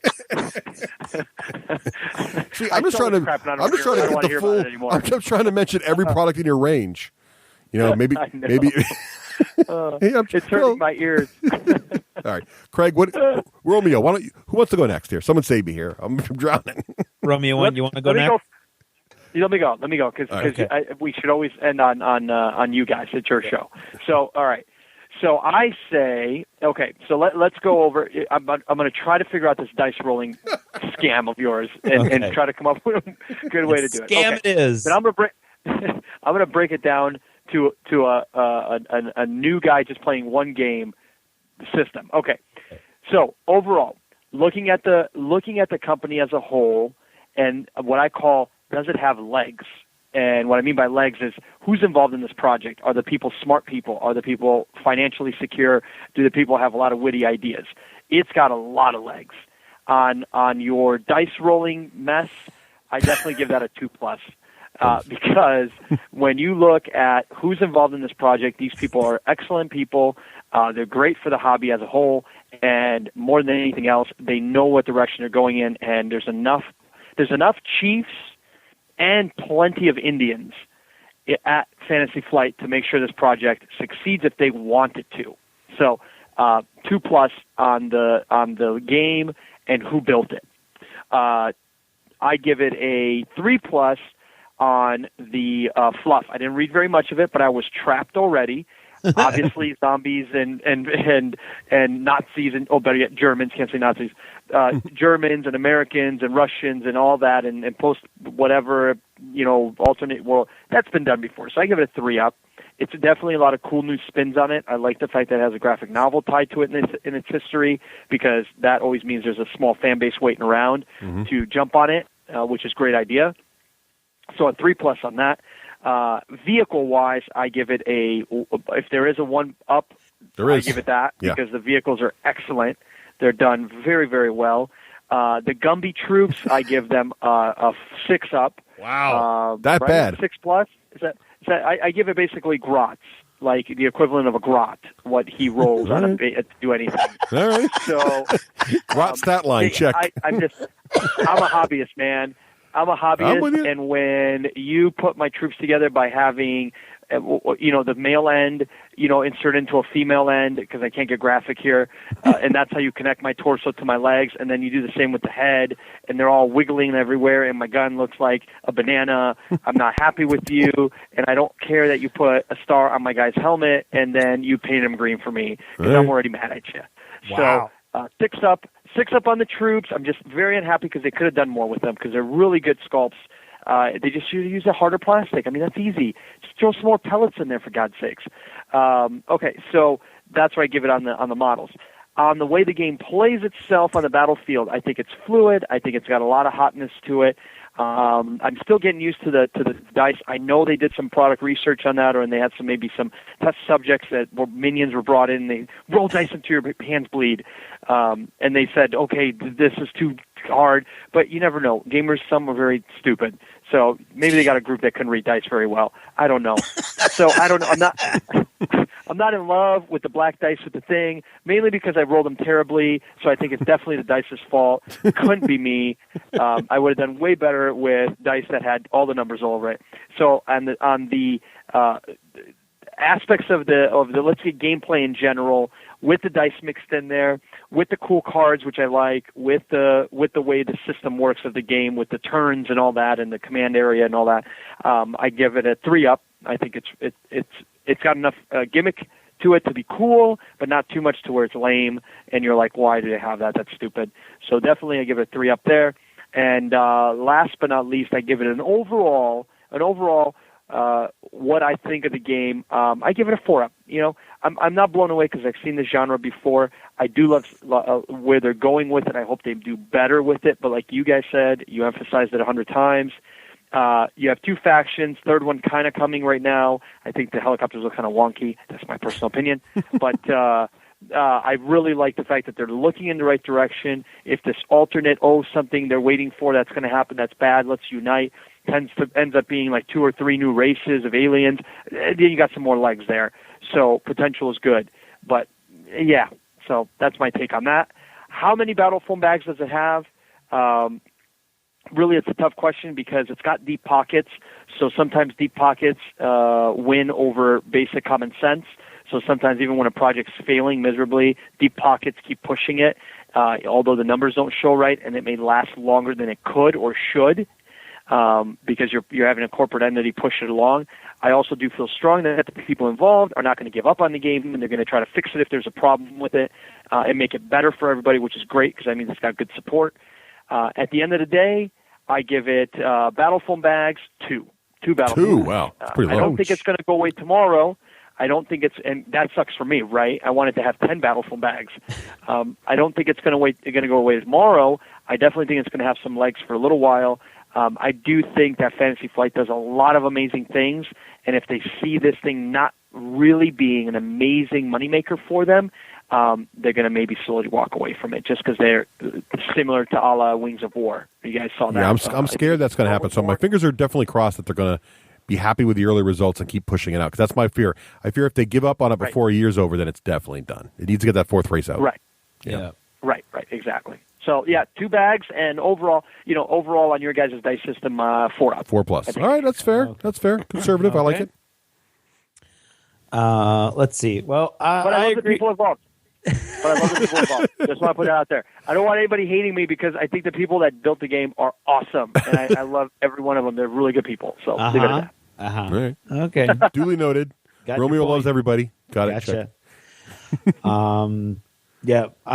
Basically everything that Russ said. The only negative for me is, as he said, the rule book having to there's 3 different places in the rule book you have to look to fully understand each unit's abilities and strengths.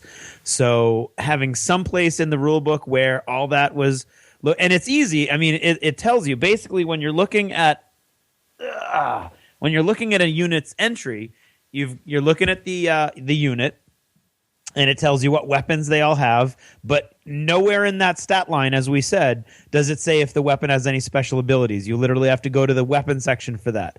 And in the unit explanation area, it tells you all of their special rules, but all it says is what special rule and what page that special rule is on. So then you're going to have to flip to that area of the book to understand what the special rules are.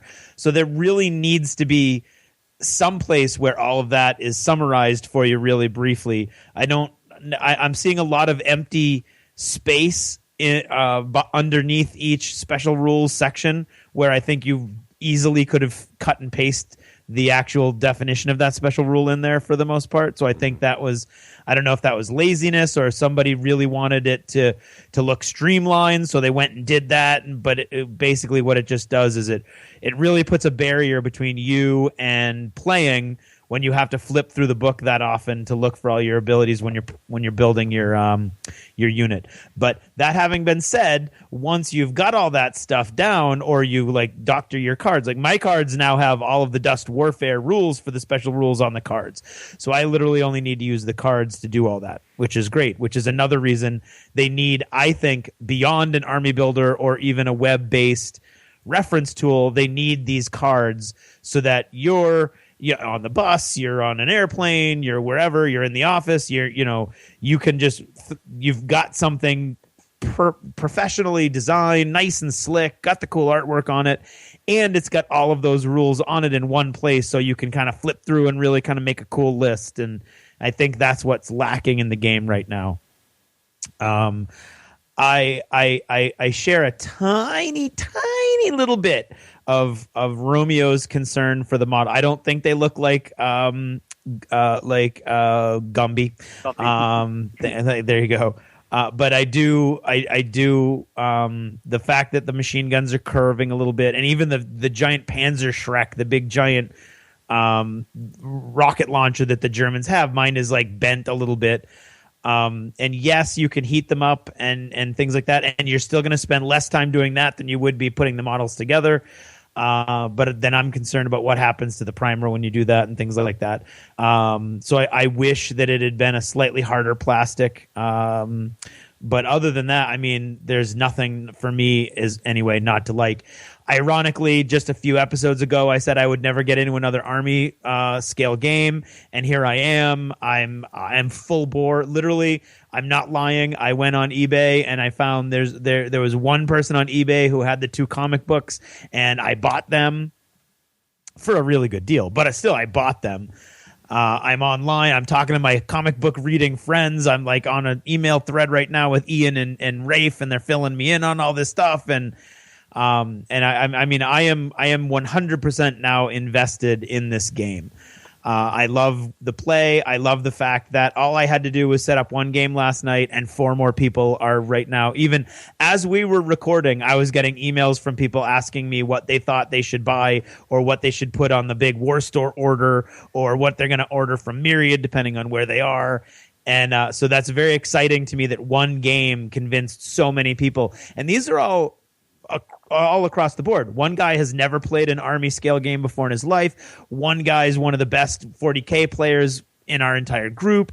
I mean, you're seeing a big, huge attraction to this game just by seeing it played once. And I think that has a lot to do with all of these mechanics that many may have started in Starship Troopers, may be in Infinity, which is a skirmish level game, not a war, not a full war scale, army scale game.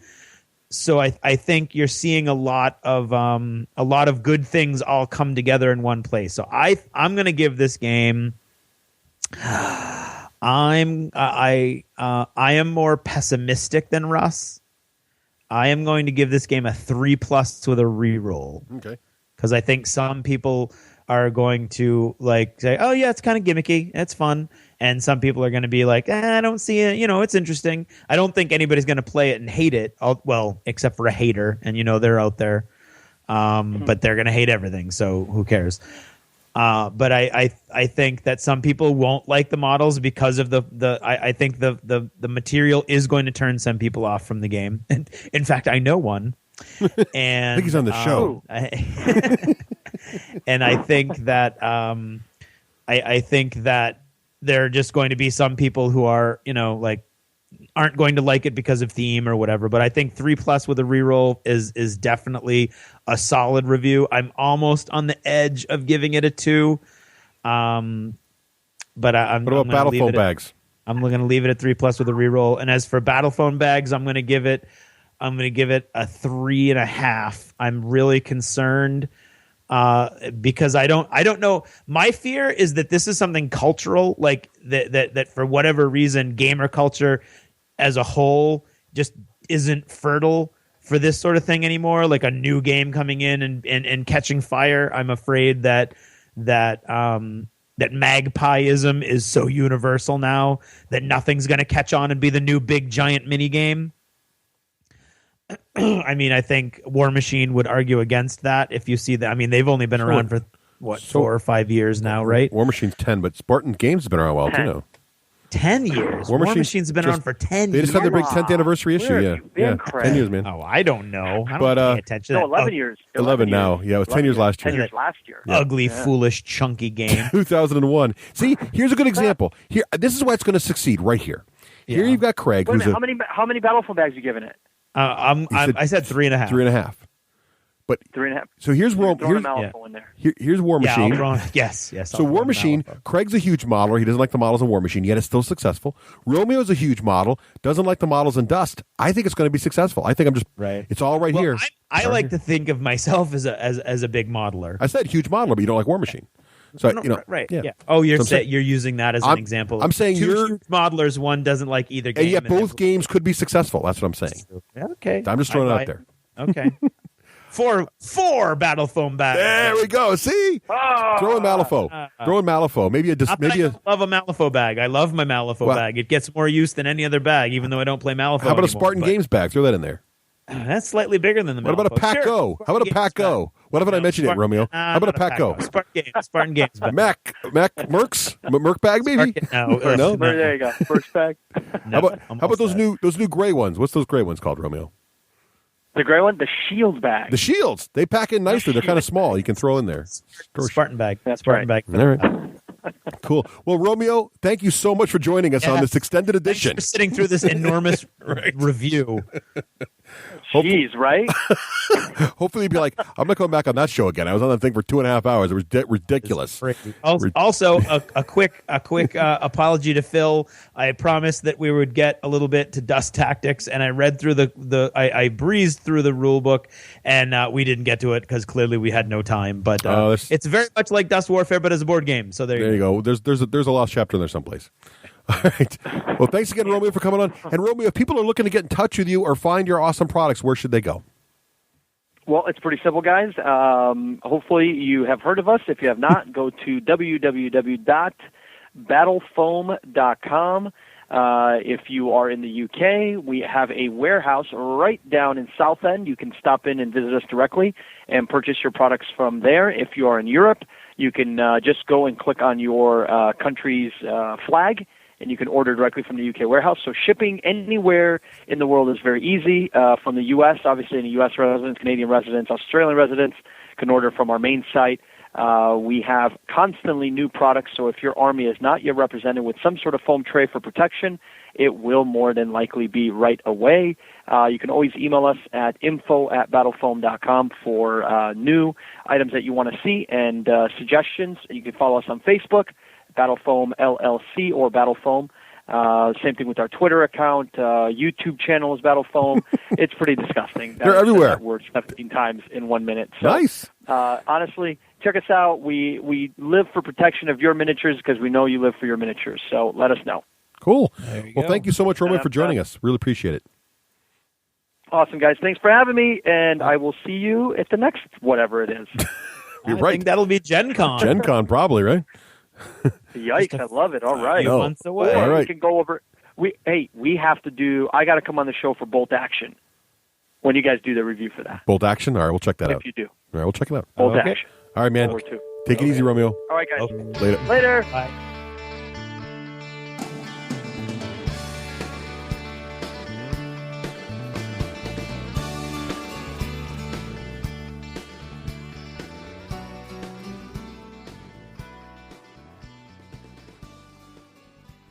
This edition of Did You Ever Notice is brought to you by manbattlestations.com.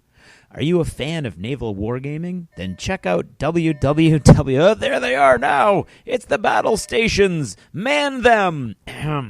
Check out www.manbattlestations.com, a new online community devoted to all your favorite naval games. Did you ever notice how hard it is for some people to resolve conflict? They might get angry, or they might get shy. They might do it too often and fatigue those around them, or they might stay quiet and brood over their injustices and stew in their own negativity. Well, recently, for several reasons, I've noticed these things, and in particular regarding the gaming community, and in special particular the online community. I know, I've touched on this before. Folks on forums can be jerks. Folks behind the anonymity of online communication, divorced from the immediate reaction of those that they're communicating with, are more prone to be aggressive. And God knows folks online are way more expert in the main than they are when you stare them in the face with their watery eyes. Anyway, it always strikes me when I get reinvigorated in a new game or excited in an existing game and so start to lurk on forums again. I don't often go on forums for a variety of reasons, one of the major ones being that particular type of ultramaroon that trolls there on a regular basis. But when I'm excited and I want to share that excitement with others similarly inclined, often the best option is to go to the fan forums. You'd think if you're interested in a particular game, for instance, if you're excited about it and you want to read other people's reactions about it, that would be a good place to go, right? Unfortunately, not always, because we're gamers, and thus nothing will ever completely satisfy us 100%. That's perfectly okay. It's okay that we don't all like the same things. It's okay that some of us like Euros and some like the bling of the American counterparts. It's okay that some of us love War Machine and that others don't enjoy it. But honestly, what satisfaction do you get going onto a forum and trashing the game that forum's about? Well, I have a couple theories. Some folks are completely confident in the sanctity of their own opinions. They are convinced that if they thought it's right, and whatever everyone else thinks and should think, nothing is going to convince them otherwise. This often goes hand in hand with the belief that their opinion must be shared, for doing anything less would be to deprive humanity of much-needed pearls of wisdom and enlightenment, and thus cheapen existence for the rest of us. This sounds familiar. Well, anyway, I know how that feels. Often when a sarcastic or what I consider humorous reaction pops into my head, I say it, whether it's a good idea or not. My uncle, when I was growing up, called this Craig's Rule or Craig's Law. If there is something that shouldn't be said, it will be, and at the worst possible time. And he felt that this was probably because I honestly thought that any joke I had to make was so funny, mankind would be worse off for my not having shared it. On some level, I actually thought that, and I probably still do, so there you go. I'm a little like them too. Except, other than very rare circumstances, I'm not making fun of people, mocking their efforts, or taking the wind out of the sails of folks who are very excited about something. For instance, I'm really excited about this new game. Anybody have any cool battle reports or thoughts on the books or the models? Yeah, the book is awful. It was written by 2 brain-damaged monkeys, and only a stupid, silly person would be excited about it. Okay. Never mind then. Seriously, what did that person just achieve? They may or may not have taken the excitement away from another person. They've established themselves as some sort of moral authority, without a resume, of course, which is one of the most attractive aspects of this type of communication for a certain type of person craving validation and validity in a world that apparently hasn't given them any on their own terms. Other than that, though, most folks who have read the book or played the game and liked it will just think that person is a moron and move on. Oh, and there's another thing. Folks that just jump on a game before they've even read the book or played it, seriously, you are not that important. You are not that smart that you can figure it out from a couple sneak peeks or developer blogs. You just aren't. In fact, only one person on the whole planet is the smartest person on the whole planet. So your odds are pretty slim that it's you. And there's a good chance that someone smarter than you is going to come along and read your magnum opus of negativity and know you for the fool that you are. So I always fall back on one of the greatest dictums I never follow in my own life. It is better to remain silent and be thought a fool than to open one's mouth and remove all doubt. Man, I wish I could do that. And the last thought I had on this topic was, for those on forums who make it a habit to attack the game on a personal level. Now, I certainly have a more entrenched stake in this whole thing now with my first stuff scheduled to come out soon, and I'm contemplating not going to any forums to pay any attention to players' feedback because of these bozos. Because no matter how much you might not like the game or the supplement or whatever, someone put their blood, sweat, and tears into it and tried really hard and only wanted to make a cool product. If there are deficiencies, bring them up nicely and politely maybe, or better yet, wait a little while and see if maybe the deficiencies aren't in your own brain. One thing I always warn my students about, don't just say, I don't get it, because that may say as much about you as it does about what you're not getting. Ask questions, give feedback, but keep your smarmy, entitled demands to yourself, because I'll tell you this for nothing. The people who might be able to fix the things you see as flaws will not be inclined to listen to you if you're yelling or insulting or making snide comments. As always, sugar over vinegar. Sugar always gets a better result, unless you're dressing a salad, because sugar and oil, ugh. And one other thing about conflict resolution quickly. I was playing a cool demo of a neat little game at Adepticon with Matt, and basically the game, as it was described to us, was focused around 3 tokens, 1 in the center of the board and 2 9 inches on either side. And later we learned that other tokens might pop up. Well, we were playing, and a token popped up, except we didn't have one. So I looked around. The tables were all really close together, butting up against each other, so another pair of gamers was playing right at elbow to elbow with us.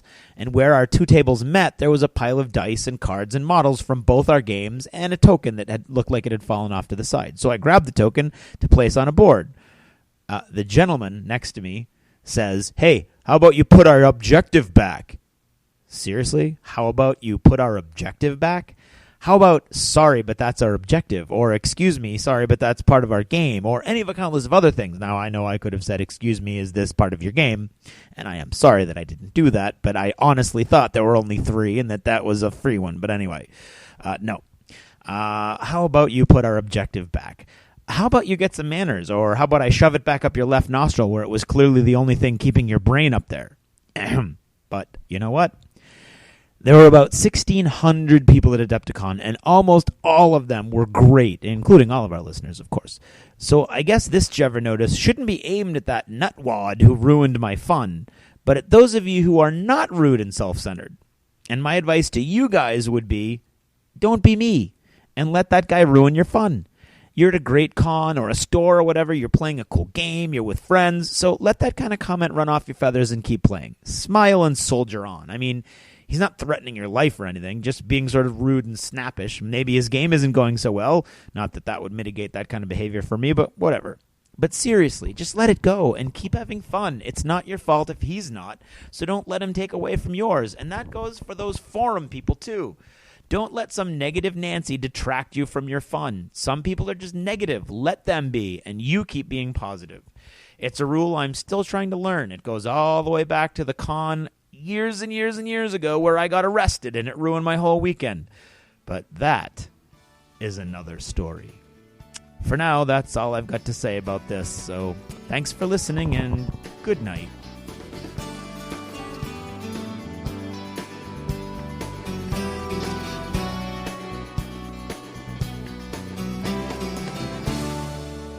Achievement unlocked! You've made it to the end of another D6 Generation episode, the podcast whose humor has universally been acclaimed as not too horrible. Please let us know what you thought of the show by either emailing us at info@the d6generation.com or by posting in our official D6G episode thread at the top of the DACA discussions forum on DACA.com. If for some inexplicable reason you actually enjoyed this show, you can help others find out about it by leaving positive reviews on iTunes. See you in 2 weeks. Thanks for listening, and happy gaming. The theme from Total Fangirl comes from the soundtrack of The Last Night on Earth, the zombie game, courtesy of Flying Frog Productions, and is a composition of Mary Beth Magalanes.